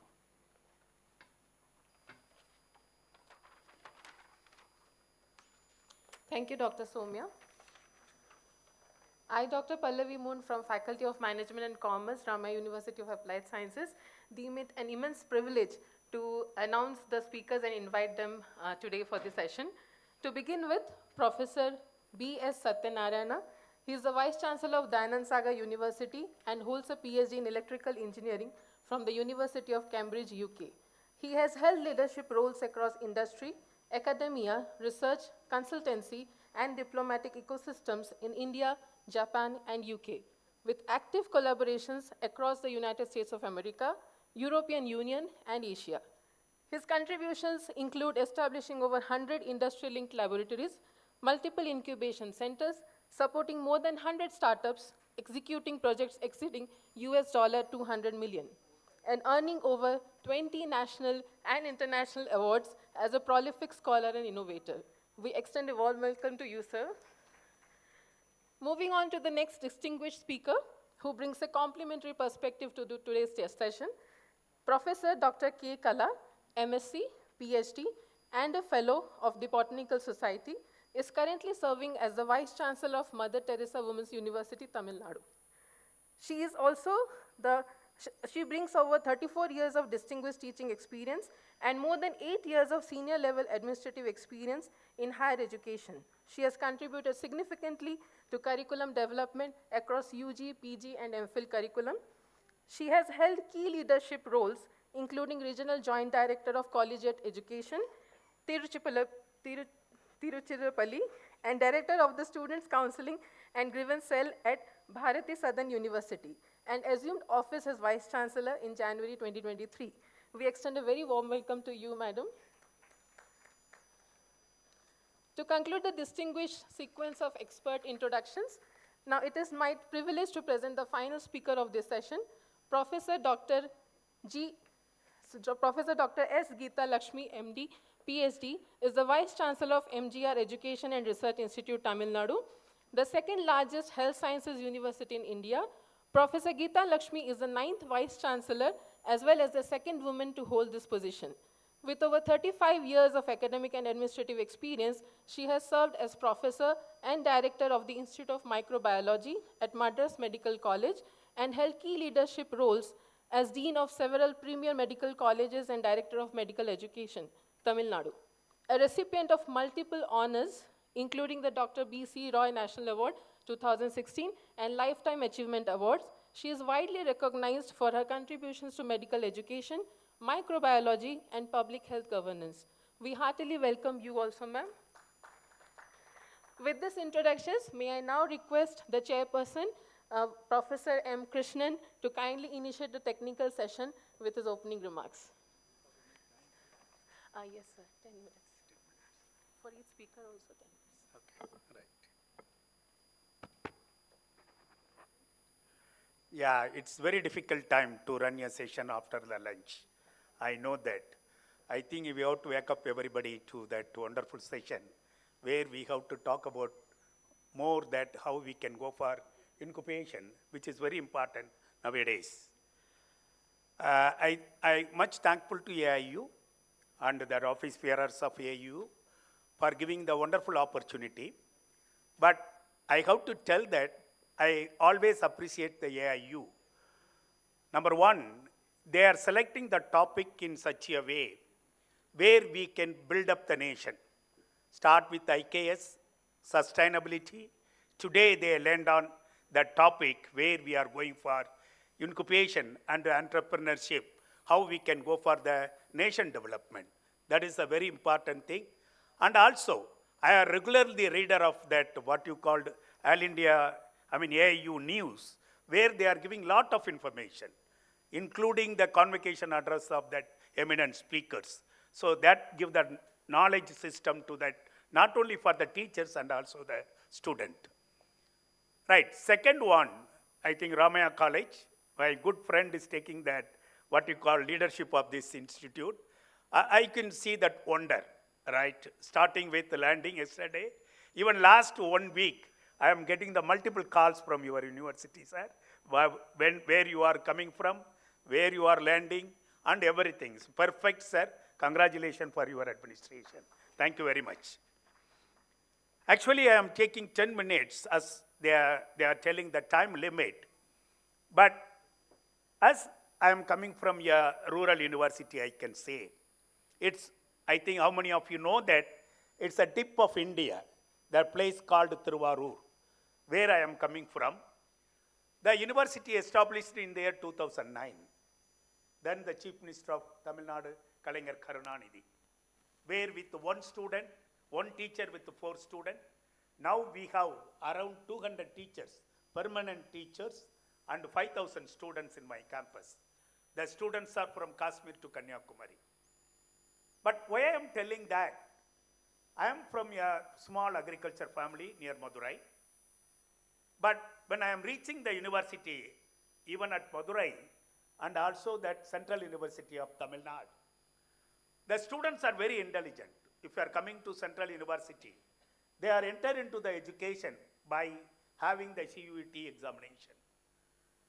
So what I feel that, I think the teaching is not that I feel that it's not very important for the students. They need only that input or encouragement. That's enough for my students. So what I feel that, my village people, because even Madurai and also that Central University, we have near about 45 villages around us. So they had given the land. They are looking for what you are going to give back to us. That is the $1 million question for my students. So, my dear faculty members, I called on all my students. I told that, yes, we have to give back something, but how you can? Kindly take 4 Sutra immediately after joining. I told that 4 Sutra to my students. Number 1, kindly come out from a curriculum. Then only you can give something to my society. Curriculum is only for getting the degree. But if you want to do something for my society, you have to think beyond your curriculum. Number 2, nowadays it's not possible to complete your achievement or goal. It's not possible by single hand. Yes, it's not possible. So you have to have the network and also collaboration. We have that live example. I can say that 40 years, we don't have the vaccine for HIV. But we can able to get the vaccine for COVID, the virus, within the 2 years. How it's possible? It's only because of the network where we collaborate with all the different group like UK, US, Germany, and also Bharat Biotech India. We got the vaccine. Now we are successful. So network is very important. Number 3rd sutra, what you want that? Sustainability. Sustainability is very important. Whatever the work you are doing, whatever you want to put the input, that should maintain the sustainability. Number 4, whatever you are going to give that to the society, it should reach the last person of my village. Inclusive nature. Then only your aim should be successful and public can respect that. The Mahatma Gandhi rightly told that. When the higher education going to be respected, when you are going to give back something to my society. Otherwise, it's not possible. So how we can give? If you are thinking about it, the morning when you are seeing the speakers, they told that there are the 5,000 papers from China in Hawaii conference. Only, 50 papers from India. Why? What's the problem? But my aim is, I told my students, kindly look into the local problem. What is the problem? What my village people are facing? Number 1, I am sorry to say that all my village people are not getting the good drinking water. What's the problem? Hardness of the water. So chemistry students should go and analyze it and see the solution for that people. Number 1. Number 2, the young students, the elementary school students, they are not getting the good computers. Even they are not ready to see the computers. What I told that, all my university professors, The old computers are available in my that godown. I got the permission from Government of India Ministry. I repair it and had given all the computers for my school students. At least they can break it. There is no problem. Number third, what we can do that? Identify the local problem. My fisherwoman, because we are in the coastal area, identify that syncopation, idea and app, where they no need to go street by street. You can give the app, what are the fishes are available, what's the cost, like your Swiggy, where you can buy the fish. Sir, it's all taken by industry. How it's possible you can put that question to me? I call the students. It's not what you call the department wise. Any student can come to my incubation center. I can say, if you are giving idea, mind, where I can give 5,000 rupees. Then I can give the lab facility. Right? If it is work out, I can give 50,000 rupees. If you need any special instrument, I can go up to that, what you called that 5 lakhs rupees. What you can achieve that? You can ask the question. Number one, 3 incubate is very good or successful in our university. Number one student identify that a litmus paper where they can identify that mercury level available in your soil, where we had the problem in the Kodaikanal. Madam is here. That, investigation taken by the, what you call the industry. Number 2, one of my professor incubated. What is that? Everybody is saying that green tea can improve the immunology power of a system. What is the proof? How we can prove that? So the green content, how it's going to improve that, what you call immunological power, that we are successful. And the third one is very important. I'm not taking that, my non-teaching staff, non-teaching faculty. I am treating them with that regular faculty. I am giving 90,000 rupees per year for the non-teaching faculty to go anywhere in the conference, learn something, come back to that system and give that, what you call your expertise to other students. So we are giving the, what you call platform, not only for my students, any students from Tamil Nadu, they can reach us, our university, for getting any sophisticated instrument to give that, what you call research output. By that, we are also beneficiary. How? We can go for the joint publication with the students, even they don't see the instrument, now they are ready to see the instrument, work with us. So that give the platform. How it's going to improve? 3 important things, I can finish it. 1 minute, please. One is the knowledge economy. That is a very important thing. If you want to improve that nationalism in your economy, that knowledge economy is very important. Second is industrial economy. And also third is agriculture economy. We are that, what you call agriculture based on, nation. So we have to put lot of input that. So if you are putting the 3 important area, definitely, but I don't know how you feel that. Central University of Tamil Nadu, we have lot of money, lot of fund to, to support my students and my teachers to lot of research and also incubation center. With this, I am completing my talk. I will come back after my panel discussion. So thank you very much once again for giving the wonderful chance for me to discuss with this topic. Thank you.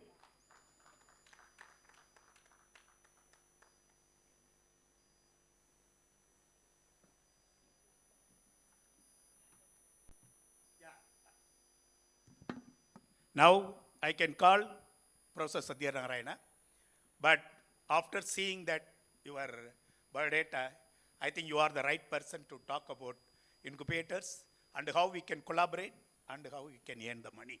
Please, sir.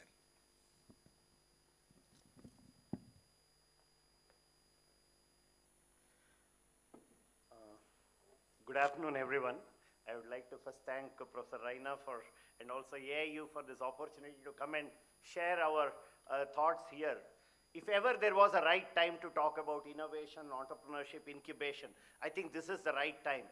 And if ever there is a podium, I think it is for the educators, because today the whole world is most looking for entrepreneurial solutions. And that entrepreneurship in the era of knowledge economy, as Professor Natarajan rightly, Krishnan mentioned, is enabled by knowledge economy. Gone on for last, I think 77 years, I'll just take 1 or 2 minutes to repeat what I say everywhere. See, we have spent 77 years to come to 4 trillion. For the last 2,000 years, 90% of the time we were global leaders. Only for 10% we have lost the bus. Once again, the world is looking at us in this era of knowledge economy, where we have a 5,000 year of knowledge repository and also the latest modern technology. And as Professor again Krishnan mentioned, it is an era of cooperation, collaboration, co-invention, co-creation. For all of this to happen, if there is one platform where it can happen without inhibition, because academics have the least constraint. If you go to industry, industry has its own constraint of time-bound delivery, profit and losses. If you go to the government, they have a mandate or they have a ruler who takes a decision and defines what to be done. So we are the only people who have, whether we like it or not, the least constraint. And we are the only people who are paid in advance to learn and do all the mistake and also explain the mistake in the best possible way and again recorrect it any number of times in the name of research. So if we do not, and as I said, Indian progress for the last 77 years was maybe in spite of us. Our education was irrelevant. Dr. Abdul Kalam clearly said, in the era of knowledge economy, India should become a developed world. He had already foreseen it from this technology forecast provision that he created. Now, so coming back to the point, if you have taken 77 years to come to 4 trillion, in next 10 years, Niti Aayog says we'll go to 2 trillion. And depending on whose prediction you go in next 22 years, we are supposed to go to 24, 28, 32, or even 36 trillion. 600 to 800 or 900% growth. And for this 900% growth, it cannot but happen without academics. So we are in the truly driver's seat to deliver the economy, and no business process, no policy process can enable growth as much as an incubation-enabled academic environment. Because the whole transformational change, because a small incubation company incubated in a university, as it grows, builds supply chain, various services, various smaller, companies. So the whole economy has to grow, and if we have to look at enabling the 1,500 million people with jobs or entrepreneurial pursuit, I think again, it just goes without saying, it has to be done by education leaders, and it's very apt that AIU is today asking us to talk about it. So I think the time is too short. Most of you already have all the experience. I don't think I'll have to say too much, but I just want to share some examples of how, say in the last 20, maybe I did some PhD in a domain called vacuum nanoelectronics. Thankfully, it is not in Cambridge. Mine is the first PhD. It is not even now taught in IISc, IIT, and elsewhere also. We are talking of electronics, but increasingly in Indian academic system, physics, chemistry, material science, instrumentation, even errors and approximation measurements are being removed. And everything is supposed to be enabled in the age of IoT by sensors and system with accurate precision, with automation. So I think the challenge for us to deliver product process solution and through our education process and enable our students is huge. So, but then the best part is the new education policy actually gives us a clear mandate and an unlimited freedom as a university. All it says is experiential learning, and it says multidisciplinary education. So all new product process, our education system from time immemorial was always prashna and tarka, questions and discussion. So what is the new education policy when it says education has to deliver foundational skills, competency skills, and also character skills? All have to be integrated. It cannot happen standard. You cannot say, okay, I will give some social skills and soft skills separately. I will give foundation separately. I will give the competence to deliver it separately. So that is what the education system says. Okay, you have to deliver it through project-based learning. A simple statement. The project can be a survey, it can be a case study, it can be study of patterns, it can be study of, a local situation. As Professor Krishnan already mentioned, how many local situations they were able to solve. And whether we like it or not, the developed world is saturated, they do not know what to do. The whole developing world is looking at India. And the solutions for the future, for the developing South, has to come from India, because India has all the, whether it is genetic ecosystem, whether it is the climate ecosystem, whether it is the technological resilience and affordable innovation delivery capability, it exists in India and in us. And again, we always seem to forget, I don't mind repeating this example every time. You see, many people use quartz watches. You get it from 25, 30 rupees to 25 lakhs. The difference in the technology, I am sure you are all aware, between the 25 rupee and the 25 lakh is hardly 4 to 5%. Or actually, literally it's 96, 97% is there in the 25. So we are doing the 97% without self-belief and allowing somebody else to do the remaining 3%, 98, 99, 99.9, 99.999, and make it 25 lakhs or 25 even trillion, depending on what gold and other jewels are added. So my point is, let us first start believing in ourselves, then believe in our colleagues, and not be struck with processes. Because it's project-based learning, the key is how do we create a culture? A culture of self-belief, culture of belief in each other, culture in working together.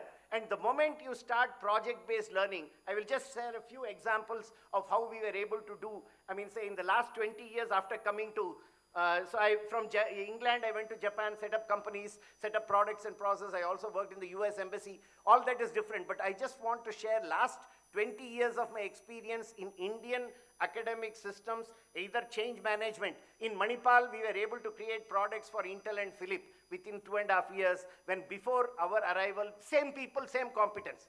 Their engineering school had not done more than 50,000 project, medical school had not more than 25 lakhs project. But in the 28 months, we were able to do 5 crores of grants from industry and government agency and deliver product for Intel and Philip. And again, using simple student assignments, starting from the simple fundamentals. Or similarly, see, I came to another college here, RV College of Engineering. We are a great teaching college, wonderful teaching, wonderful professors, students globally, now all very well. But we hardly had 2 to 3 industry labs, but in the 5.5 years, we built a process of how to do multidisciplinary assignments starting from first year. And all this is already in the education policy of having innovation, design thinking, entrepreneurial pursuit, sustainability. These courses were integrated from the first semester as a project-based learning.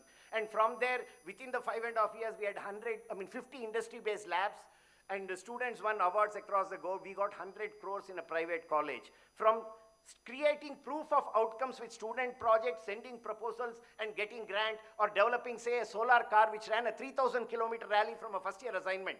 And initially, we just did a first-year assignment of saying a solar car and possibly how do we charge it. From there, the student did the projects, 200 got excited, and therefore a team was formed. We went to Mr. Maini and said, we want to participate in the global solar challenge in Australia.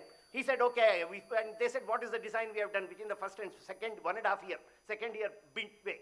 So he sent his race team, expert. They started working. So at every stage, mechanical, electrical, and we had asked the teachers now, when these students do, as already I think earlier also SRM professor had already mentioned, I will not repeat all of that.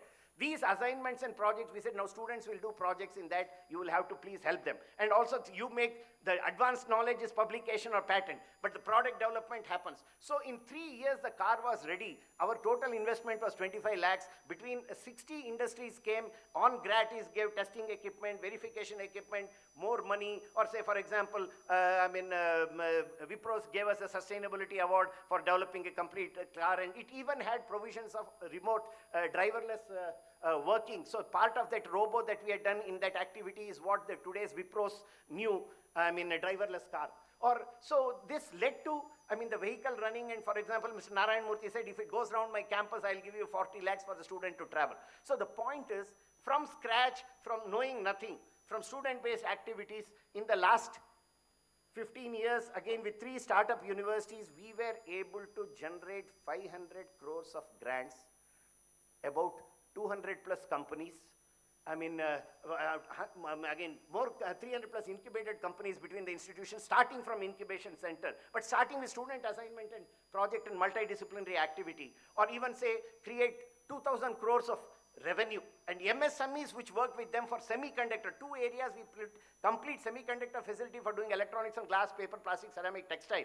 And these textile can be used to create in semiconductor companies IoT edge enabling integrated circuits on glass, paper, plastic with indigenous ecosystem. So I think for the sheer lack of time, all I want to say is, I'll finish with another half a second, 2 minutes, half a second rather literally.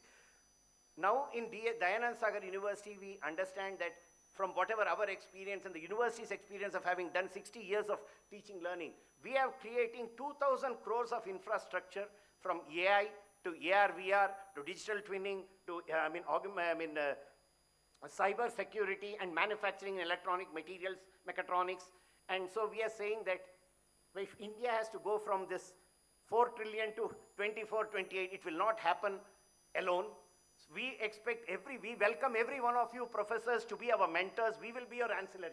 Whoever has an idea, please come, educate me or my colleague and the student. Let us do it together. And we can also say that any company has any requirement from TRL 1 to TRL 9. We will be able to, because within student assignments, we don't have to wait for the final semester project. Every semester, design thinking, project-based activity can lead to solution for companies, and especially repeated testing verification with a UG, PG final year product or a PhD student cannot do, will be the new innovation and understanding of process for a young regular project assignment. And we are saying we will be able to solve solutions in TRL 1 to 9 and add AI enabling and also sustainability and circularity into it. So for that we have said AI first and digitalization is a mission for the next 24 months and a sustainable campus by 2030. And it may be looking obnoxious, but with that I think believe we can do, and we invite all of us and let us make sure we prove that we truly are worth our salt, and academic together can truly help India to go to 34 or 36 trillion and once again be the global leader that it has been.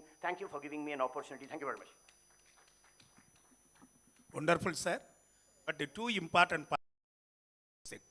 Number one, where a scratch level you can start the incubation. No need to have the money immediately, number one. Number two, that's a very good invitation. Anybody can come to your university as a mentor. That will give a real platform for all the professors can say that, number two. Number three, money. If you have real mind or thinking, critical thinking, you can earn money like this. So these 3 points, I want to propose it. Wonderful, sir. I wish that your university come up in the best university in India. Thank you very much, sir. Yeah. Next one, Dr. Kala. I think he is from the rural university called Women's University at Kodaikanal. I think it's running a university in such a area. Even today, if you are going, the daytime temperature is only 8 degree, nighttime 2 degree. You see how students are coming and learning in this university. It's only women university where they are doing higher education. But most of the students are rural and also tribal students. So they are doing wonderful thing for the higher education. I think I invite Professor Kala to tell about that, how your university contributing incubation.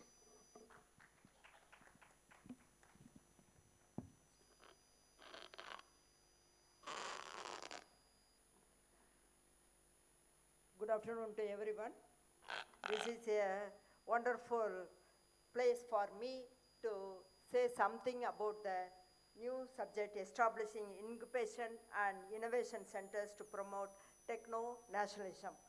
Respected Professor M. Krishnan, Vice Chancellor, Central University of Tamil Nadu, Thiruvarur, distinguished delegates and esteemed colleagues, it is my privilege to be part of the AIU South Zone Vice Chancellor Meet 25-26 hosted by MS Ramaya University of Applied Sciences, and they are doing the wonderful thing for all of us. So I congratulate the team who are working for continuously to do the best of this thing.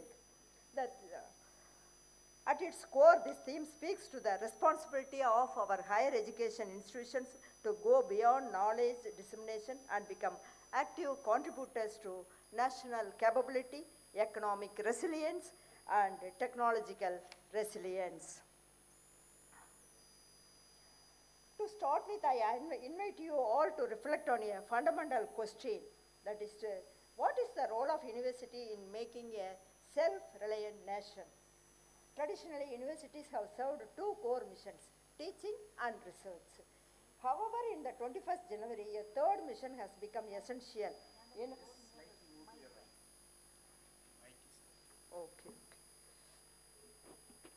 The third mission transforms universities from centers of knowledge dissemination into catalysts of indigenous technology, innovation, and economic sovereignty. Let us consider this shift clearly: teaching, research, innovation, and incubation. Without incubation, the research remains only in journals. With incubation, research becomes products, enterprises, and societal solutions. A doctoral thesis on herbal extraction becomes a bioproduct startup supporting India's herbal industry. A student project on sensor technology becomes a women's safety wearable usable for man. Incubation not merely about producing startups, it is about reducing the dependence, creating local industries, generating employment, strengthening regional economics, protecting national data and digital sovereignty, solving Indian problems with Indian solutions. We often say universities are knowledge centers, but the future demands more. Let us illustrate some of the research avenues. They are agri-tech innovations, renewable energy solutions, indigenous software platforms, biotech products, defense-related sensor systems. This journey is from classroom to laboratory to incubator, marketplace, and to the nation. Currently, India imports more than 60% of its electronic components, including semiconductors, Saris already told, printed circuit boards, integrated circuits, LEDs, capacitors, and other critical parts used in electronics manufacturing. This sourced mainly from China and Hong Kong. High import dependence, large outflows of foreign exchange. So the global supply chain is also disturbed. India is promoting local manufacturing, R&D, and strategic partnerships to close these gaps. Hence, the Indian government focused on reducing the import dependence. Nowadays, innovation ownership is unevenly distributed. That is, many countries use technology, but only a few nations primarily create, patent, and legally control over it. Economic, technological, and strategic power over others. India should adopt a techno-nationalistic approach to strengthen its technological self-reliance. When a country lacks strong support systems for research, innovation, startups, and advanced industries, skilled professionals and researchers move elsewhere to seek better opportunities. A large youth population becomes an economic advantage only when sufficient entrepreneurial and startup opportunities exist.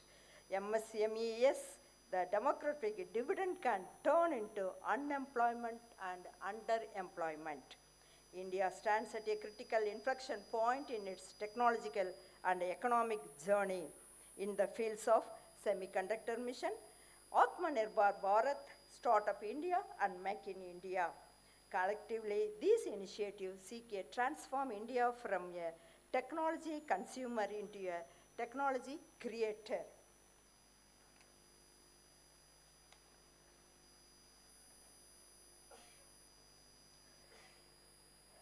Traditionally, universities have focused on teaching and awarding degrees. Today's innovation-driven economy, they must evolve into centers of research, innovation, and intellectual property creation. Shift emphasizes knowledge through research, patents, prototypes, and startups. Universities focus on original research patenting, prototyping, and technology transfer. They nurture homegrown solutions, strengthens national self-reliance, reduces dependence on foreign technologies, and builds long-term technological sovereignty. Strategic development of indigenous technologies within the country to reduce dependence on foreign systems. It focuses on critical and high-impact sectors such as semiconductors, AI, defense, healthcare, energy, and communications. Country to design, own, and produce critical technologies locally rather than relying on licensed or imported solutions. University startups and industries play a central role by generating indigenous IPs, deployable technologies, and scalable products. The goal is not to withdraw from global collaboration of markets. Strategic self-strengthening allows a nation to promote indigenous R&D, IP creation, and resilient supply chains while continuing international cooperation, trade, and knowledge exchange. This is essential for ensuring national security, resilience, and long-term sustainability in the fields of health, energy, agriculture, defense, and digital infrastructure. Universities must generate local socio-economic, environmental, and national needs rather than importing generic technologies. First of all, we should understand techno-nationalism is not an isolationism. So, techno-nationalism is not an isolationism. Universities should develop skilled, future-ready human capital equipped with technical, entrepreneurial, and problem-solving capabilities. Universities should create patents, copyrights, and property technologies that strengthen national intellectual property portfolios. Then start-up year nurseries, technology validators, regional innovation anchors act as a hubs that connect government.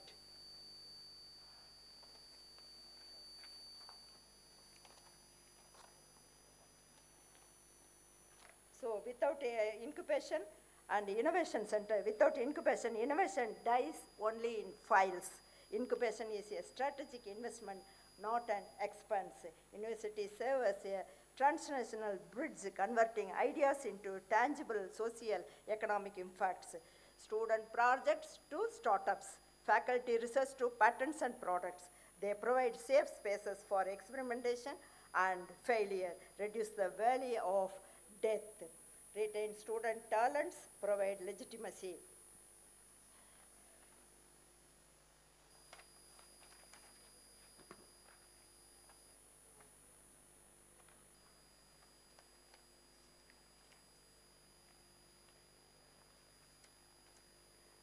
As we come to concluding segment of this important deliberation, I would like to place before this August gathering not merely an idea but a call for collective leadership. They are no longer add-on facilities or experimental initiative, but they have become an integral part of an institution. When a university developed AI health and indigenous cybersecurity software, when agri-tech solution, these are national progress stories. We have a rare convergence of opportunity. But opportunity without action is lost potential. The time to act is now. If we delay, other nations will define the technologies. No single university can achieve techno-nationalism alone. We must move from isolated excellence to collective innovation. One university specializing in biotech and herbal innovation, another focusing on AI and cybersecurity, a third leading agri-tech within 1 minute, and food processing. Through inter-university collaboration, we can share laboratories and prototyping facilities, exchange mentors and experts, co-develop national scale pilot projects. This only Sir Krishan sir and also the sir is also told the changing the shared national innovation repositories, that is more important. Patents filed by universities and documented prototypes and proof of concept. This prevents duplication, accelerates adoption, and builds a national knowledge commons for innovation. So, respected Vice Chancellors, techno-nationalism cannot be achieved through policy documents alone. It requires institutional courage and leadership. When Vice Chancellors speak in one voice, transformation follows. Let me end with a defining truth. Techno-nationalism will not be legislated, will be incubated in our laboratories, classrooms, incubation centers, minds of our students, vision of our faculty, and leadership of our Vice Chancellors. Let us pledge today to make incubation a core university mission. Collaborate across institutions, share innovation openly, build indigenous technologies proudly, shape a self-reliant, innovation-driven Bharat. The nation is ready, the universities are capable, the responsibility is ours. The time to incubate India's techno-national future is now. Thank you for giving me this wonderful opportunity. Thank you, madam, for giving that overall view of and also the importance of incubation and how we can propagate, how we as student research should go for the incubator center. So these are the very important area.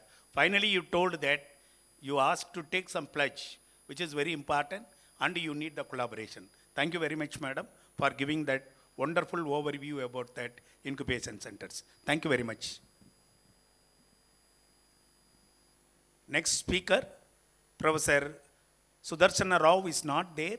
So now I can call upon Dr. Geeta Lakshmi, Vice Chancellor, MGR Educational Research Institute, Tamil Nadu. So as they told that it's a 9th Vice Chancellor, they are doing lot of things towards the healthcare. Now, Madam can explain that, how healthcare can give some idea about the starting incubation by medicinal plant, yoga, and related things. Thank you, Madam. Thank you, sir. Please. I didn't prepare for that and all. But anyway, it was all of a sudden, like yesterday there was absenteeism of one of the speakers. And I thank Dr. Pankaj Mittal, who made a sudden proposal to me, like, why can't you do fill that gap? So I thought, would I do it? Okay, fine. Let me also do it because with all my experience, I thought I can do it. And I thank the MS Ramaya University Allied Health Sciences and Raina, who is a very good friend of mine, and AIU Pankaj Mittal and the team members who are here. And they made us our travel and everything very comfortable, stay comfortable, and also at the lunch and the morning session, tea session break, it was comfortable, I should say, and everything went on time, and also this would also go on time. And I would say, like, as a doctor, as a medical doctor, my span goes for 44 years. 34 years I was in the government service, and later on move on to the deemed university, private sector, and there was a lot of difference which I could see. But of course, whatever I could do as a Vice Chancellor to improve the academic and also the skills development and curriculum changes, whatever is needed, I have done in my university and still going through it. And I want all the Vice Chancellors also to do it. Though there might be some hurdles, you have to cross that to make all your teachers or faculties to come together, meet them, each and every one, talk to them, talk to the students. I go to each classroom and talk to the students. I go to each department also. I do not know how many Vice Chancellors go, but I go to the department, talk to those people and to the students. And also this platform of AIU has given me a platform where I also learnt a lot. In fact, I would say, like, when I had gone to the Andhra Technology University, that was the first time I came to know about the innovation and the incubation center. I was fascinated. Then when I came back to my university, there was an incubation center, there was an innovation center, but not much were happening. Then I pulled them, I screwed them and asked them what's been done. And then they all got into the groove of getting the funding, the seed money from the management, many things. So if you go to the public sector and the private sector, I would say the private sector, if the management is good, They provide a lot of you seed funding and a lot of money if you put a good proposal. That is what I have seen. Whereas in a public sector, they are concerned not in the central university or the university which is governed by Government of India, but in a state government university, it is very difficult to get the funding, and it has to go through the Senate or the, governing council or the academic council. So that is the difficulty. And I also want to say some few example on innovation. I would say it was a small boy, it might be my grandson also. So that is how you have to teach the students. So he was brushing his teeth, right? But he felt that he has to take the paste and put on the paste, and most of the paste get wasted. So he gave me an idea, right? He said, like, why can't you have a paste tube which is hard at the end and a small softener at the on the bottom, so that the paste can be driven into the brush, to the brittles of the brush. So this was a new idea. So I went and gave this idea to my dental college people. They innovated it. So that is how the innovation starts. So you have to have the ideas. So in my university, I started the idea club in each and every faculty departments.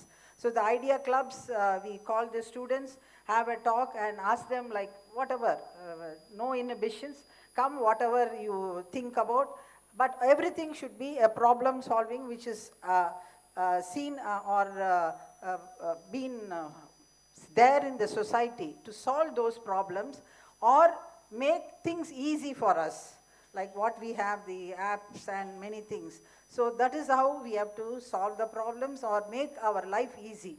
So these are the two things which I instilled in my students' idea, and this was going on, and we have started a lot of innovations and patenting and the intellectual property, whatever it is, prototypes, designing, everything has been going on. And now let us come to, and also, I also say that I thought of why China is making so many small utilities, things which we also buy. So, for example, if you go to a hotel, there are a lot of wooden spoons. Have you seen? A lot. So all these are purchased from China, from I think so Guangzhou or something. From that part they buy in bulk, and they are, why can't we do it? So this is the wasted product, like banana fiber, whatever it is, which has made into textiles or whatever products of usage. So this has to be thought about, the products which we wasted, products which are not used, how can it be reused? So all these has to be, because this comes under the SDG. So let me go why a techno-nationalism matters today. So India Vision, so all these are small samples, which I had said. India Vision for Viksit Bharat 2047 hinges on the self-reliance in technology and innovation in incubation centers, which are critical to nurturing homegrown startups that drive economic sovereignty and technological independence, which we have to earn. Whatever the product has to be sold, and we have to earn in our university. And I should thank the NIRF ranking as well as the NAC, which has made it mandatory that all this to happen. If not, none of the universities will do it. So Tamil Nadu stands as a rising startup hub with strong industrial and academic ecosystems, uniquely positioned to lead India's innovation revolution. Key contribution of incubation center. What are the key contribution for the incubation ecosystem which we want to in our own universities? So we have to have the idea to market, first by our own faculty as well as the student, where we can get the help to innovators to translate their research from labs into a tangible, scalable products, moving from concept to market. Then we have to build the ecosystem building, that is to cultivate a supportive environment like mentorship. Each department should have a mentor which should be a member in the incubation center, and networking has to be done, like today Dr. Sir said with that networking collaboration and co-invention, whatever. So we have to have this and bridging the gap between academia and the industry. Then the first thing is we have all the idea. Then next, what to do? Financial support. So we have to provide. First, we need not depend on the outside, the extramural source. We have to have our own management or our own seed money grants to be given. And we have also grants from Nidhi Prayas, who provide 10 lakhs and connect other startups to investors. Then we have to have a skill mindset development and job creation in the system. Next. How to go? Right. So the government of India is Atal Innovation. I want to also to know that the Atal Innovation Mission is there, where Atal Incubation Centers can be made, establishment of incubation centers, which receive so many crores of money. Nidhi schemes are there, which we can get into it. And Nidhi, the technology business incubator, which provides 15 crores, and also 11 crores for technology business incubators. Nidhi Prayas, promoting the accelerating young and aspiring technology, which gives 10 crores. So all these MSME incubation scheme, Tide 2.0, which also have many incubators. They also support the incubators, and Startup India, that is Startup India Seed Fund scheme is also there. So each one of you should know all this so that we can apply and get these funds. So we also have an international accelerators partnerships with global venture capital firms like Canadian firms. They give Indo-Canadian research. They also have the programs enabling in Tamil Nadu startups to access international markets and funding networks, and bilateral innovation programs where we can leverage between the innovation collaboration with like other countries like USA, Israel and Singapore, and also Japan and Taiwan, where our students go over there, learn the technology and come over here and do the startups and innovation, The global development banks, the other one I want to say is global collaboration with the World Bank and Asian Development Bank, and as well as Japanese funding, which has a 0% percentage of interest. So you can get the innovation grants for technical expertise and scale-up capital for high-impact ventures.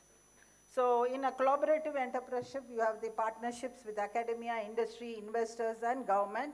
But of course, there are challenges to be faced, like challenges where you have the funding caps, which can be resolved by multi-sourcing funding. You have challenges by infrastructure and mentorship, where the solution is collaborative ecosystem, where we can collaborate with each and everyone. The other one is regulatory hurdles, like GST, whatever it is, and complex government procedures, which can be worked out with these stakeholders, and there are people who can help us also. So in Tamil Nadu, I don't want to get into it, and in MGR University, we have APJ Abdul Kalam Center of Innovation and Entrepreneurship, which has the DST, New Gen projects, and with the Department of Science and Technology, New Generation Innovation Entrepreneurship Development Center, which is a pre-incubator center. And BENS, we have our own industry also, BENS Emerge Technology Foundation, which incubates 8 incubators, and we also sell those products like Dayanand University. And sector focus, we have the biotech, medtech, drone tech, AI and Industry 4.0, which are working on the research. And we have also Advanced Research Institute startup with defense. We provide a lot of inputs to defense, which is confidential, and agri-technology startups, which is also essential now. And we have the MSME startups with scaling up funding, and MSME with an SME.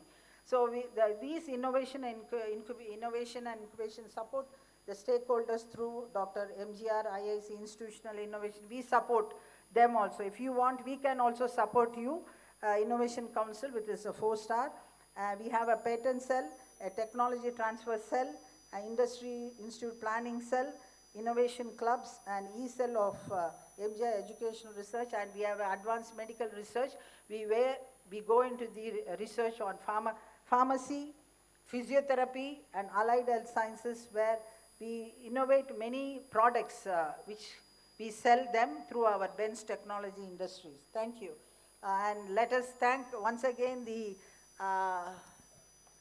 MS Ramaya for making this possible and making us really convenient in this platform, and also this innovation to start in each and every university so that it would become a nationalism and make in India product. Thank you.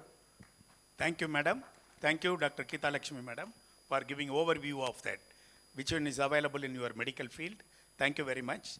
Now, that 3 panel members are really having that a unique expertise. Number one, our Satya Narayana is having that how he is successful in the incubation and how you can earn the money. Madam Kala rightly told that what are the area, the basic research, how you can go for incubation centers. Madam, medical field, what are the innovation you can do it. Like that, they have proposed that ideas.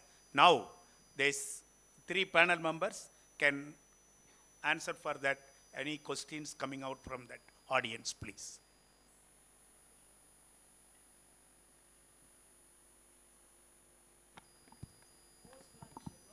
Post lunch, yeah. So really transmitted or it's not translated? Yeah. Yeah, that's right. There was a mention about NEP, New Education Policy. Sir, it is only some elite institutions, a handful of institutions which get an opportunity to interact with the industry. But if you see, about 70% of our universities or educational institutions are rural based. So when it comes to collaborating with the industry, NEP says the 4 pillars of NEP, I would always put it as A, E, and AQ. Accountability, first is accessibility, and then equity, then accountability, then comes quality. This accountability should be fixed on all the stakeholders, right? Now, the accrediting agencies or government or UGC, whatever, they are after the universities saying how many collaborations you have done with the industry and so on. But shouldn't you think that the government should bring in policies which would make it mandatory on the part of the universities to handhold on the part of the industries to handhold universities and educational institutions and pull them up and say, you should have gone and handheld so many universities. If that is done, that would be very helpful for most part of our educational system. An elite few definitely enjoy the collaboration, the luxury of collaboration. I would like you to reflect on this, sir. Yeah. Can I answer? Yeah. I think, you see, government has put many mandates. We seek autonomy. And so the onus is, as you rightly said, even in a rural industry, if a faculty is there, he is a master's or a PhD. At the click of a button, every data is today available to them. As far as giving an example is concerned, or going to a local, even if it is a small welding fitting enabling shop, or even if it's a banking teller machine, see, it is not, it's up to the faculty, because in the class, the teacher is ultimate. I'm not, sort of allowing the government a free hand or the industry. I'll just come to it. I'll take one or two.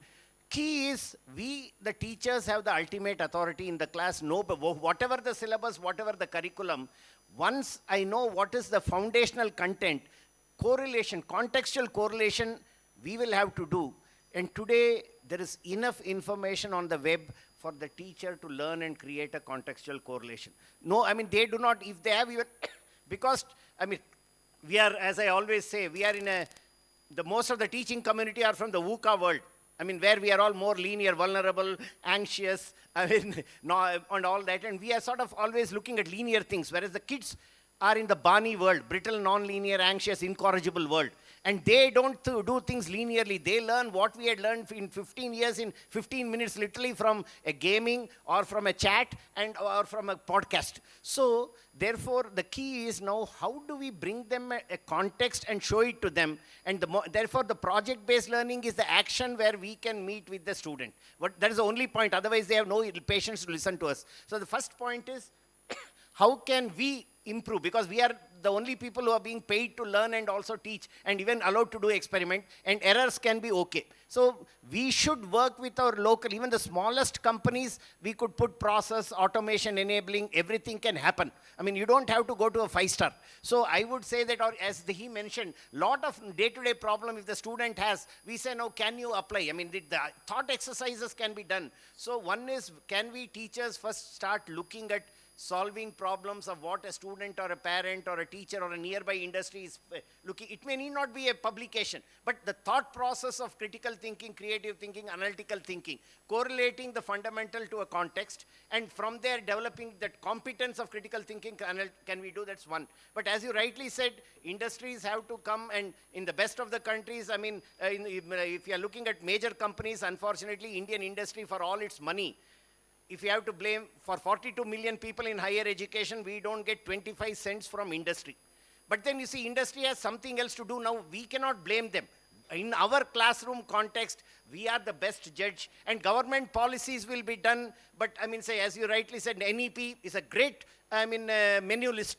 But how many people know, what is the recipe? And if they know the recipe, do I have the ingredient? Do I have the ingredient? All the ingredient in my particular university are challenges. So that is where, again, as Professor said, it is up to us and our knowledge and ingenuity, and use the network, online connection, or our known people who can come to see how do we first create some outcome so that people start believing. Nobody has time for fools. Nobody wants to do the research. Everybody wants ready-made instant. Today's weekends.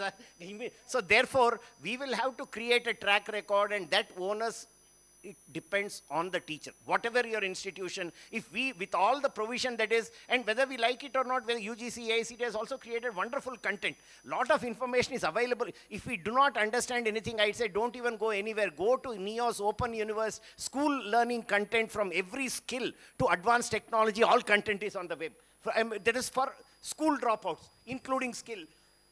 So can we learn and make things happen with limited what we have, so that people start believing in us? That is a minimum answer, but it is not an excuse I'm giving to say that we should. There is a huge need for technology, huge need for financial support, huge need for policy enabling, but more policy, more constraint. The more simple and open it is, the better. And when we seek autonomy, it is sometimes, I am even flabbergasted when IITs and INITs also and other premier institutions say more needs, more rules. See, they have the best autonomy if they have a constraint. So in this age of knowledge economy, I think we will have to share that's why collaboration is critical. Share our best practices, and at the simplest, and everything, I again go to simple Einstein sentence.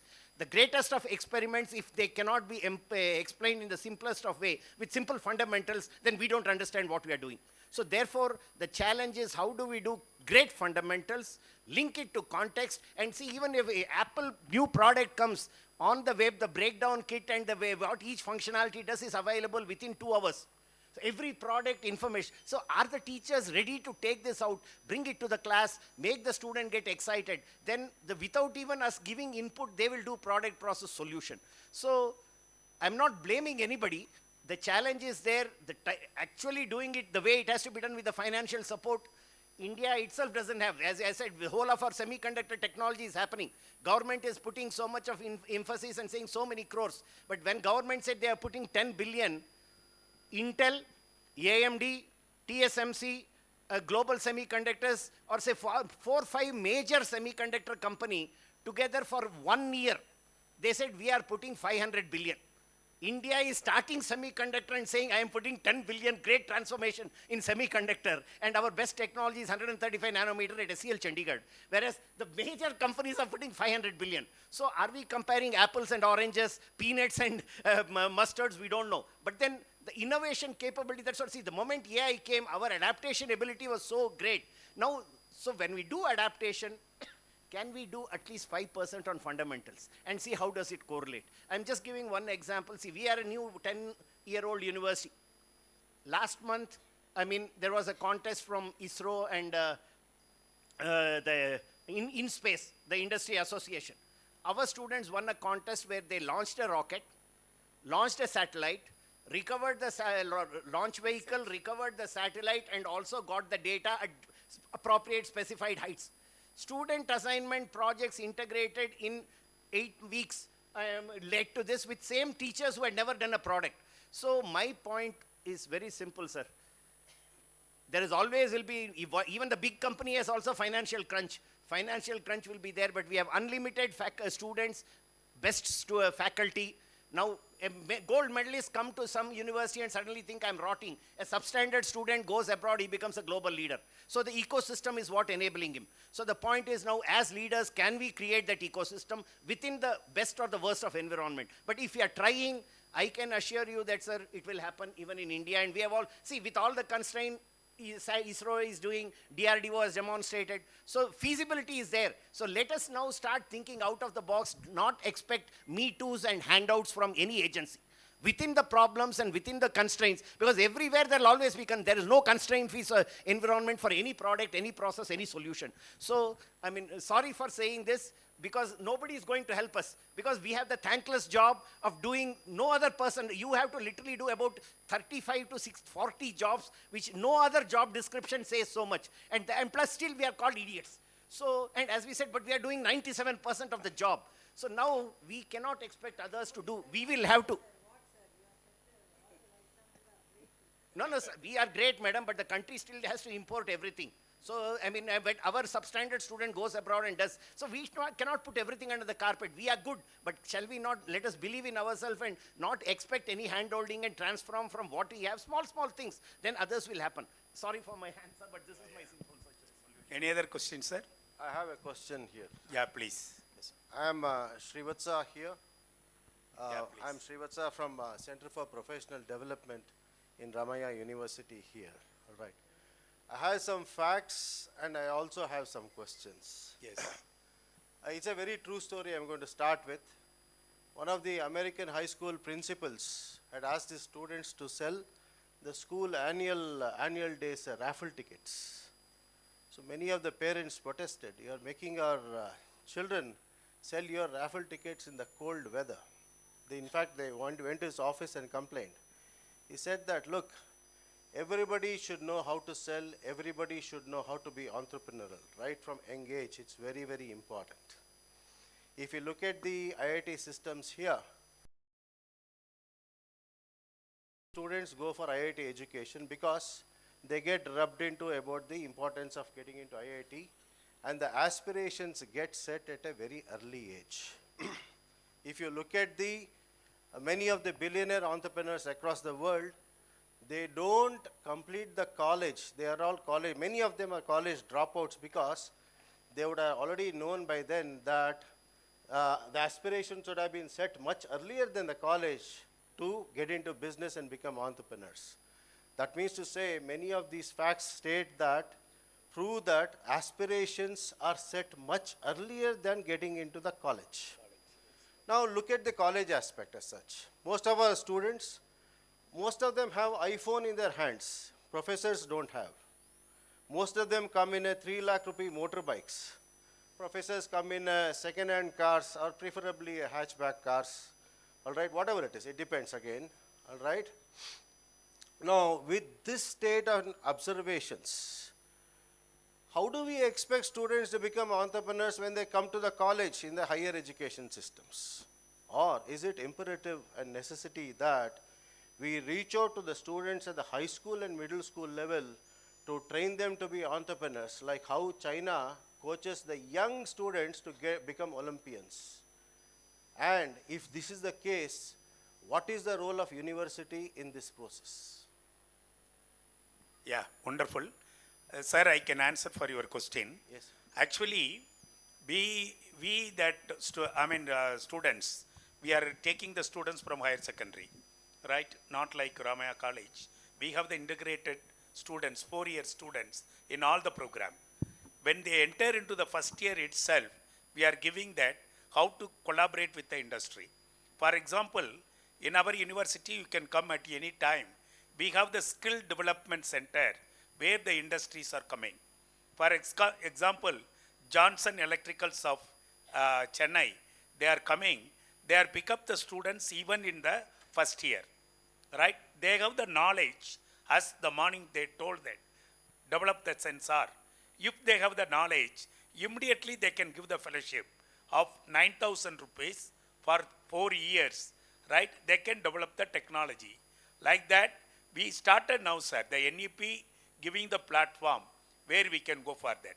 Other than that, we are collecting the industry, right, like that high pressure industries, Johnson Electricals and computer company, where they are coming and failed students of nearby rural area. We are collecting and giving the training and taking these students to the industry. That also we can do it, sir. That's rural university. We are seeing that how that level best we can give the job for the students. So that is even failure student, first year student, they are telling. Now we are not going for specialization. One example I can say, with their one US company, they are coming to my university, they are giving fellowship, not for the computer science student, any students in the university, they can get the fellowship. But they have to pass that preliminary exam. 24 students, they are getting fellowship. So now, you have to do that. You have to give the platform, how you have to develop the students. That's the way now incubation can come. I just want to add to the one point you mentioned about college and why are they dropping out.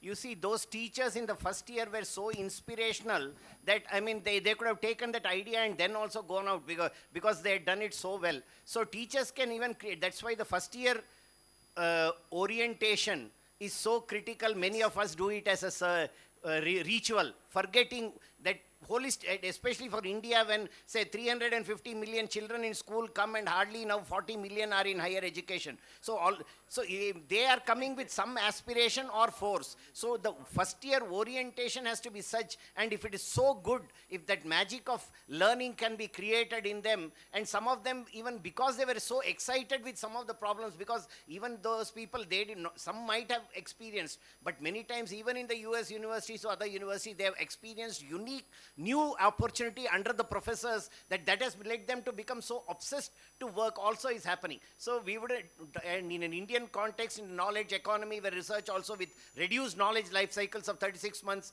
is going to be very fast. So universities will stay, industries will also need, they will need, nano credits and micro credits, but sustained development with sustainability, circularity will have to come from university. So we all will be there, but it's a quality that we have to deliver, I think, is changing.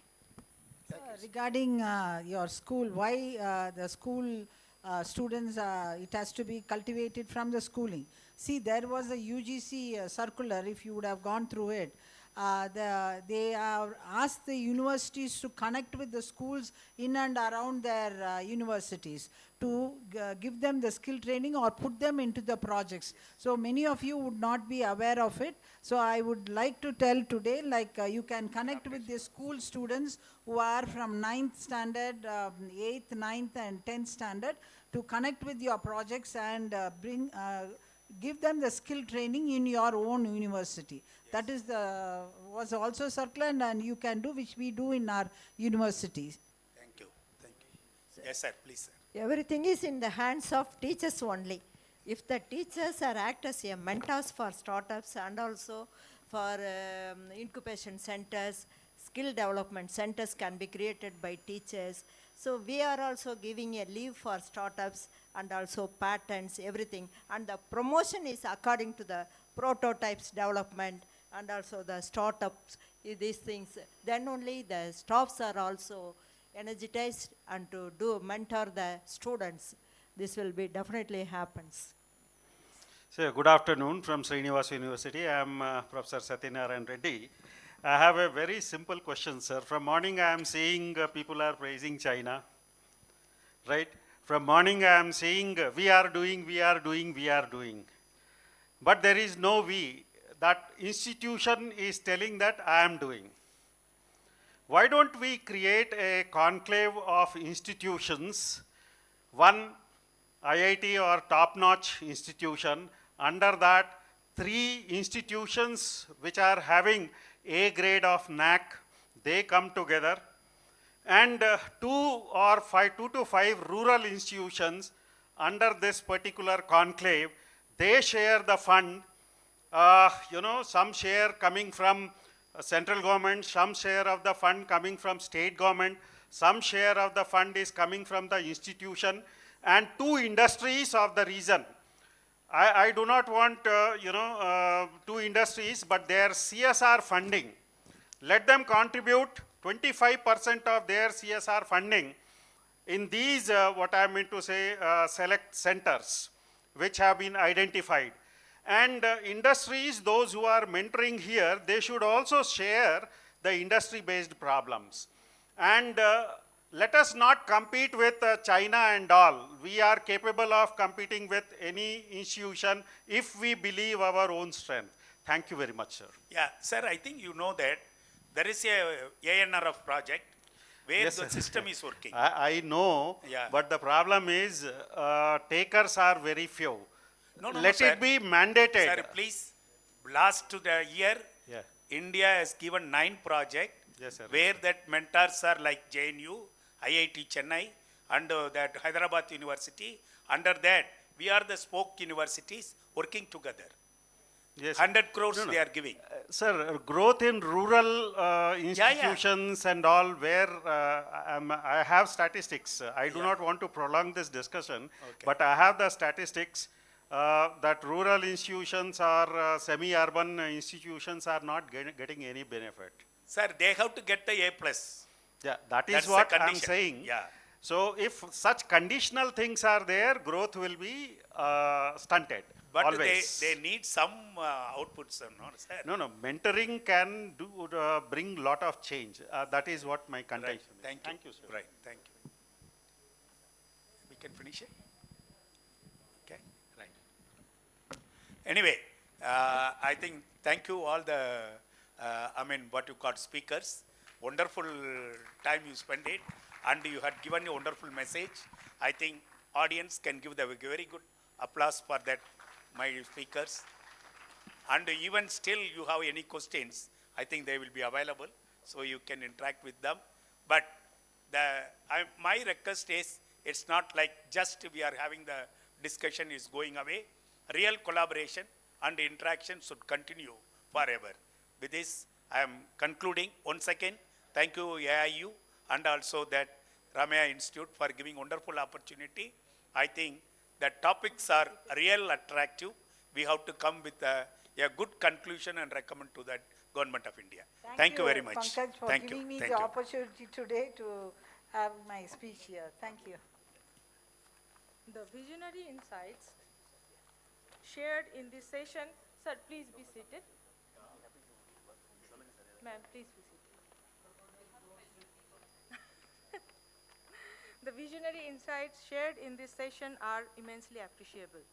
Gratitude is the fairest blossom which springs from the soul. I, Dr. Tanushree Ghosh from the Department of Biotechnology, Faculty of Life and Allied Health Sciences, Ramaya University of Applied Sciences, extend my sincere gratitude to the distinguished speakers, Professor B.S. Satyanarayan, thank you, sir. Professor K. Kala, thank you, ma'am. And Professor Dr. S. Geeta Lakshmi for their erudite presentation and valuable insight shared during the technical session. We extend our heartfelt gratitude and special appreciation to the chairperson, Professor M. Krishnan, thank you, sir, for his exemplary conduct of the proceedings, ensuring a seamless and productive deliberation. Your contributions have significantly enriched our collaborative understanding. It is now time to felicitate the dignitaries on the dais in recognition of their valuable contributions and insightful recommendations during this session as a token of gratitude. May I request Dr. Pankaj Mittal and Professor Kuldeep Kumar Raina, sir, on the dais to kindly felicitate the distinguished personalities.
I would like to request you all to visit the sponsor and EdTech company stalls at the ground floor. I request the esteemed participant to kindly submit the completed recommendation sheets to the volunteers, as your valuable inputs will help strengthen future academic deliberations. We now bring technical session to. Just a brief pause. Professor Ravi, I want you to be here, Professor Mittal also, and everyone. Before Professor Nagbhushan leaves the auditorium, sir, please.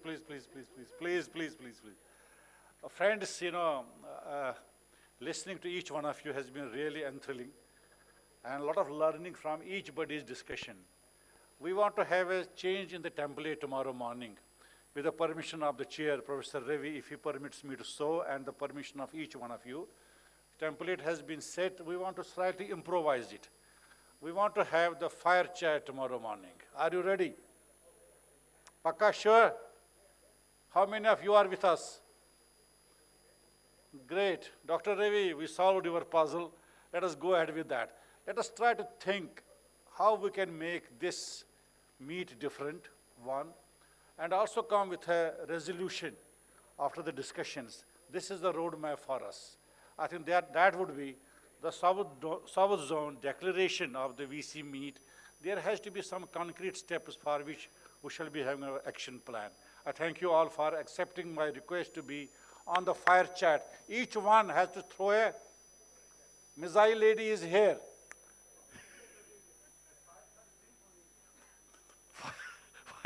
Fire City Girl. Great. Thank you. We now bring technical session 2 to a close and proceed with the introduction session for sponsor and EdTech companies. Thank you all.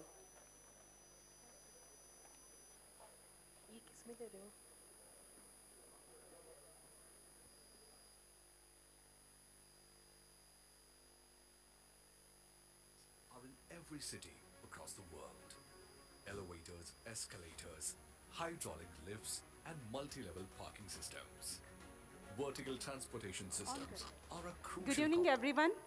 May I request kindly please be seated. We are going to start our next session. You have copied? She asked me, so that is why I got again. Yes. Madam, can be? Yeah.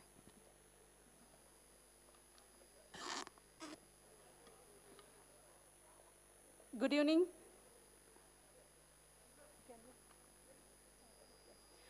Good evening, everyone, and welcome to this interactive session with our sponsors and EdTech partners.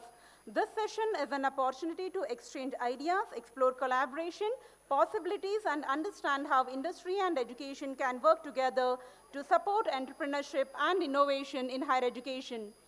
We look forward to meaningful discussions and shared insights from all our partners. Now, I invite Mr. Sharat Chandra, a Deputy Manager, Sales, to kindly join us and share his insights from the EdTech and higher education ecosystem. Mr. Sharat Chandra? Yeah. He's coming.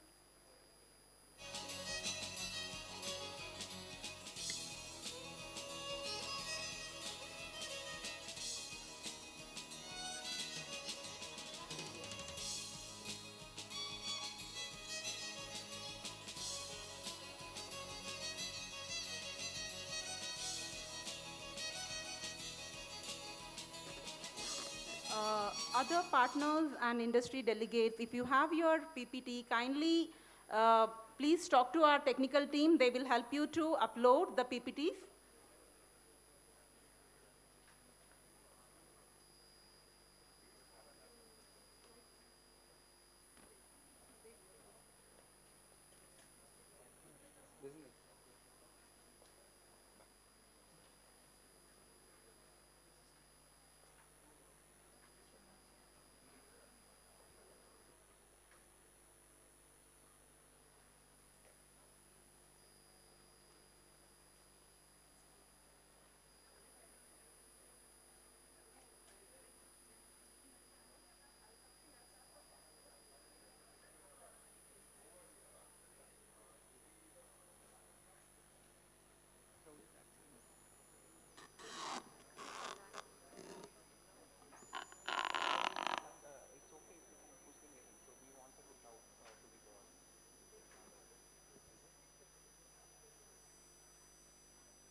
start the session in 10 minutes.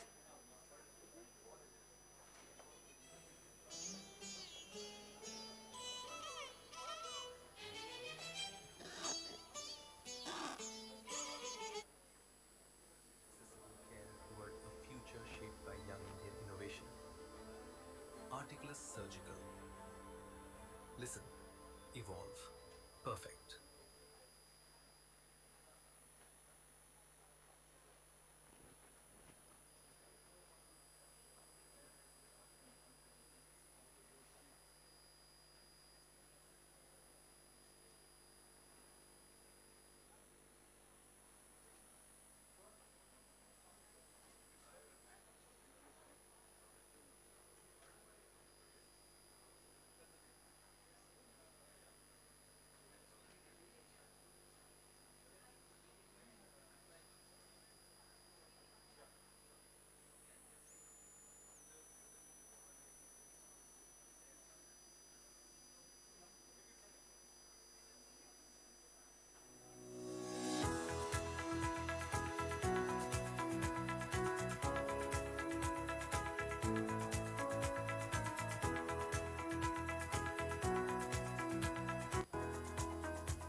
Next Overseas Education Consultancy, your trusted partner in global education.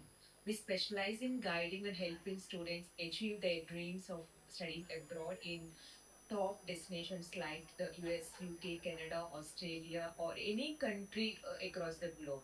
From selecting the right course and university to handling admissions, financial, and visa guidance, we are with you every step of the way. What Next is committed to shaping successful global careers. Your future begins with What Next.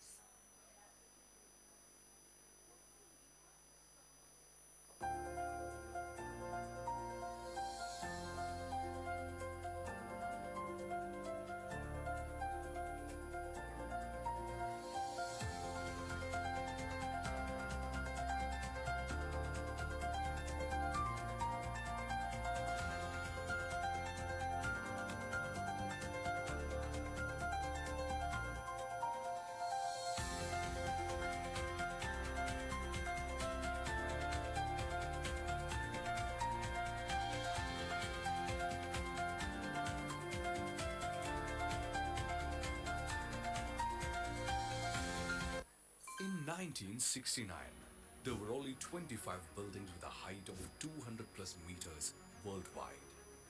50 years later, high-rise buildings are in every city across the world. Elevators, escalators, hydraulic lifts, and multi-level parking systems. Vertical transportation systems are a crucial component, the lifeblood of skyscraper buildings, creating a massive number of job opportunities, including in the India Middle East and Europe. Yet, all major companies face a shortage of qualified candidates for the job. This lack of well-trained personnel leads to financial and project management issues as well as damages and accidents. Bharat School of Vertical Transportation, India's first school of vertical transportation, is on a mission to bridge this critical gap. In association with Visvesvaraya Technological University, BSVT offers India's first PG diploma course in vertical transportation with a university affiliation. In my 30 years in vertical transportation, I have seen growing demand for well-trained professionals at all levels. BSVT addressed these needs by shaping professionals for these careers. With VTU affiliation and support, our students gain industry recognition and learn from the best, enhancing their profile.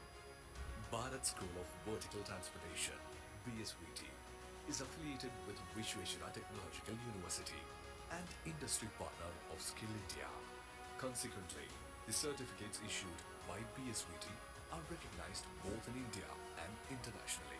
BSVT is equipped with highly experienced instructors and collaborates with leading vertical transportation industry experts from top companies in India and abroad. Additionally, BSVT has partnerships with various VT companies worldwide to offer necessary internships.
Kluver, we see all these qualities in every professional we serve. All the people who know, who have always known, it's progress that drives us. We are people of progress. Every revolution begins with a question. What if advanced healthcare technology could touch every life? What if technology independence wasn't a dream, but a decision?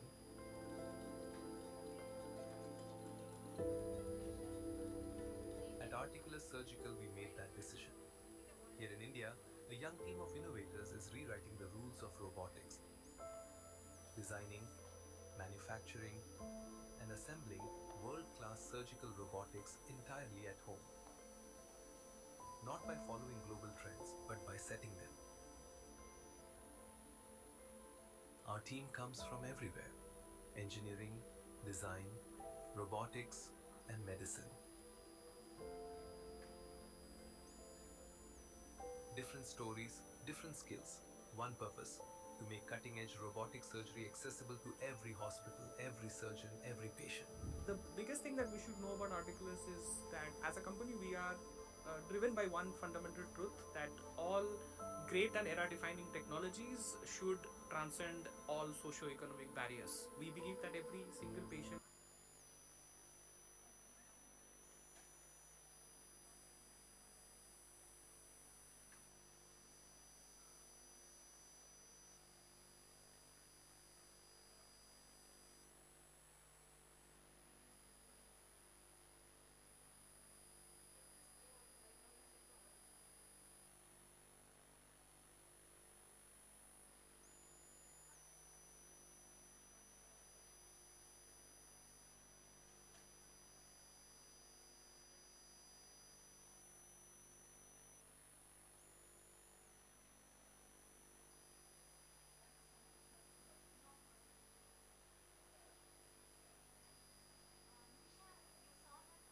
ultimately we deliver absolute perfection.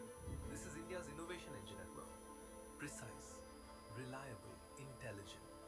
Built to empower surgeons, built to elevate patient care, built to prove that India is ready to lead the world in medical robotics. The world is taking notice, from Forbes to global healthcare leaders, but recognition isn't our only destination. Impact is. This is more than a company. It is a movement toward technological independence, toward accessible care, toward a future shaped by young Indian innovation. Articulous surgical. Listen. Evolve. Perfect. Welcome to Rio Technologies. Education beyond classroom, connecting, inspiring, empowering, School Connect program, empowering students for the future with clarity, confidence, and career direction by organizing impactful seminars and career workshops across secondary schools and degree colleges, Pan-India. Arufio Namahat, celebrating the pillars of education by honoring principals and faculties with Guruvyo Namaha. We celebrate the true architects of education, principals and faculties, honoring their dedication and lifelong contribution to shaping futures. Student Conclave, bridging universities and students through dynamic engagements. Our Student Conclave builds strong bridges between universities, institutions, and the student community through dynamic macro student engagements. Thank you. Welcome to Rio Technologies. Education beyond classroom, connecting, inspiring, empowering, School Connect program, empowering students for the future with clarity, confidence, and career direction by organizing impactful seminars and career workshops across secondary schools and degree colleges, Pan-India. Arufio Namahat, celebrating the pillars of education by honoring principals and faculties with Guruvyo Namaha. We celebrate the true architects of education, principals and faculties, honoring their dedication and lifelong contribution to shaping futures. Student Conclave, bridging universities and students through dynamic engagements. Our Student Conclave builds strong bridges between universities, institutions, and the student community through dynamic macro student engagements. Thank you.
Hello everyone, good evening.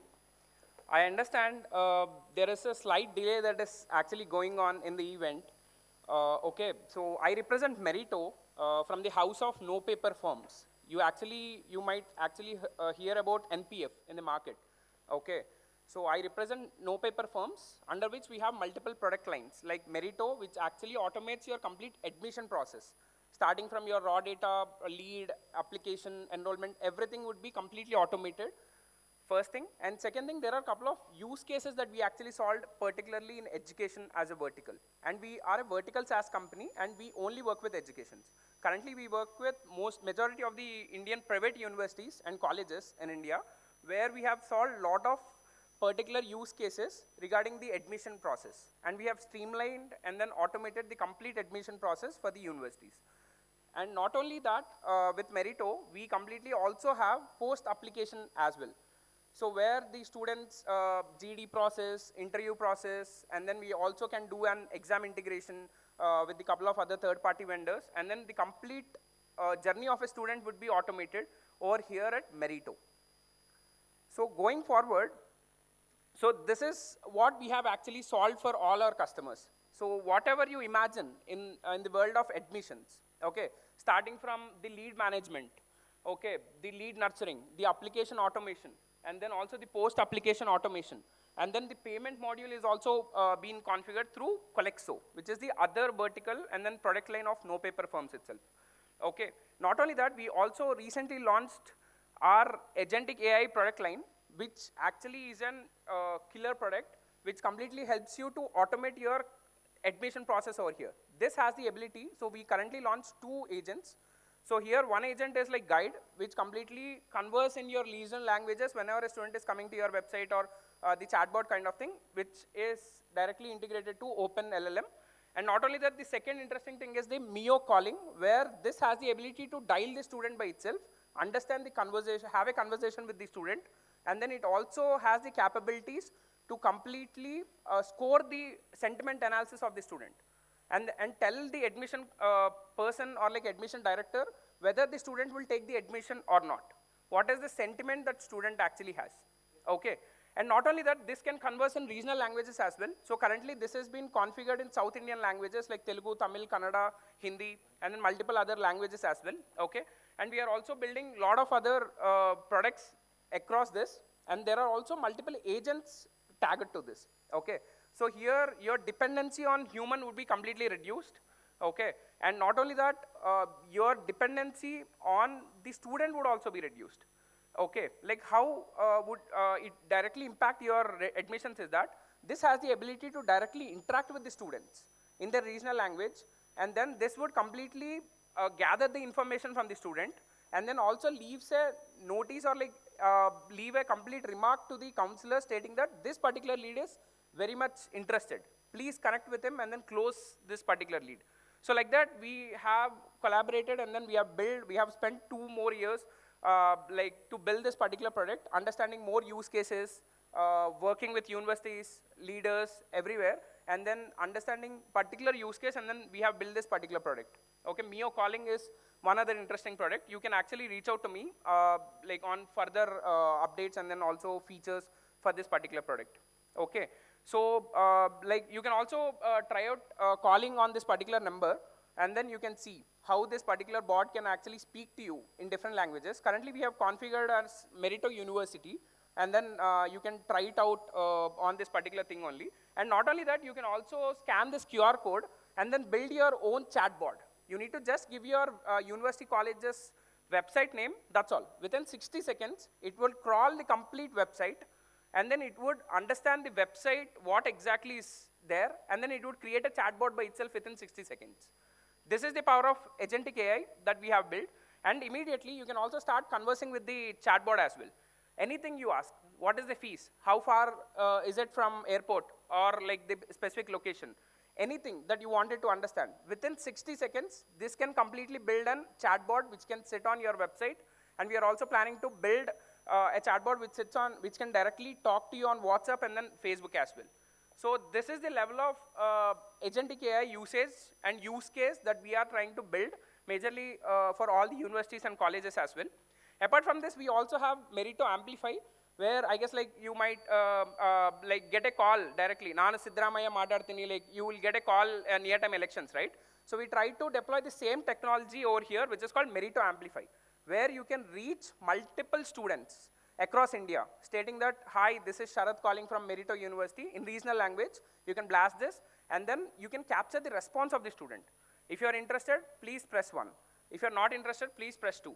Like that, we can completely capture, and then as this is completely whole soul product that is there over here itself, the CRM is offered by Merito, Collexo is the payment app, the payment module, and then Mio is our own agentic AI product. So here, whatever you imagine in the world of admissions, right? Starting from raw data, lead, application, enrollment, post-application, fees collection, like transportation fee, any fees that you imagine. Everything would be there in no paper forms, which is completely over here itself.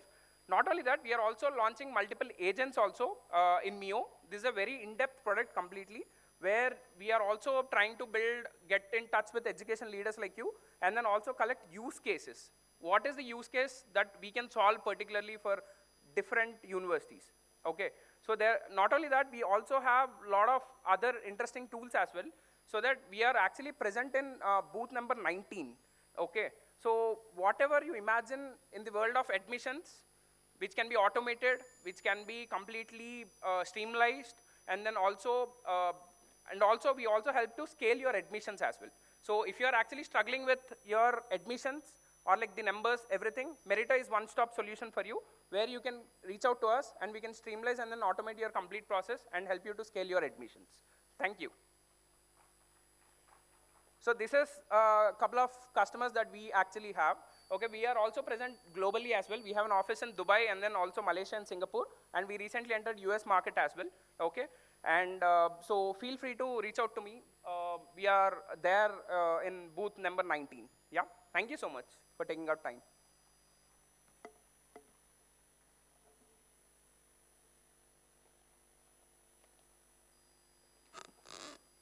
We sincerely appreciate Mr. Sharath for offering practical insights from the EdTech. Now I invite TeamLease EdTech Limited, a leading voice in the education industry integration, to join us for this interaction.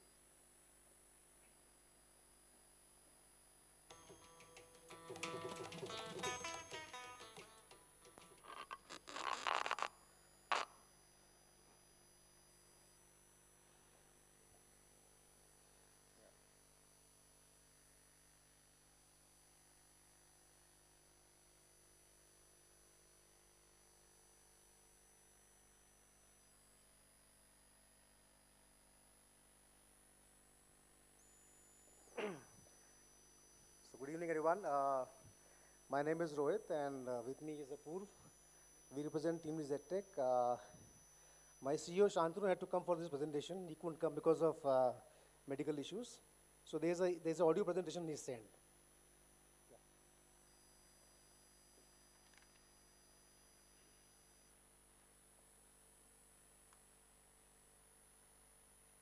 Hello. To introduce ourselves, TeamLease EdTech happens to be India's leading B2B EdTech company.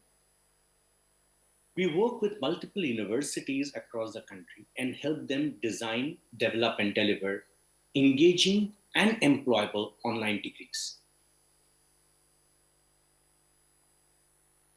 Higher education across the world faces some of these challenges. Challenges of access, where several of the kids who want to get into higher education are unable to afford higher education because of its increasing fees and also because of its opportunity cost in those 2 years. Students are dropping off before enrolling into college because they have to go and earn for their families. Parents cannot afford their fees, nor they can afford, they're not working in those 2 years' time. Lots of students also have started questioning the relevance of online education, which is not being able to lead them to the final outcome, which is improving employability. If a degree from a college cannot land a student onto getting to his first job or making careers, students have started asking a question, whether it's actually making sense for them. Students today also want to have flexibility in their degrees, and universities are struggling with creating a product which can be modular, where a one-year program can give them a diploma, which then becomes an opening balance to an advanced diploma, which then goes on to making a degree. Other problem that higher education has been facing across the world, and definitely in India, is the fact that kids coming from poorer family are finding a problem in terms of financing their higher education. The government of India has been cutting down its higher education budget every year. The amount of subsidy is not enough to ensure that our GER, which is the gross enrollment rates, are going up. How do you take care of financing in education? Because kids do not have money to pay. Employers are willing to pay for a candidate for employment, but they're unwilling to pay for the training of the kid. And hence there's a deficit in education financing. But last but not the least, education is expected to work as a pathway leading people to make their careers. Most often than not, education institutions haven't provided that return of investment to the learner, and hence the question is being asked about the relevance of a degree in itself.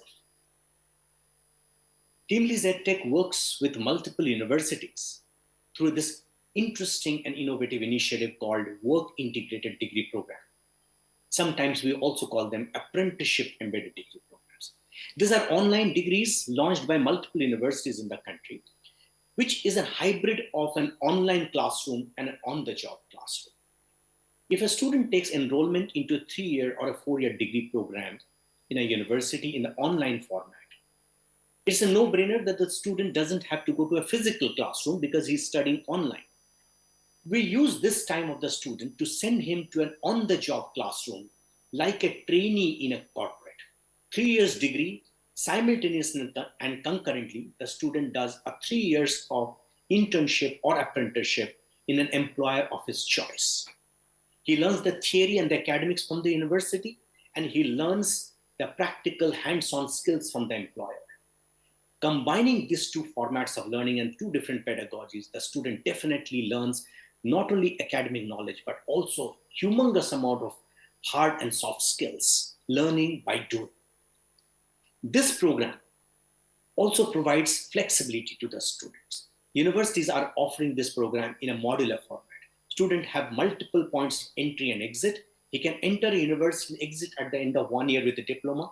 He can come back and take an admission, a re-admission to the university, where this diploma becomes an opening balance to the next certification, which is an advanced diploma. He can re-exit and re-enter the university system again in future to earn a degree in 3 years' time. So it provides the students with a flexibility of learning anytime at any place using the smartphone because it's online degrees.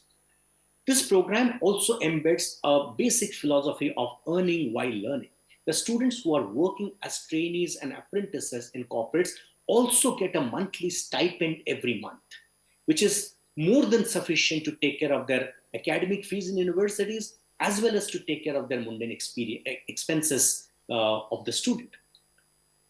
First year, he gets a stipend. Second year, he gets a stipend which is bigger than the first year stipend. And the third year, he gets again a stipend which is much bigger than second year stipend. Obviously, the time the student is exiting the education system, he's already an earning member. This earn while you learn builds a lot of confidence amongst the students in terms of he financing himself. And it also helps him build a good amount of employer connect and network, which helps him a lot when he gets to get his first job and post his degree. All the assessments for these programs are being conducted online by using an AI-assisted remote proctored online examination system. And these degrees are unique because the students who are passing out from these degrees has a humongously high signaling value. Their signaling value comes from the fact that they possess a 3 years degree, and which signals some sort of a learning. But the second side is they also have a high signaling value of employability because they have been trained by the employer. They not only understand the theory, but can also apply this and learn demonstrate their employability. Let's imagine a scenario where a student is doing a bachelor's of business administration in the retail for 3 years degree online from a university. Same time, he's working with a large retail giant in India, 3 years as a trainee. He passes out with 3 years of work experience, right? So this combination of online learning and on-the-job classroom ensures that the student have a very, very high employability. Most of these kids, when they pass out from their degrees, will never have a problem in terms of getting to their first jobs. Obviously, this product is great for the students because it provides them a formal education from the university. He gets a degree. There's a skill building. The courses are being run in vernacular languages so that there's inclusiveness. There's apprenticeship opportunities across industries which are available, which is being aggregated at on the platform by Team Leads EdTech for this university students. And there's a factor of earn while you learn, which also helps bring a lot of weaker sections, students from the weaker sections of the society into the learning network, ultimately arresting the dropout rates from higher education in this country. For the universities, it sets a new pedagogy of learning. It embodies skill building as well as formal education, and definitely opens up a new revenue stream for the universities too. Employers love this program because it helps them create a talent supply pool for themselves. This apprenticeships, the students who are working with them as trainees, works as a great runway for these guys. Like a test drive, they can pick up the best of them for their future employees. For the government, it makes good sense because it has a great signaling value. It signals graduating with a very high employability. It also signals the creation of a formal workforce for the country, which is not only educated, but also skilled. Rightly skilled, which are industry specific. You're also creating a large amount of employable workforce, reducing the GER, creating employer financing into education, and ultimately creating a unique product. This can go a great way in improving the GER, or the gross enrollment ratio in this country, without the need for creating a lot of physical infrastructure of classrooms. We see the opportunity in multiple buckets. Our universities realize that the entire online degrees, students who are traditional learners, who are coming to the university system for the first time, obviously this product has a great value to add to these kids. Learning and learning while doing. Both of these put together will ensure that you embed employability into traditional online degrees. This product is now being also embraced by a lot of physical classrooms and physical universities, where the student does a part of his curriculum inside physical classroom and part of the curriculum at an employer's place in terms of apprenticeships. That's something that's happening, which is going to revolutionize higher education in this country. We also believe there's a great opportunity of arresting the dropout rates. In India, between class 10th and between entering college, in this 2 years' time, the dropout rates of kids are close to 60%. 60% kids are dropping off. And the biggest reason they drop off is because they can't afford higher education, both in terms of its fees and in terms of its opportunity cost. This product has got a great potential to arrest some part of this dropout rates and bring students back into higher education. And one side improves GER, but the second side create a readily employable formal workforce for the country. And this we can also go back to preparing kids from class 10 onwards. There is a lot of students who come from the weaker sections of the society or from the lower middle class who can't afford. There's a lot of dropout rates happening there. Overall, we believe that this is a winning product. At scale, this can be one of the biggest reforms in higher education in this country. At this point in time, as I speak to you, Team Leads EdTech is working with close to a dozen universities in the country. We already have close to 32,000 kids who are doing degrees in our partner universities. At the same time, they're also working in an employer as a trainee, as an apprentice. Definitely, they're on to the roadways to make their careers. The platform that Team Leads EdTech has created, which is being used by my partner universities, has got a self-enrollment, has got skill building to ensure that kids get selected for this apprenticeship opportunities. It embodies formal education because the kids get a degree at the end of the program. It has got apprenticeships, choices across sectors, across job roles. It brings modular certification, and it also brings an innovative employer financing into education. We also work with employers to bring in funding through CSRs, through scholarships to help kids who are not being able to pay their upfront fees to universities too. For the kids at the front end, they have got an app. This app helps them right from enrollment, making the right choices in terms of careers, right choices in terms of the universities and the curriculum and the job role or the industry that should select. It's a completely guided program, runs on one single app, which right from enrollment to the learning to the assessment, finally getting there placed. It's a one single seamless platform. The initiative that TeamLease EdTech is doing today is in partnership with the Government of India. We have gone ahead and spoken to the regulators, ensured that the regulators have brought out a guideline for universities for apprenticeship embedded degree programs.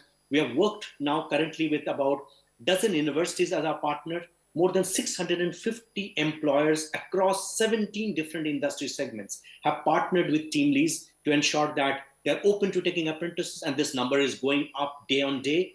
Large number of employers see value in this particular format of talent supply pool creation. So TeamLease EdTech is in the process of building this ecosystem of universities, employers, students, and the government and the regulators to ensure that we create a unique product. Thank you so much. Thank you. We are at booth number 1. For any more questions, you can come and contact us till tomorrow. And any Vice Chancellor, if he wants us to come to the university and present, we'll be happy to come. Thank you.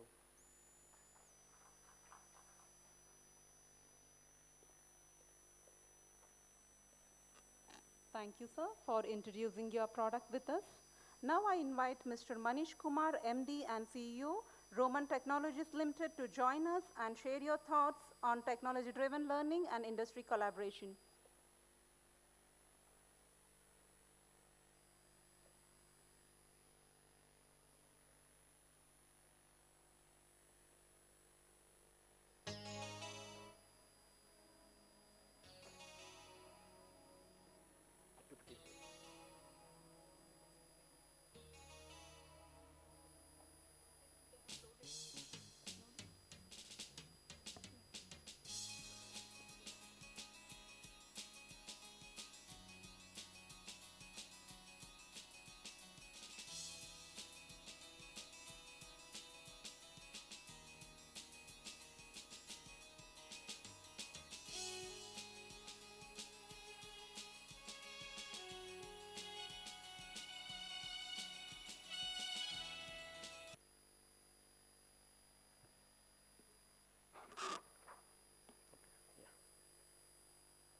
Good evening.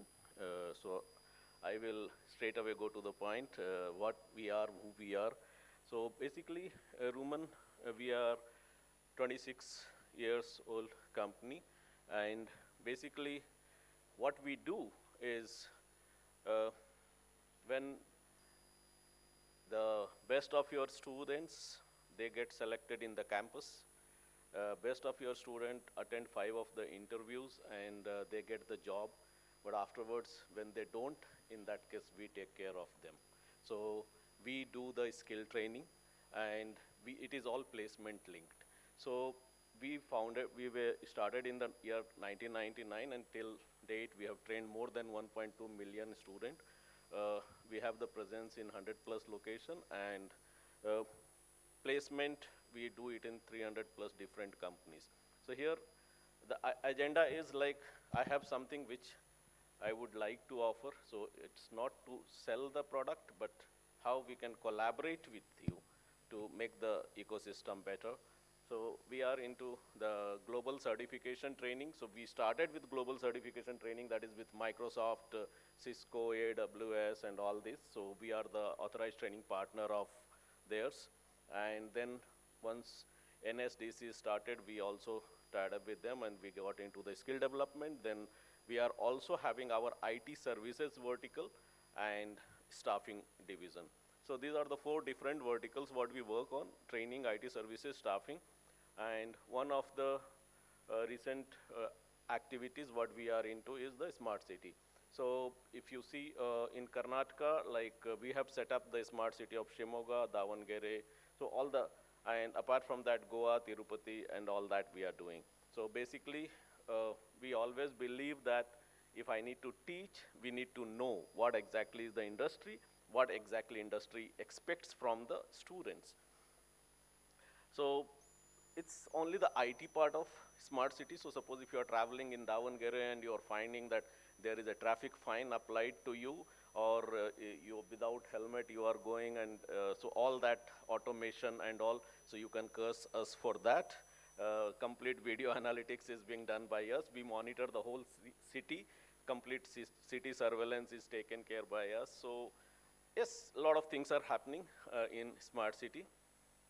We get 12 petabyte of data every month, and which if we apply the data analytics, in that case a lot of the things which we can get it out of it. So if we train, in that case it's not on the dummy system, but we do have the live platform, and we do have the live data on which we offer the training programs. So one is that we give the free training, because we are the partner of National Skill Development Corporation, and we have more than some 30 Pradhan Mantri Kaushal Kendra, Prime Minister Skill Development Center. So hence the training in the future skills comes free of cost to the students. Apart from that, we are also into the certification as well as diploma, which is with the your IITs and IIMs.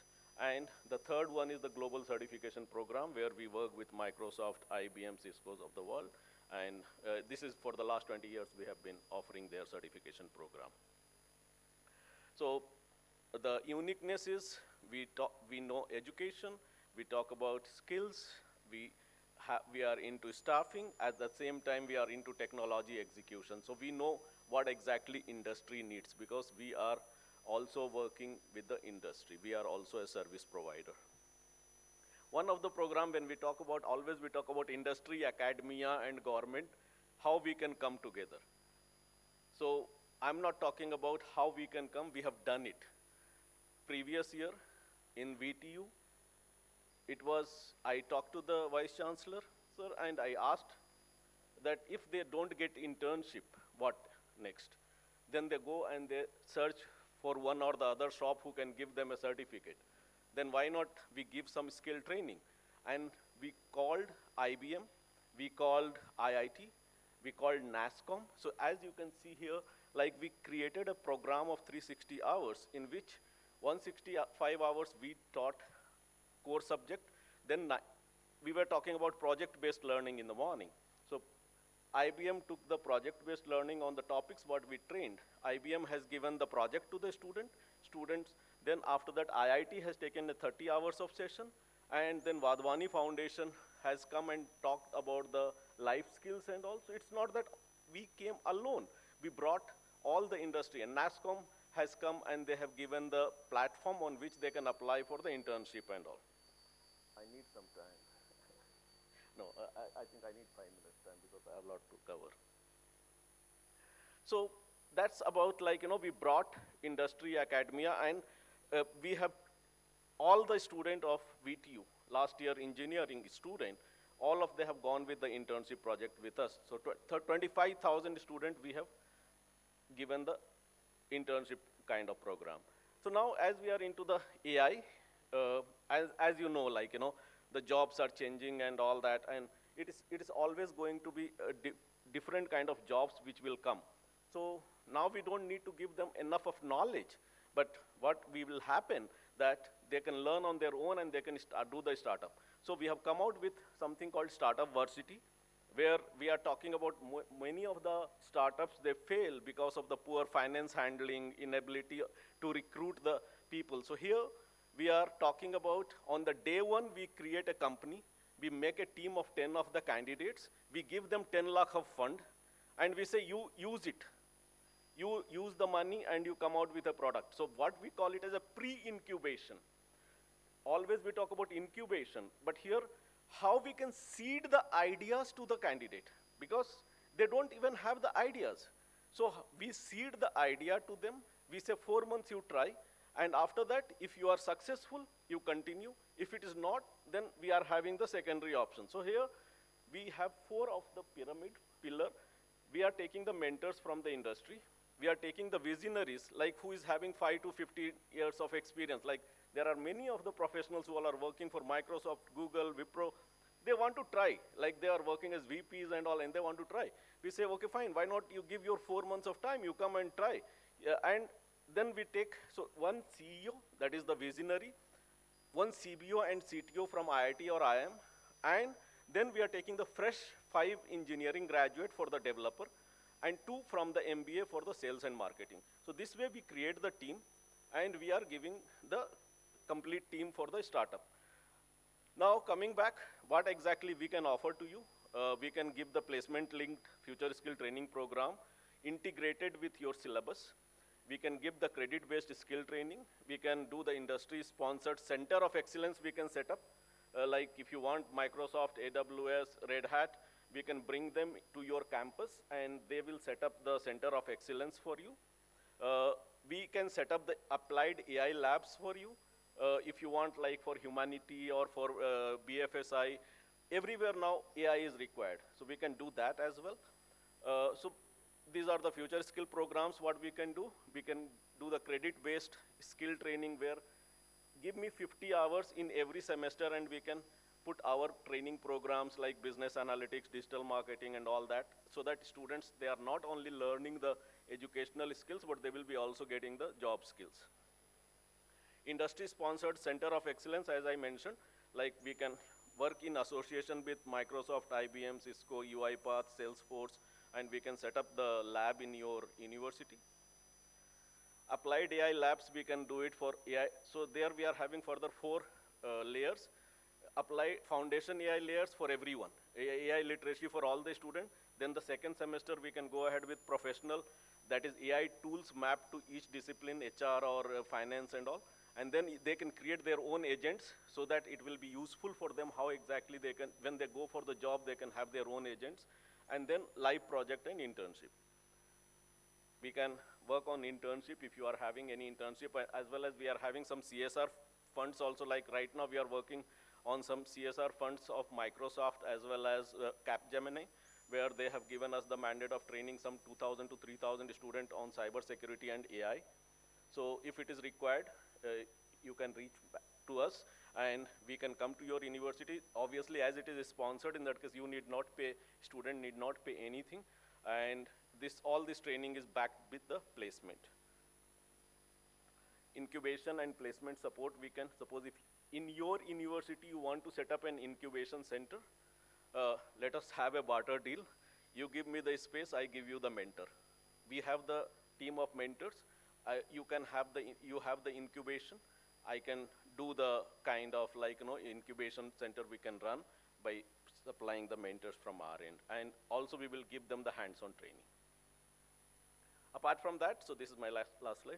So if you want to make any kind of like, automation and software you want to create, in that case, you can reach to us.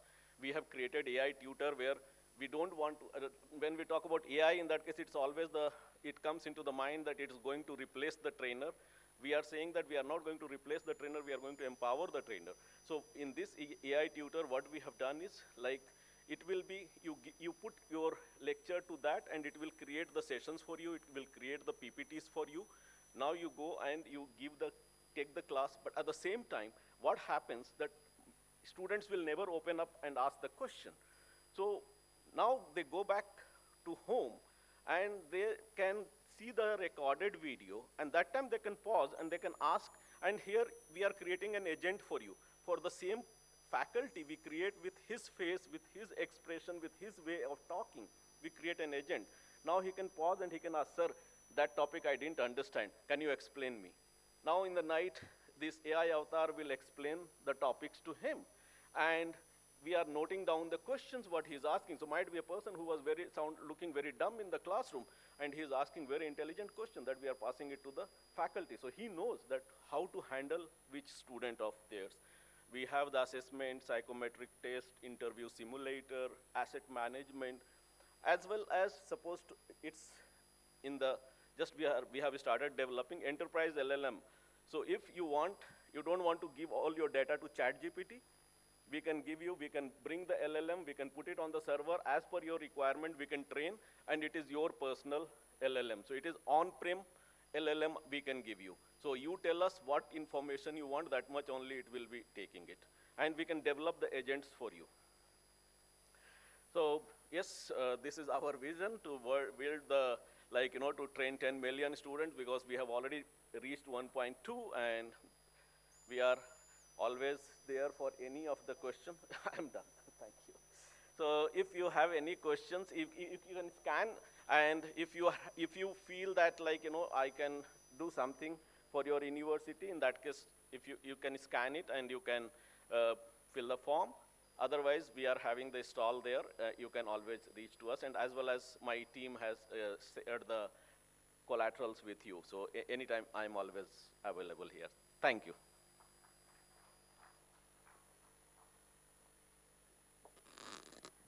Thank you, sir, for sharing forward-looking views on technology-enabled learning and industry partnership.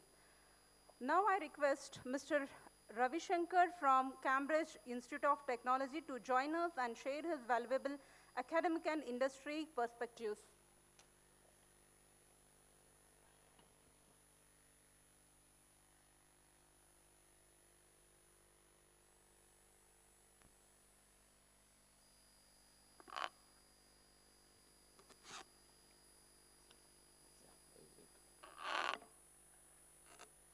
Anyway, good evening to all of you.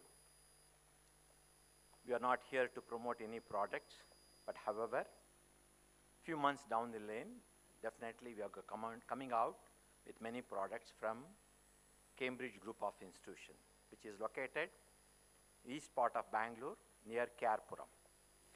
Myself, Professor Ravi Shankar, principal of the institution. With me, I have Professor Anthony as well as Cyril Prasanna.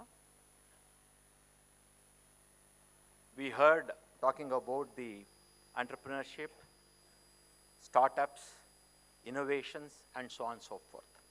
So we thought appropriate ourselves to come here and present what are the outcomes, and to have those outcomes, what are the initiatives that we have taken.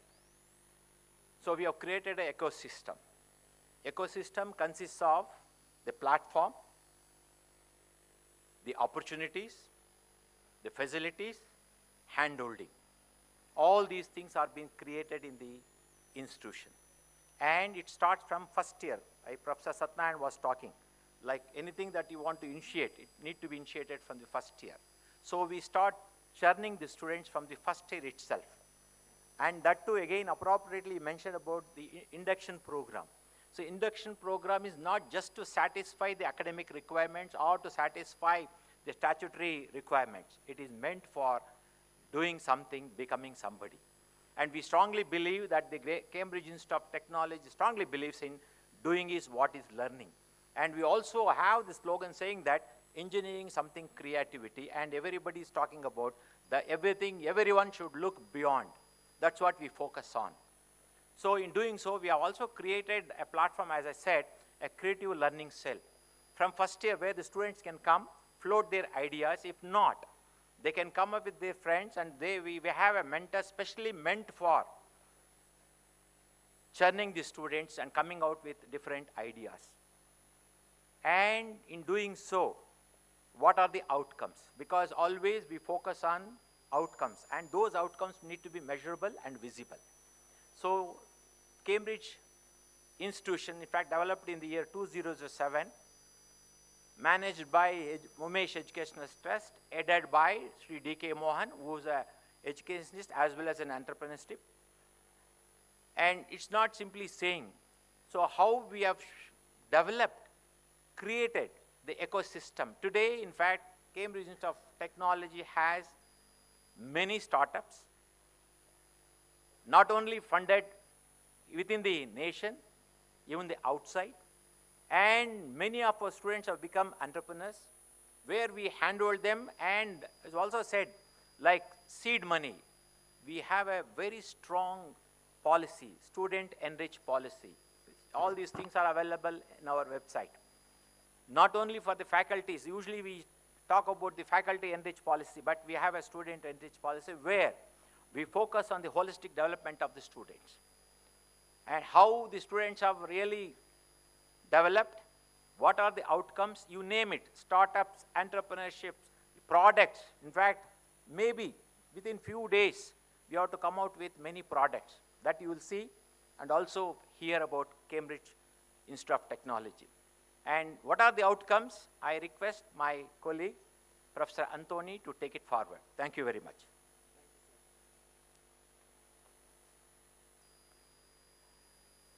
when I went to Germany in 1996 for doing my PhD, one of the pertinent questions they asked is, you are all the things that you do in the defense sector, 70% of your budget goes outside.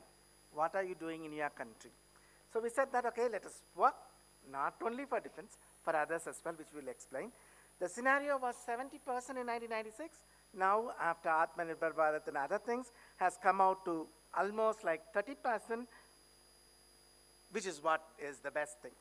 Now, what we have done, one of the startup, but we have it in Cambridge Institute of Technology, we call it Cambrian Skillstar Technology Consultancy Services. This year, the MITI gave a challenge on developing a new biometrics, and we are the winners. I think many of you, your incubators and startups would have participated. We are the winners for this. We just came out how to find a person based on the VOC emitted by the skin. Other thing is, as everyone has mentioned, having an industry connect is very key, and that's what we will do it. Yeah. So we are working with one company called as Strain Technology. It's a Fortune 500 company. It works on HVAC. And the most important thing is we started working with them for 3 years. They gave almost like 1 crore worth equipments, something on the marine side, something on the wind tunnel, something on the indoor unit. Every mechanical students or electrical engineering students can work with it. It is not just a showpiece that is given. Our students and faculties can work with this one. And as I told you, we work not only on the top tech companies, we also work at the bottom of the pyramid. One of the major problems we are addressing is the street cart vendor who loses his, what is called greens or menti or whatever it is within 1 day. But Stanford has developed a film technology. This is the first technology to generate cooling without electricity. And this, we have done it for the Kolar. If you go to Kolar or you come to our college, you can see all of these things in action for 4 years. And the most important thing is, UNDP official visited one of these things, and he's taking it up with many other countries. So it is not only working in India, many other countries it's working. So one other thing in which I am personally working is on drone computing, especially you know what has happened in Sindoor. And one other thing that happened is drones played a key role in our Sindoor operations. In fact, we also played a small role. Actually, order did not come directly to us. It came to one company. They couldn't do it. Within 1 week, 30 quadcopters, that's what we are actually showing it to you, were developed in our own college with all of our students, girls working till 7 o'clock, boys working till 2 o'clock and 3 o'clock, and we send it to the unit in Srinagar. That's one of the proudest things that we did it. Yes, it has a lot of social impact. Maybe, I think you can connect with this. These are all some of the things what our faculties have done. We developed food quality bioplastics. These are one of the key things that we have done. We are also working on quantum dots and Samsung. This is one other great thing that we have done. Samsung, we got the best partner award because many people were reiterating yearning while learning. All of our students can go back and do the annotation whenever they don't have time to go to the class or in the evening time, and that gets them lot of money, really lot of money. Yeah, I think I would like Dr. Cyril to continue with your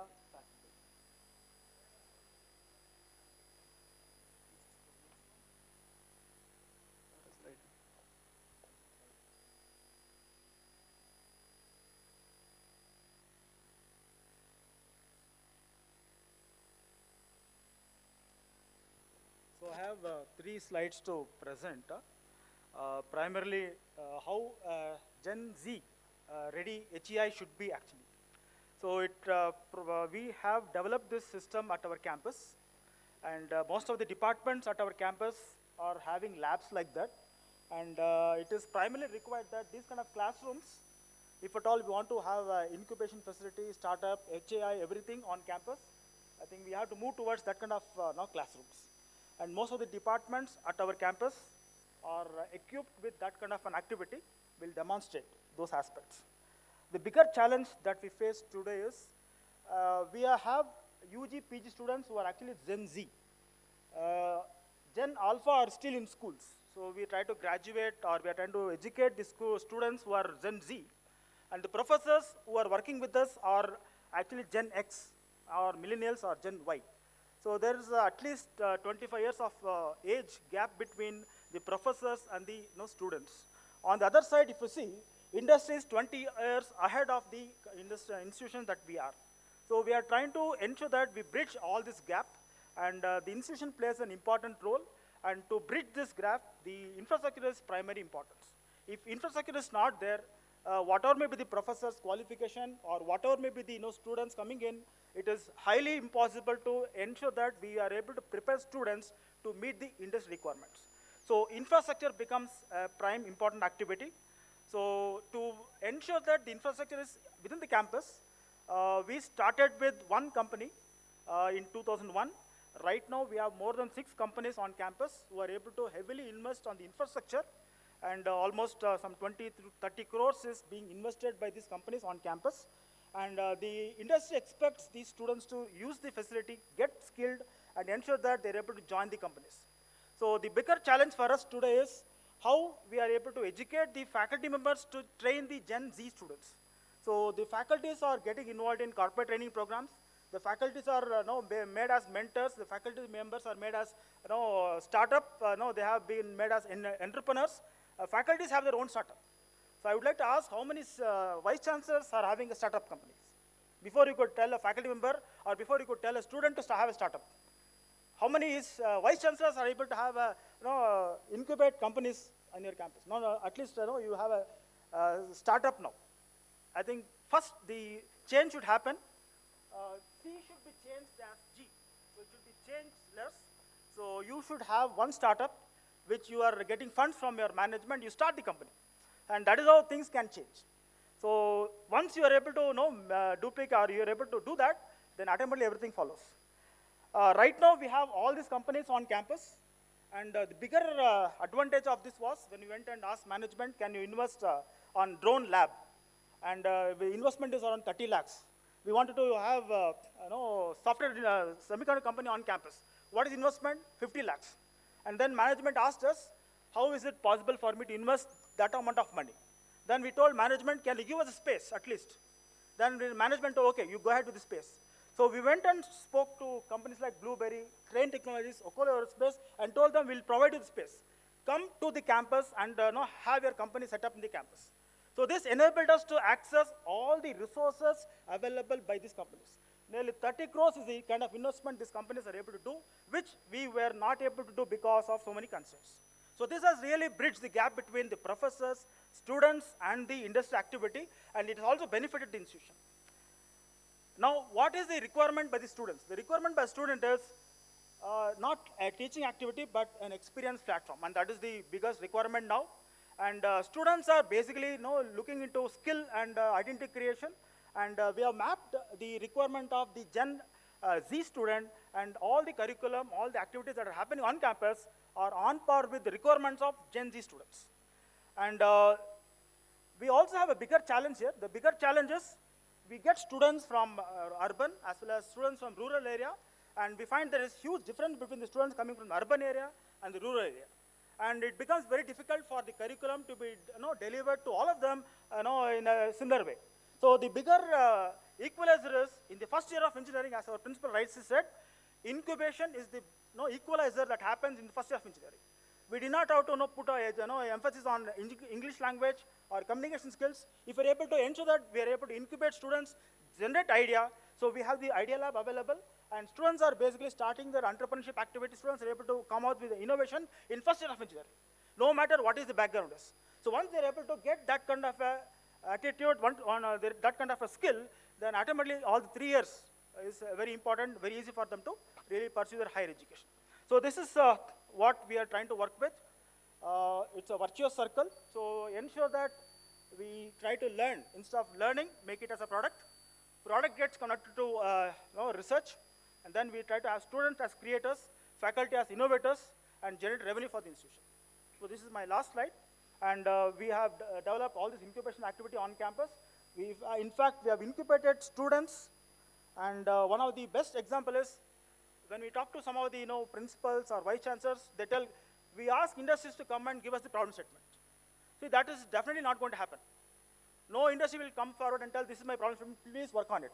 So the other way could be like, you give us a chance for students to take up an internship in your campus. So when we send students to an industry in Dodbalapur, where they're working in the government industry, we generated ideas for the companies. And that company, that company funded the project, and we were able to develop it as a product, and we could get a lot of products being deployed and commercialized. So it is not that we ask somebody to give us the problem statement. Instead, we generate ideas as we get in the company. We generate innovations when we get into a company. So that is the kind of mindset what we have to actually create, and that is what we are trying to do with. And this is one of the success stories. We'll be launching one of the first product by end of July, August, and that is funded by our meeting. And we have partnered with BMS College of Engineering, Reva University, SNS College of Engineering, multiple MSMEs and end users. And this is a bigger project that we are working with, and that will be the first product coming out from CAT. So this is my last slide, and I thank you for this opportunity.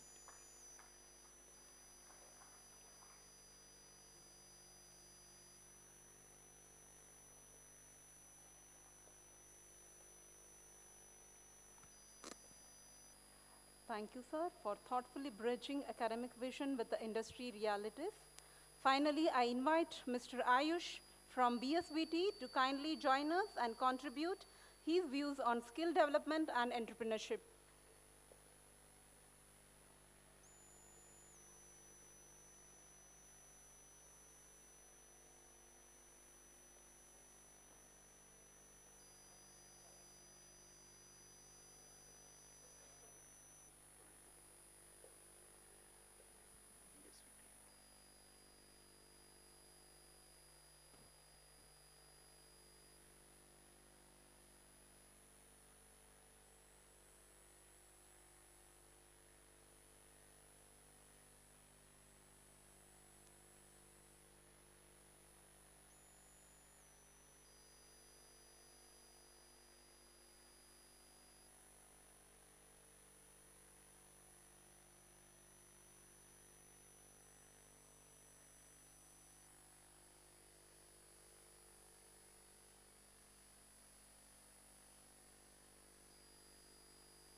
"50 years later, high-rise buildings are in every city across the world. Elevators, escalators, hydraulic. Good evening, everyone. Respected Vice Chancellors, distinguished delegates, academicians, industry leaders, and dear friends. It is great honor for Bharat School of Vertical Transportation to be a part of this prestigious AIU Vice Chancellors gathering today. At the outset, I would like to briefly share the academic foundation of BSVT, which is affiliated with Vishweshwariya Technological University and currently operates 2 training centers in Karnataka, delivering structured industry-oriented programs in vertical transportation sector. In addition to this, we executed a formal MOU with Gokul Global University for technological transportation certification programs and a postgraduate diploma, further strengthening the academic and professional credibility of our initiatives. We are actively working and looking forward to collaborating with more universities across India to collectively support the BSVT vision for skill development, employability, and industry integration. BSVT was established with a very clear objective to bridge the gap between conventional education and real-world employability in the vertical transportation industry, which includes elevators, escalators, and moving walkways. Today, the VT industry is a critical pillar of urban development, supporting smart cities, metro projects, airports, hospitals, and high-rise infrastructure in India and abroad. However, the industry continues to face a significant shortage of trained, job-ready professionals. At the BSVT, we provide industry-aligned technological training designed specifically for the vertical transportation sector.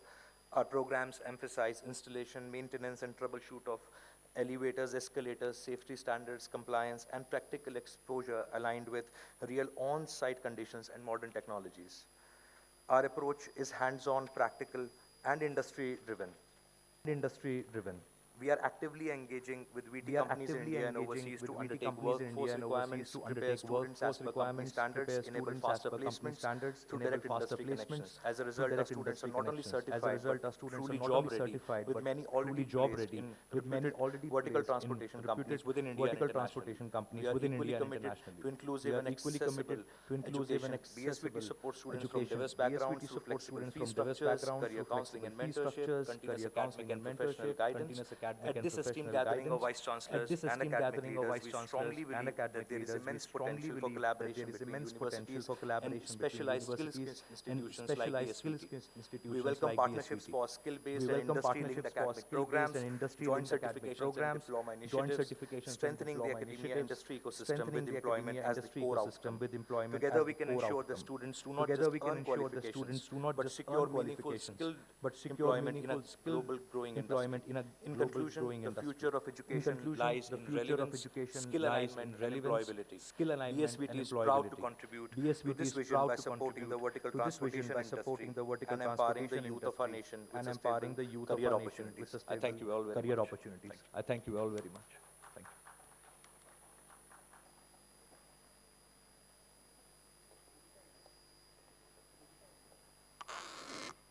Thank you, sir. On behalf of Ramaya University of Applied Sciences, I would like to express our sincere gratitude to all our distinguished sponsors for taking time out of their busy schedules to be part of this interaction session. Thank you one and all. And in few minutes, we are going to start the cultural events. Thank you.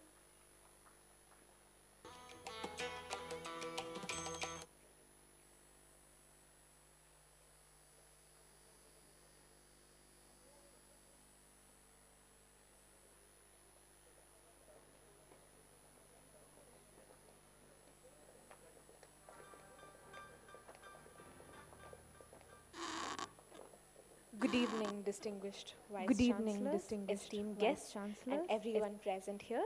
I am Hita Mudarekal, the host for this evening's cultural celebration, Kala Sangama. And it's my absolute pleasure to welcome you all here today. I request everybody to stay seated in the auditorium or be back after a 2-minute break while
check check ನಲ್ಲ ಕೊರು ಜಾಸ್ತಿ ಕೊರ್ಲೆ check ನಲ್ಲ ಜನ್ಲ ನಲ್ಲ ನಲ್ಲ check ಒರೊಂದು ತೆರ್ಪುಲೆತ ಜೆ hello check hello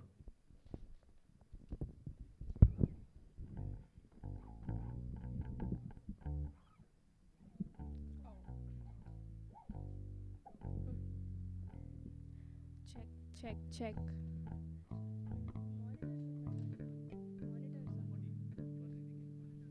Check, check, check.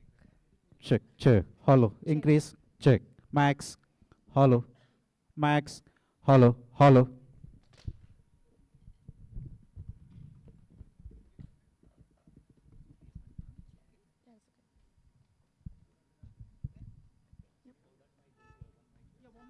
Can I play and check?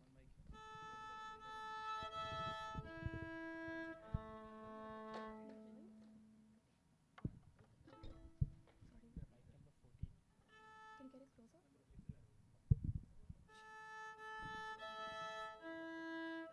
Then check, check, check, check.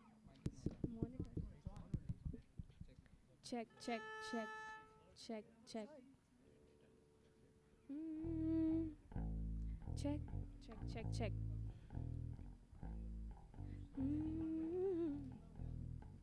Then.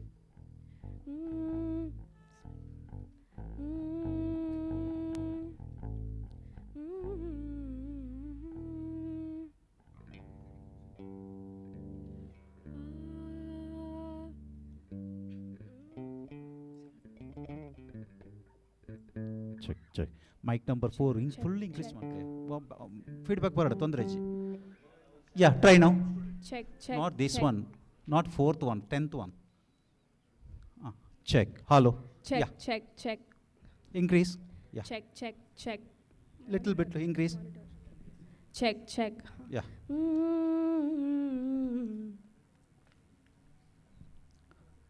yeah number 16 yes play 16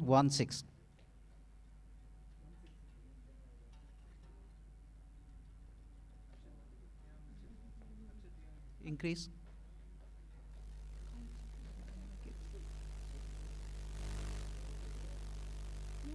no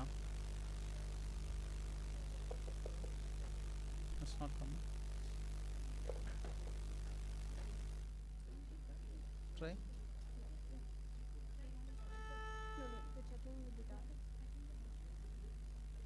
check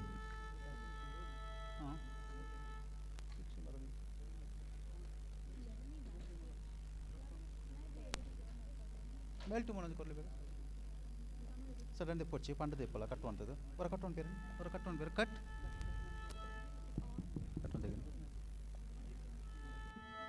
ಕಟ್ಟ ಹಾಂ ಇದೆ ಚೂರು ಕೊರ್ಲೆಗೆ ground check grounding ಅಂಚತ್ grounding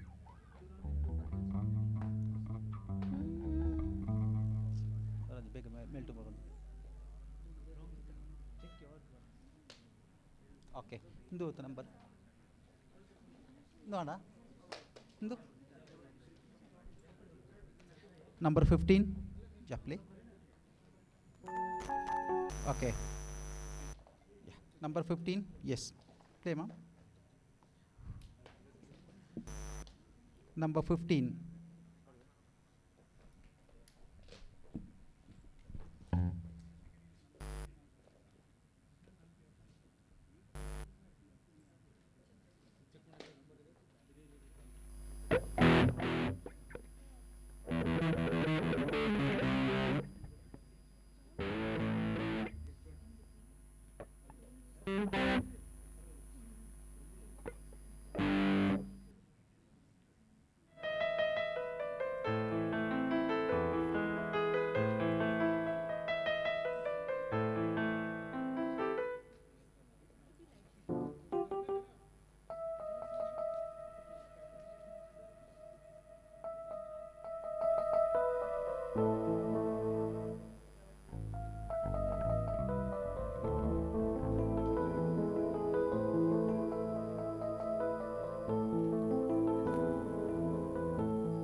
Testing. Check.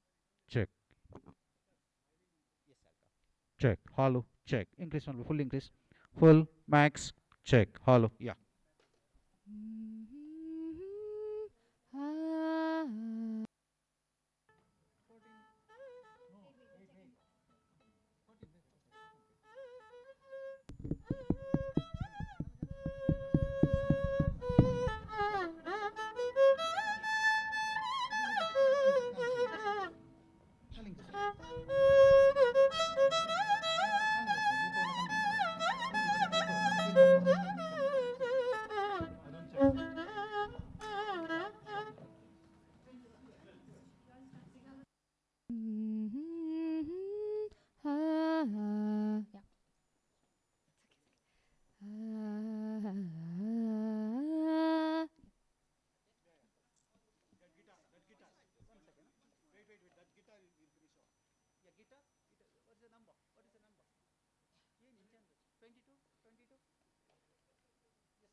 ಸಿಂಗಿಂಗಿಗೆ ಬರೆಯೋಣ ಸಿಂಗಿಂಗಿಗೆ ಪದ್ರಾಟ್ಲ ಪದ್ರಾಟ್ಲ ಪತ್ತಲ ಪದ್ರಾಟ್ಲ ಸಿಂಗಿಂಗ್ ಬೇಗ ಪತ್ತಲ ಪದ್ರಾಟ್ಲ singing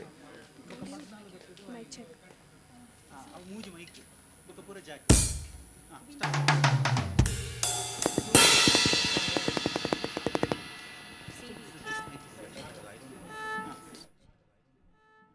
Check, check, check. Check.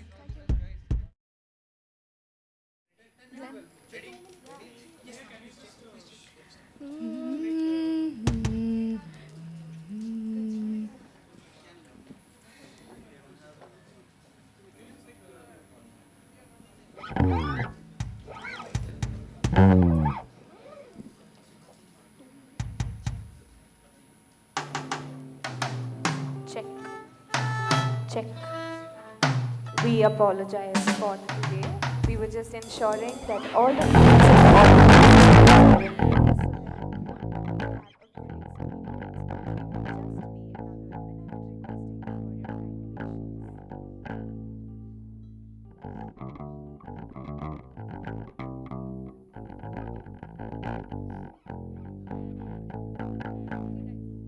Check, check. Check, check, check.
Good evening to all the distinguished guests once again. It is my absolute pleasure to welcome you all to this special cultural evening organized as a part of the South Zone Vice Chancellors Meet 2026.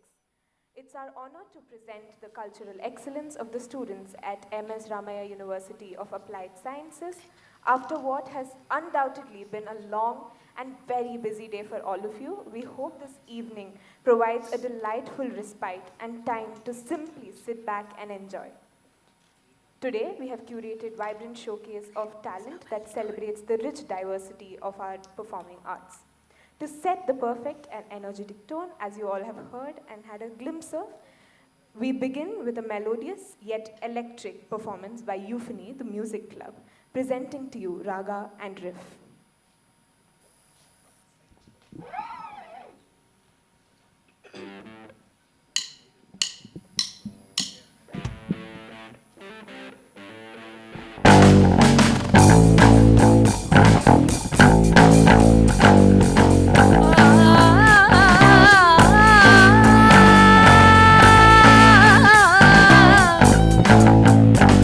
बरसे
What a wonderful beginning. Thank you, Euphony, for that harmonious and energetic start. I request backstage support to please remove all the instruments for the stage, off the stage, so that we can set the stage for the next performance.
Our next performance is Shiva Shakti, presented by the talented duo Gopika S. Ramesh and Bhagyashri Sanjeev.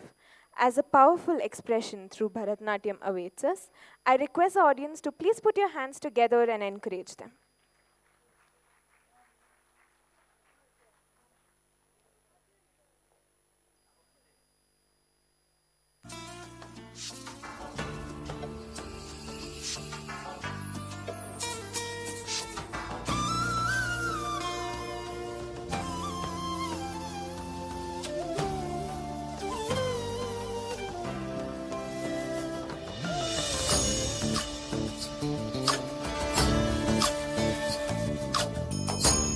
चूड शिवशंकर पार्वती रमणय निनगे नमो नमो चंद्रचूड शिवशंकर पार्वती रमणा निनगे नमो नमो सुंदरतर विरागधर सुंदरतर विराग धर गंगाधर गज चर्मांबरधर गंगाधर गज चर्मांबरधर चंद्रचूड शिवशंकर पार्वती रमणा निनगे नमो नमो सद्यो जातमां वदनम् गंगा चंद्र समागमतीर्थं प्रणवं नादमयुणरुं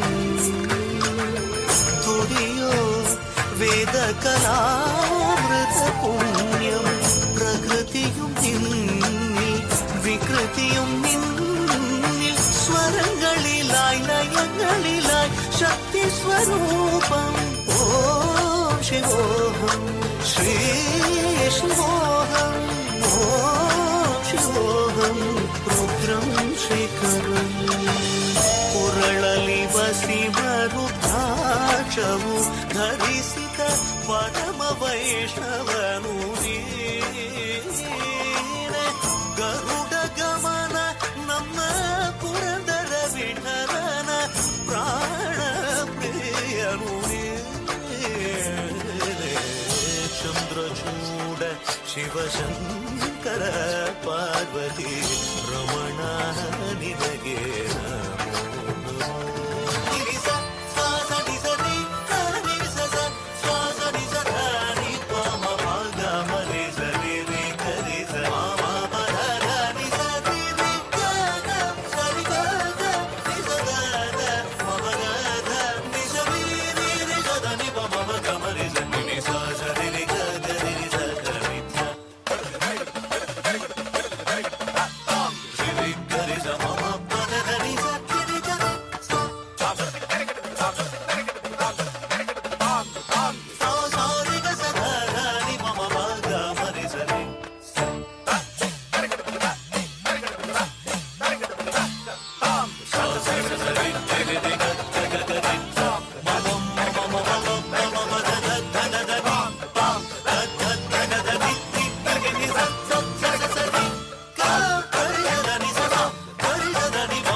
absolutely captivating.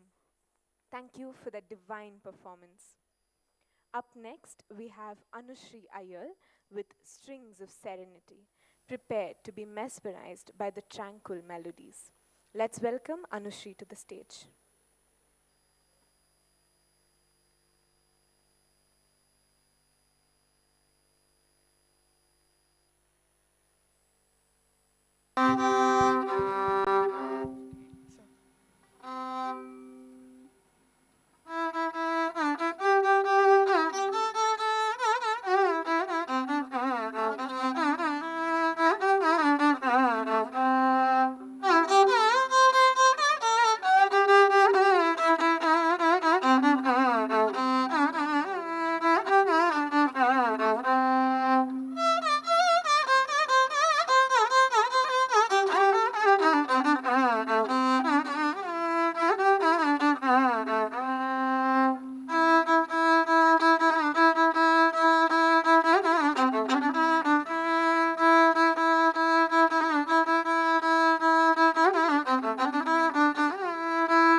Absolutely beautiful. Thank you, Anushri, for those serene moments. Now, Prava, the dance club, takes the stage with Nartana Ullasa, a celebration of movement and joy. Let's cheer them on.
ಮಂಜಿನ ಮಲೆಯಲ್ಲಿ ತಪ್ಪದೇ ನಲಿದು ನಾಟ್ಯ ಮಾಡುವಂತಹ ನಮ್ಮುದ್ದು ಮಾದಪ್ಪುಂಗೊಂದ್ಸತಿಯುಗೆ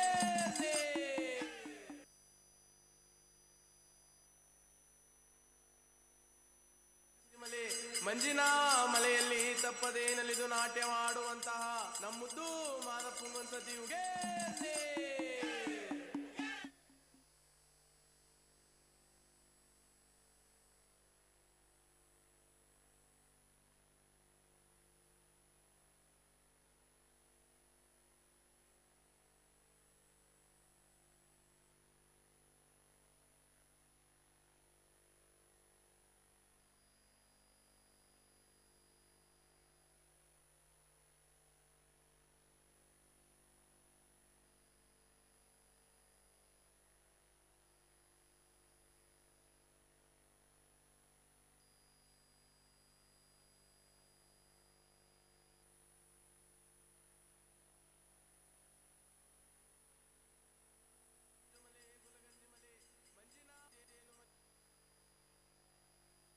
ಗುಂಜಮಲೆ ಗುಲಗಂಜಿಮಲೆ ಮಂಜಿನ ಮಲೆಯಲ್ಲಿ ತಪ್ಪದೇ ನಲಿದು ನಾಟ್ಯ ಮಾಡುವಂತಹ ನಮ್ಮುದ್ದು ಮಾದಪ್ಪುಂಗೊಂದ್ಸತಿಯುಗೆ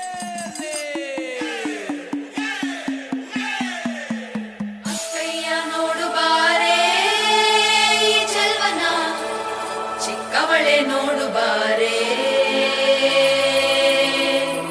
ಚಿಕ್ಕವಳೆ ನೋಡು ಬಾರೆ, ಎಳೆಮೈದ ನೋಡು ಬಾರೆ ಕಂದನ, ನಲಿದು ನೋಡು ಬಾರೆ, ಕುಣಿದು ನೋಡು ಬಾರೆ.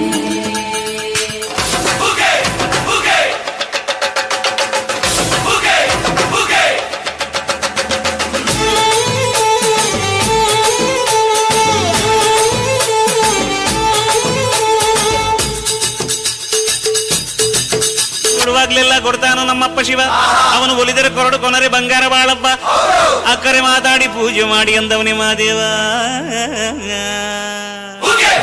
ಎರಡು ಮಲೆ ಮ್ಯಾಲೇರಿ ಕುಂತಾಡು ಮಾದೇವ, ನಾಗು ಮಲೆ ಮ್ಯಾಲೇರಿ ನಿದ್ದೆ ಮಾಡು ಮಾದೇವ. ಈ ನಿದ್ದೆ ಸಾಕು ನೀ ಎದ್ದು ಬಾರು, ಬಿಡಿ ಬಿಡಿ ಎಲ್ಲ ದಾರಿ ಬಿಡಿ ಬರಿ ಮಾದಿ ಕೆಲ್ಲ ಜಗಲ್ಲ.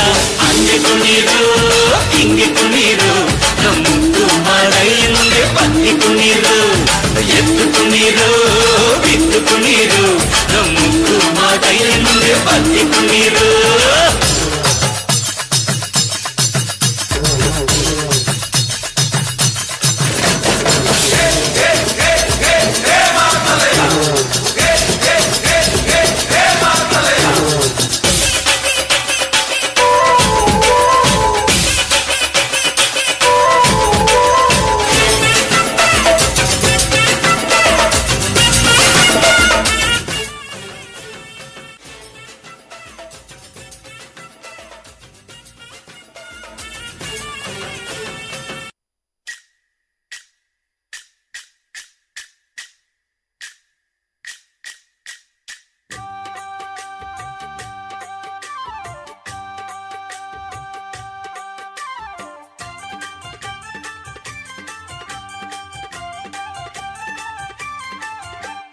ಚಲುವಯ್ಯ ಚಲುವೋ ಕಾನಿ ತಂದನ್ನ ಚಿನ್ಮಾಯ ರೂಪೇ ಕೋಲಣ್ಣ ಕೊಲೆ, ಚಿನ್ಮಾಯ ರೂಪೇ ಕೋಲಣ್ಣ ಕೊಲೆ. ಚಲುವಯ್ಯ ಚಲುವೋ ಕಾನಿ ತಂದನ ಚಿನ್ಮಾಯ ರೂಪೇ ಕೋಲಣ್ಣ ಕೊಲೆ, ಚಿನ್ಮಾಯ ರೂಪೇ ಕೋಲಣ್ಣ ಕೊಲೆ.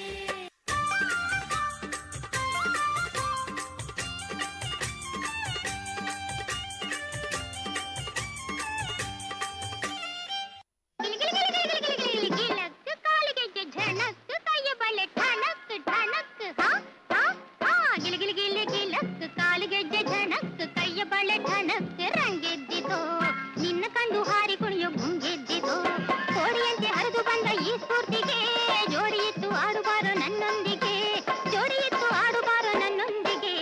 ಗಿಲಿಗಿಲಿ ಗಿಲಿ ಗಿಲಕ್ ಕಾಲಿಗೆಜ್ಜೆ ಝಣಕ್ ಕೈಯ ಬಳೆ ಠಣಕ್ ರಂಗೆದ್ದಿತೋ, ನಿನ್ನ ಕಂಡು ಹಾರಿ ಕುಣಿಯೋ ಗುಂಗೆದ್ದಿತೋ.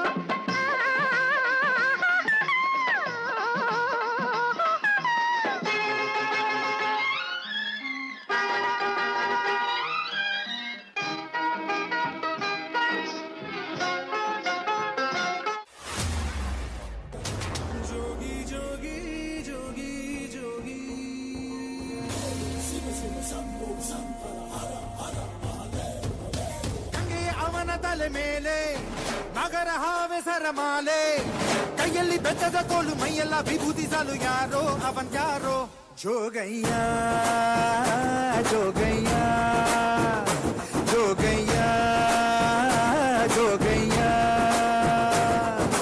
ಗಂಗೆಯ ಅವನ ತಲೆ ಮೇಲೆ ನಗರ ಹಾವೆ ಸರಮಾಲೆ ಕೈಯಲ್ಲಿ ಬೆತ್ತದ ಕೋಲು ಮೈಯೆಲ್ಲ ವಿಭೂತಿ ಸಾಲು ಯಾರೋ ಅವನ್ ಯಾರೋ Jogayya Jogayya Jogayya Jogayya Jogayya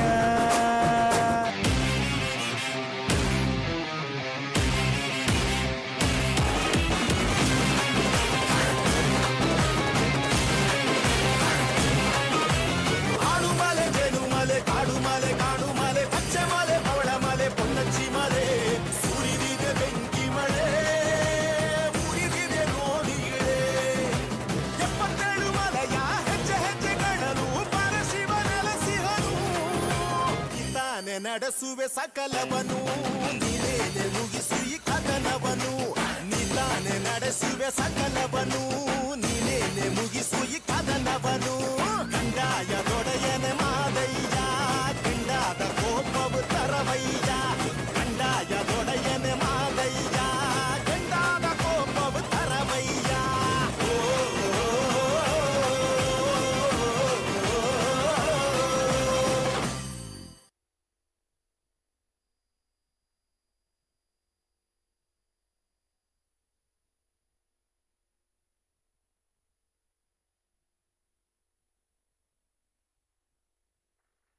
What energy. A big round of applause for them.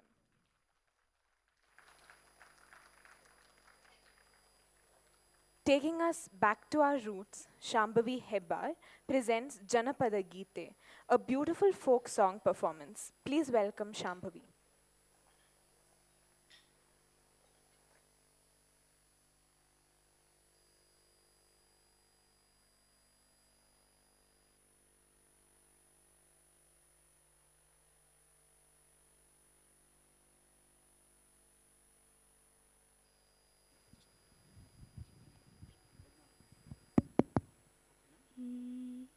Hello hello check ಸ್ವಲ್ಪ ಹಲೋ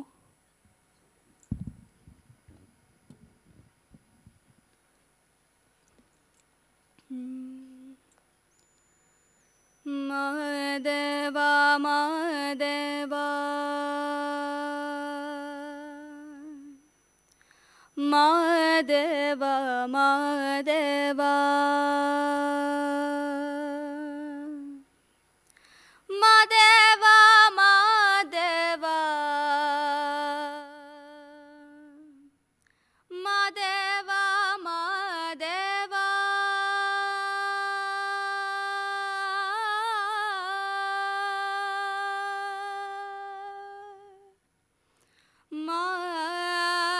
ಮಾದೇವ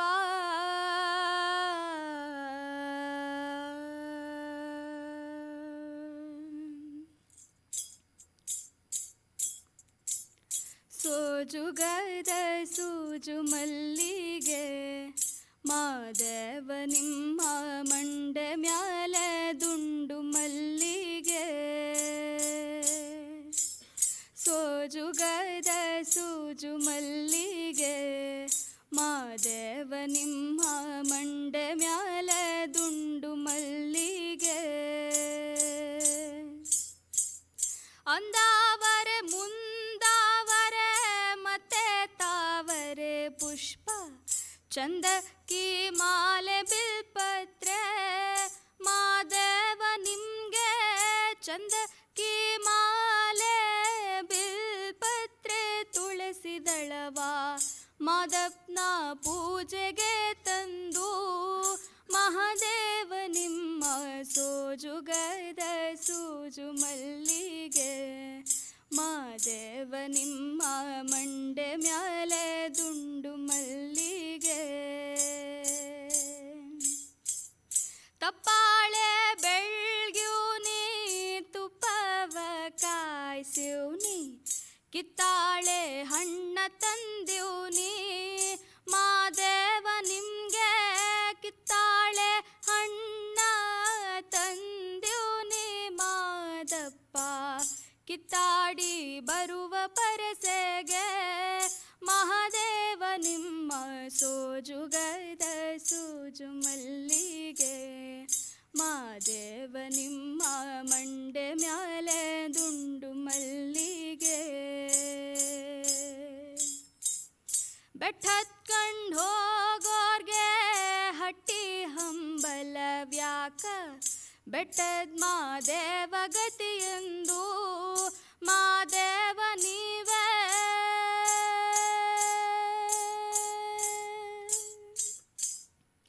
ಮಾದೇವ ನೀವೇ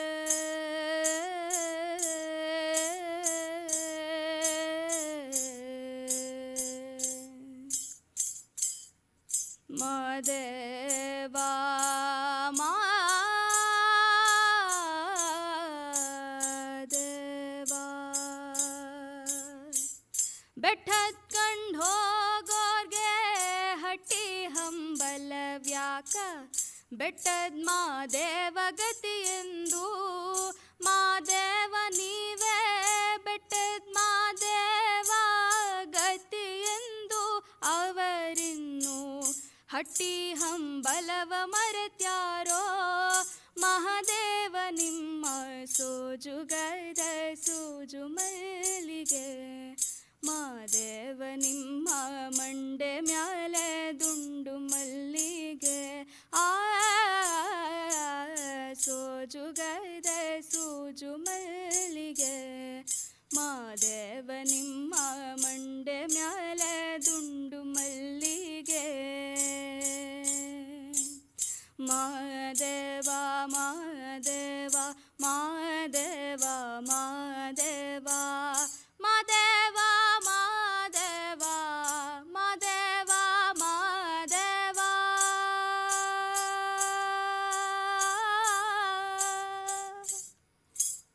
ಸೋಜುಗದ ಸೂಜು ಮಲ್ಲಿಗೆ ಮಾದೇವ ನಿಮ್ಮ ಮಂಡೆ ಮ್ಯಾಲೆ ದುಂಡು ಮಲ್ಲಿಗೆ. ಧನ್ಯವಾದಗಳು.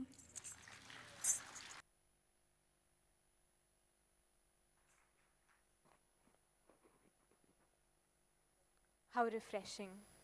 Thank you for bringing our folk traditions alive. Next, we have Gagana Lokesh performing Shakti Rupini, an ode to the embodiment of strength and grace. Let's welcome Gagana.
गिरिनन्दिनि नन्दितमेदिनि विश्वविनोदिनि नन्दनुते गिरिवरविन्ध्यशिरोधिनि वासिनि विष्णुविलासिनि जिष्णुनुते भगवति हेशिति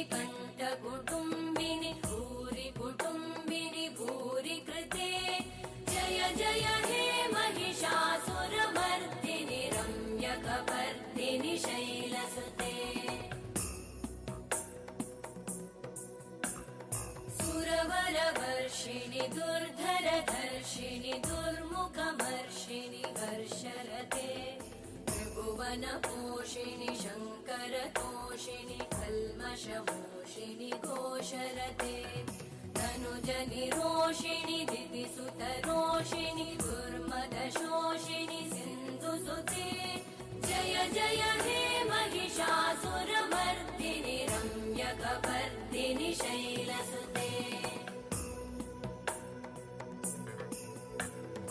अयि जगदम्ब मदम्ब कदम्ब वनप्रियवासिनि हासरते शिखरि शिरोमणि तुङ्ग हिमालय शृङ्गनिजालय मध्यगते मधुमधुरे मधुकैटभगञ्जिनि कैटभभञ्जिनि रासरते जय जय हे महिषासुरमर्दिनि रम्यकपर्दिनि शैलसुते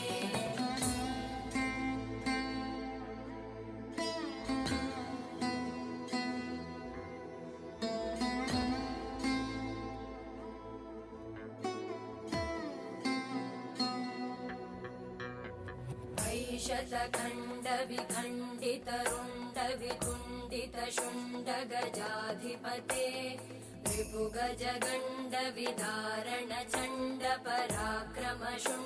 रिपुगजगण्डविदारणचण्डपराक्रमशुण्डमृगाधिपते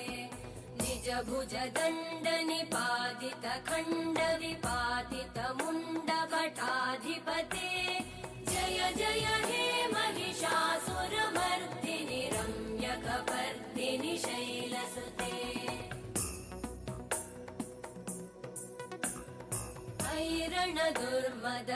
ऐरणदुर्मदशत्रुवधोदित दुर्धर निर्जर शक्तिभृते चतुरविचारधुरेण महाशिवदूतकृत प्रमथाधिपते दुरितदुरीह दुराशय दुर्मतिदानवदूतकृतान्तमते जय जय हे महिषासुरमर्दिनि रम्यकपर्दिनि शैलसुते अयि शरणागत वैरिवधूवर वीरभराभयदायकरे त्रिभुवनमस्तकशूलविरोधि शिरोधि कृतामलशूलकरे दुमिदुमितामर दुन्दुभिनादमहोमुखरीकृतते मकरे जय जय हे Mahishasuramardini रम्यकपर्दिनि शैलसुते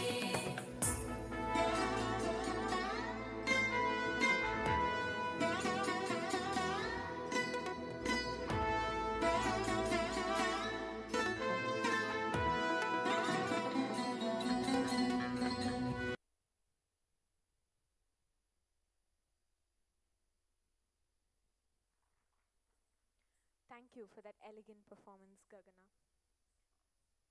Now we have the musical duo of Aditya B. Vishwanath and Aryan Latkan presenting Swar or Tal, a perfect fusion of melody and rhythm.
What a delightful collaboration. I request the audience to give them a huge round of applause.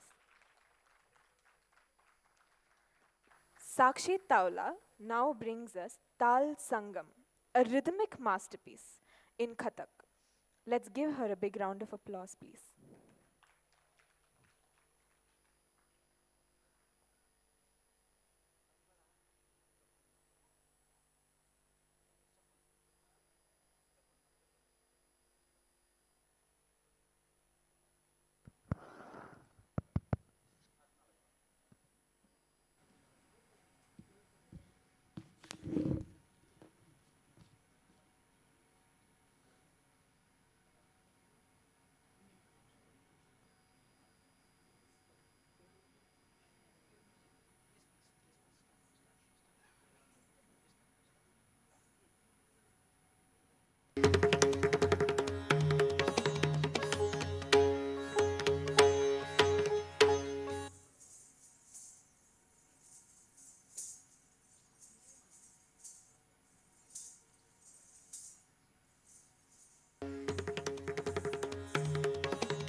That was spectacular rhythm.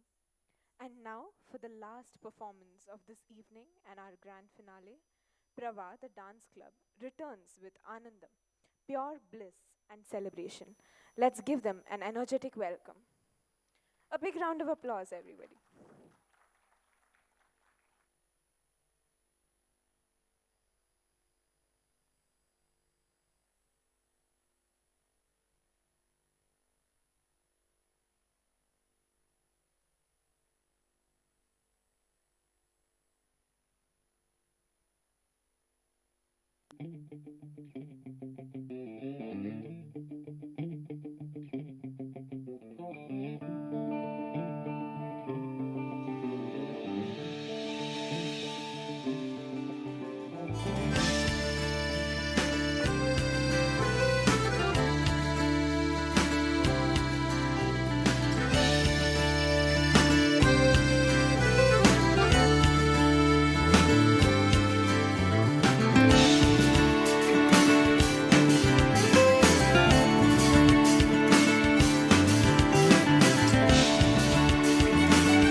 பார்வையில உசுறு அடங்குதம்மா, ஒத்த வார்த்தையில உலகம் உறங்குதம்மா, அழக பார்த்து கார்மேகம் வானவில்ல தீட்டுதம்மா, சிரிச்சு என் மனச பூவா பறிப்பா, உரிச்சு என் உசுர தனியா பிரிப்பா, குதிச்சு விண்வெளியில் நிலவா நடப்பா, ஏலே ஏ ரசாவுக்கு ஏலே ஏ ரசாவுக்கு ஏலே ஏ ரசாவுக்கு ஏலே ஏலே ஏலே ஏ ரசாவுக்கு ஏலே ஏ ரசாவுக்கு ஏலே ஏ ரசாவுக்கு ஏலே ஏலே.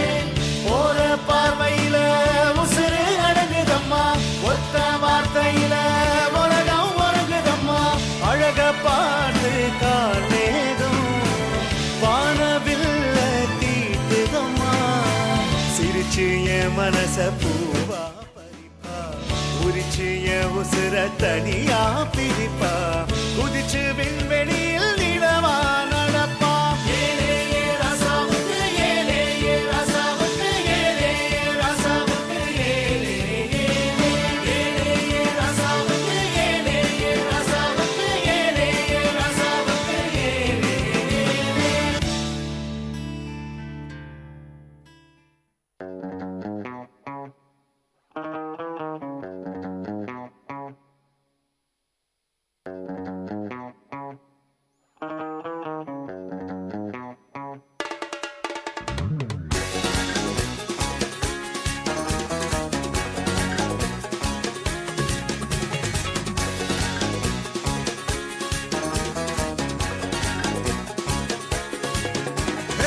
ಲೋಕದ ಕಾಳಜಿ ಮಾಡುತ್ತೀನಂತಿ, ನಿಂಗಾರ್ ಬ್ಯಾಡತ್ತರು ಮಾಡಪ್ಪ ಚಿಂತಿ.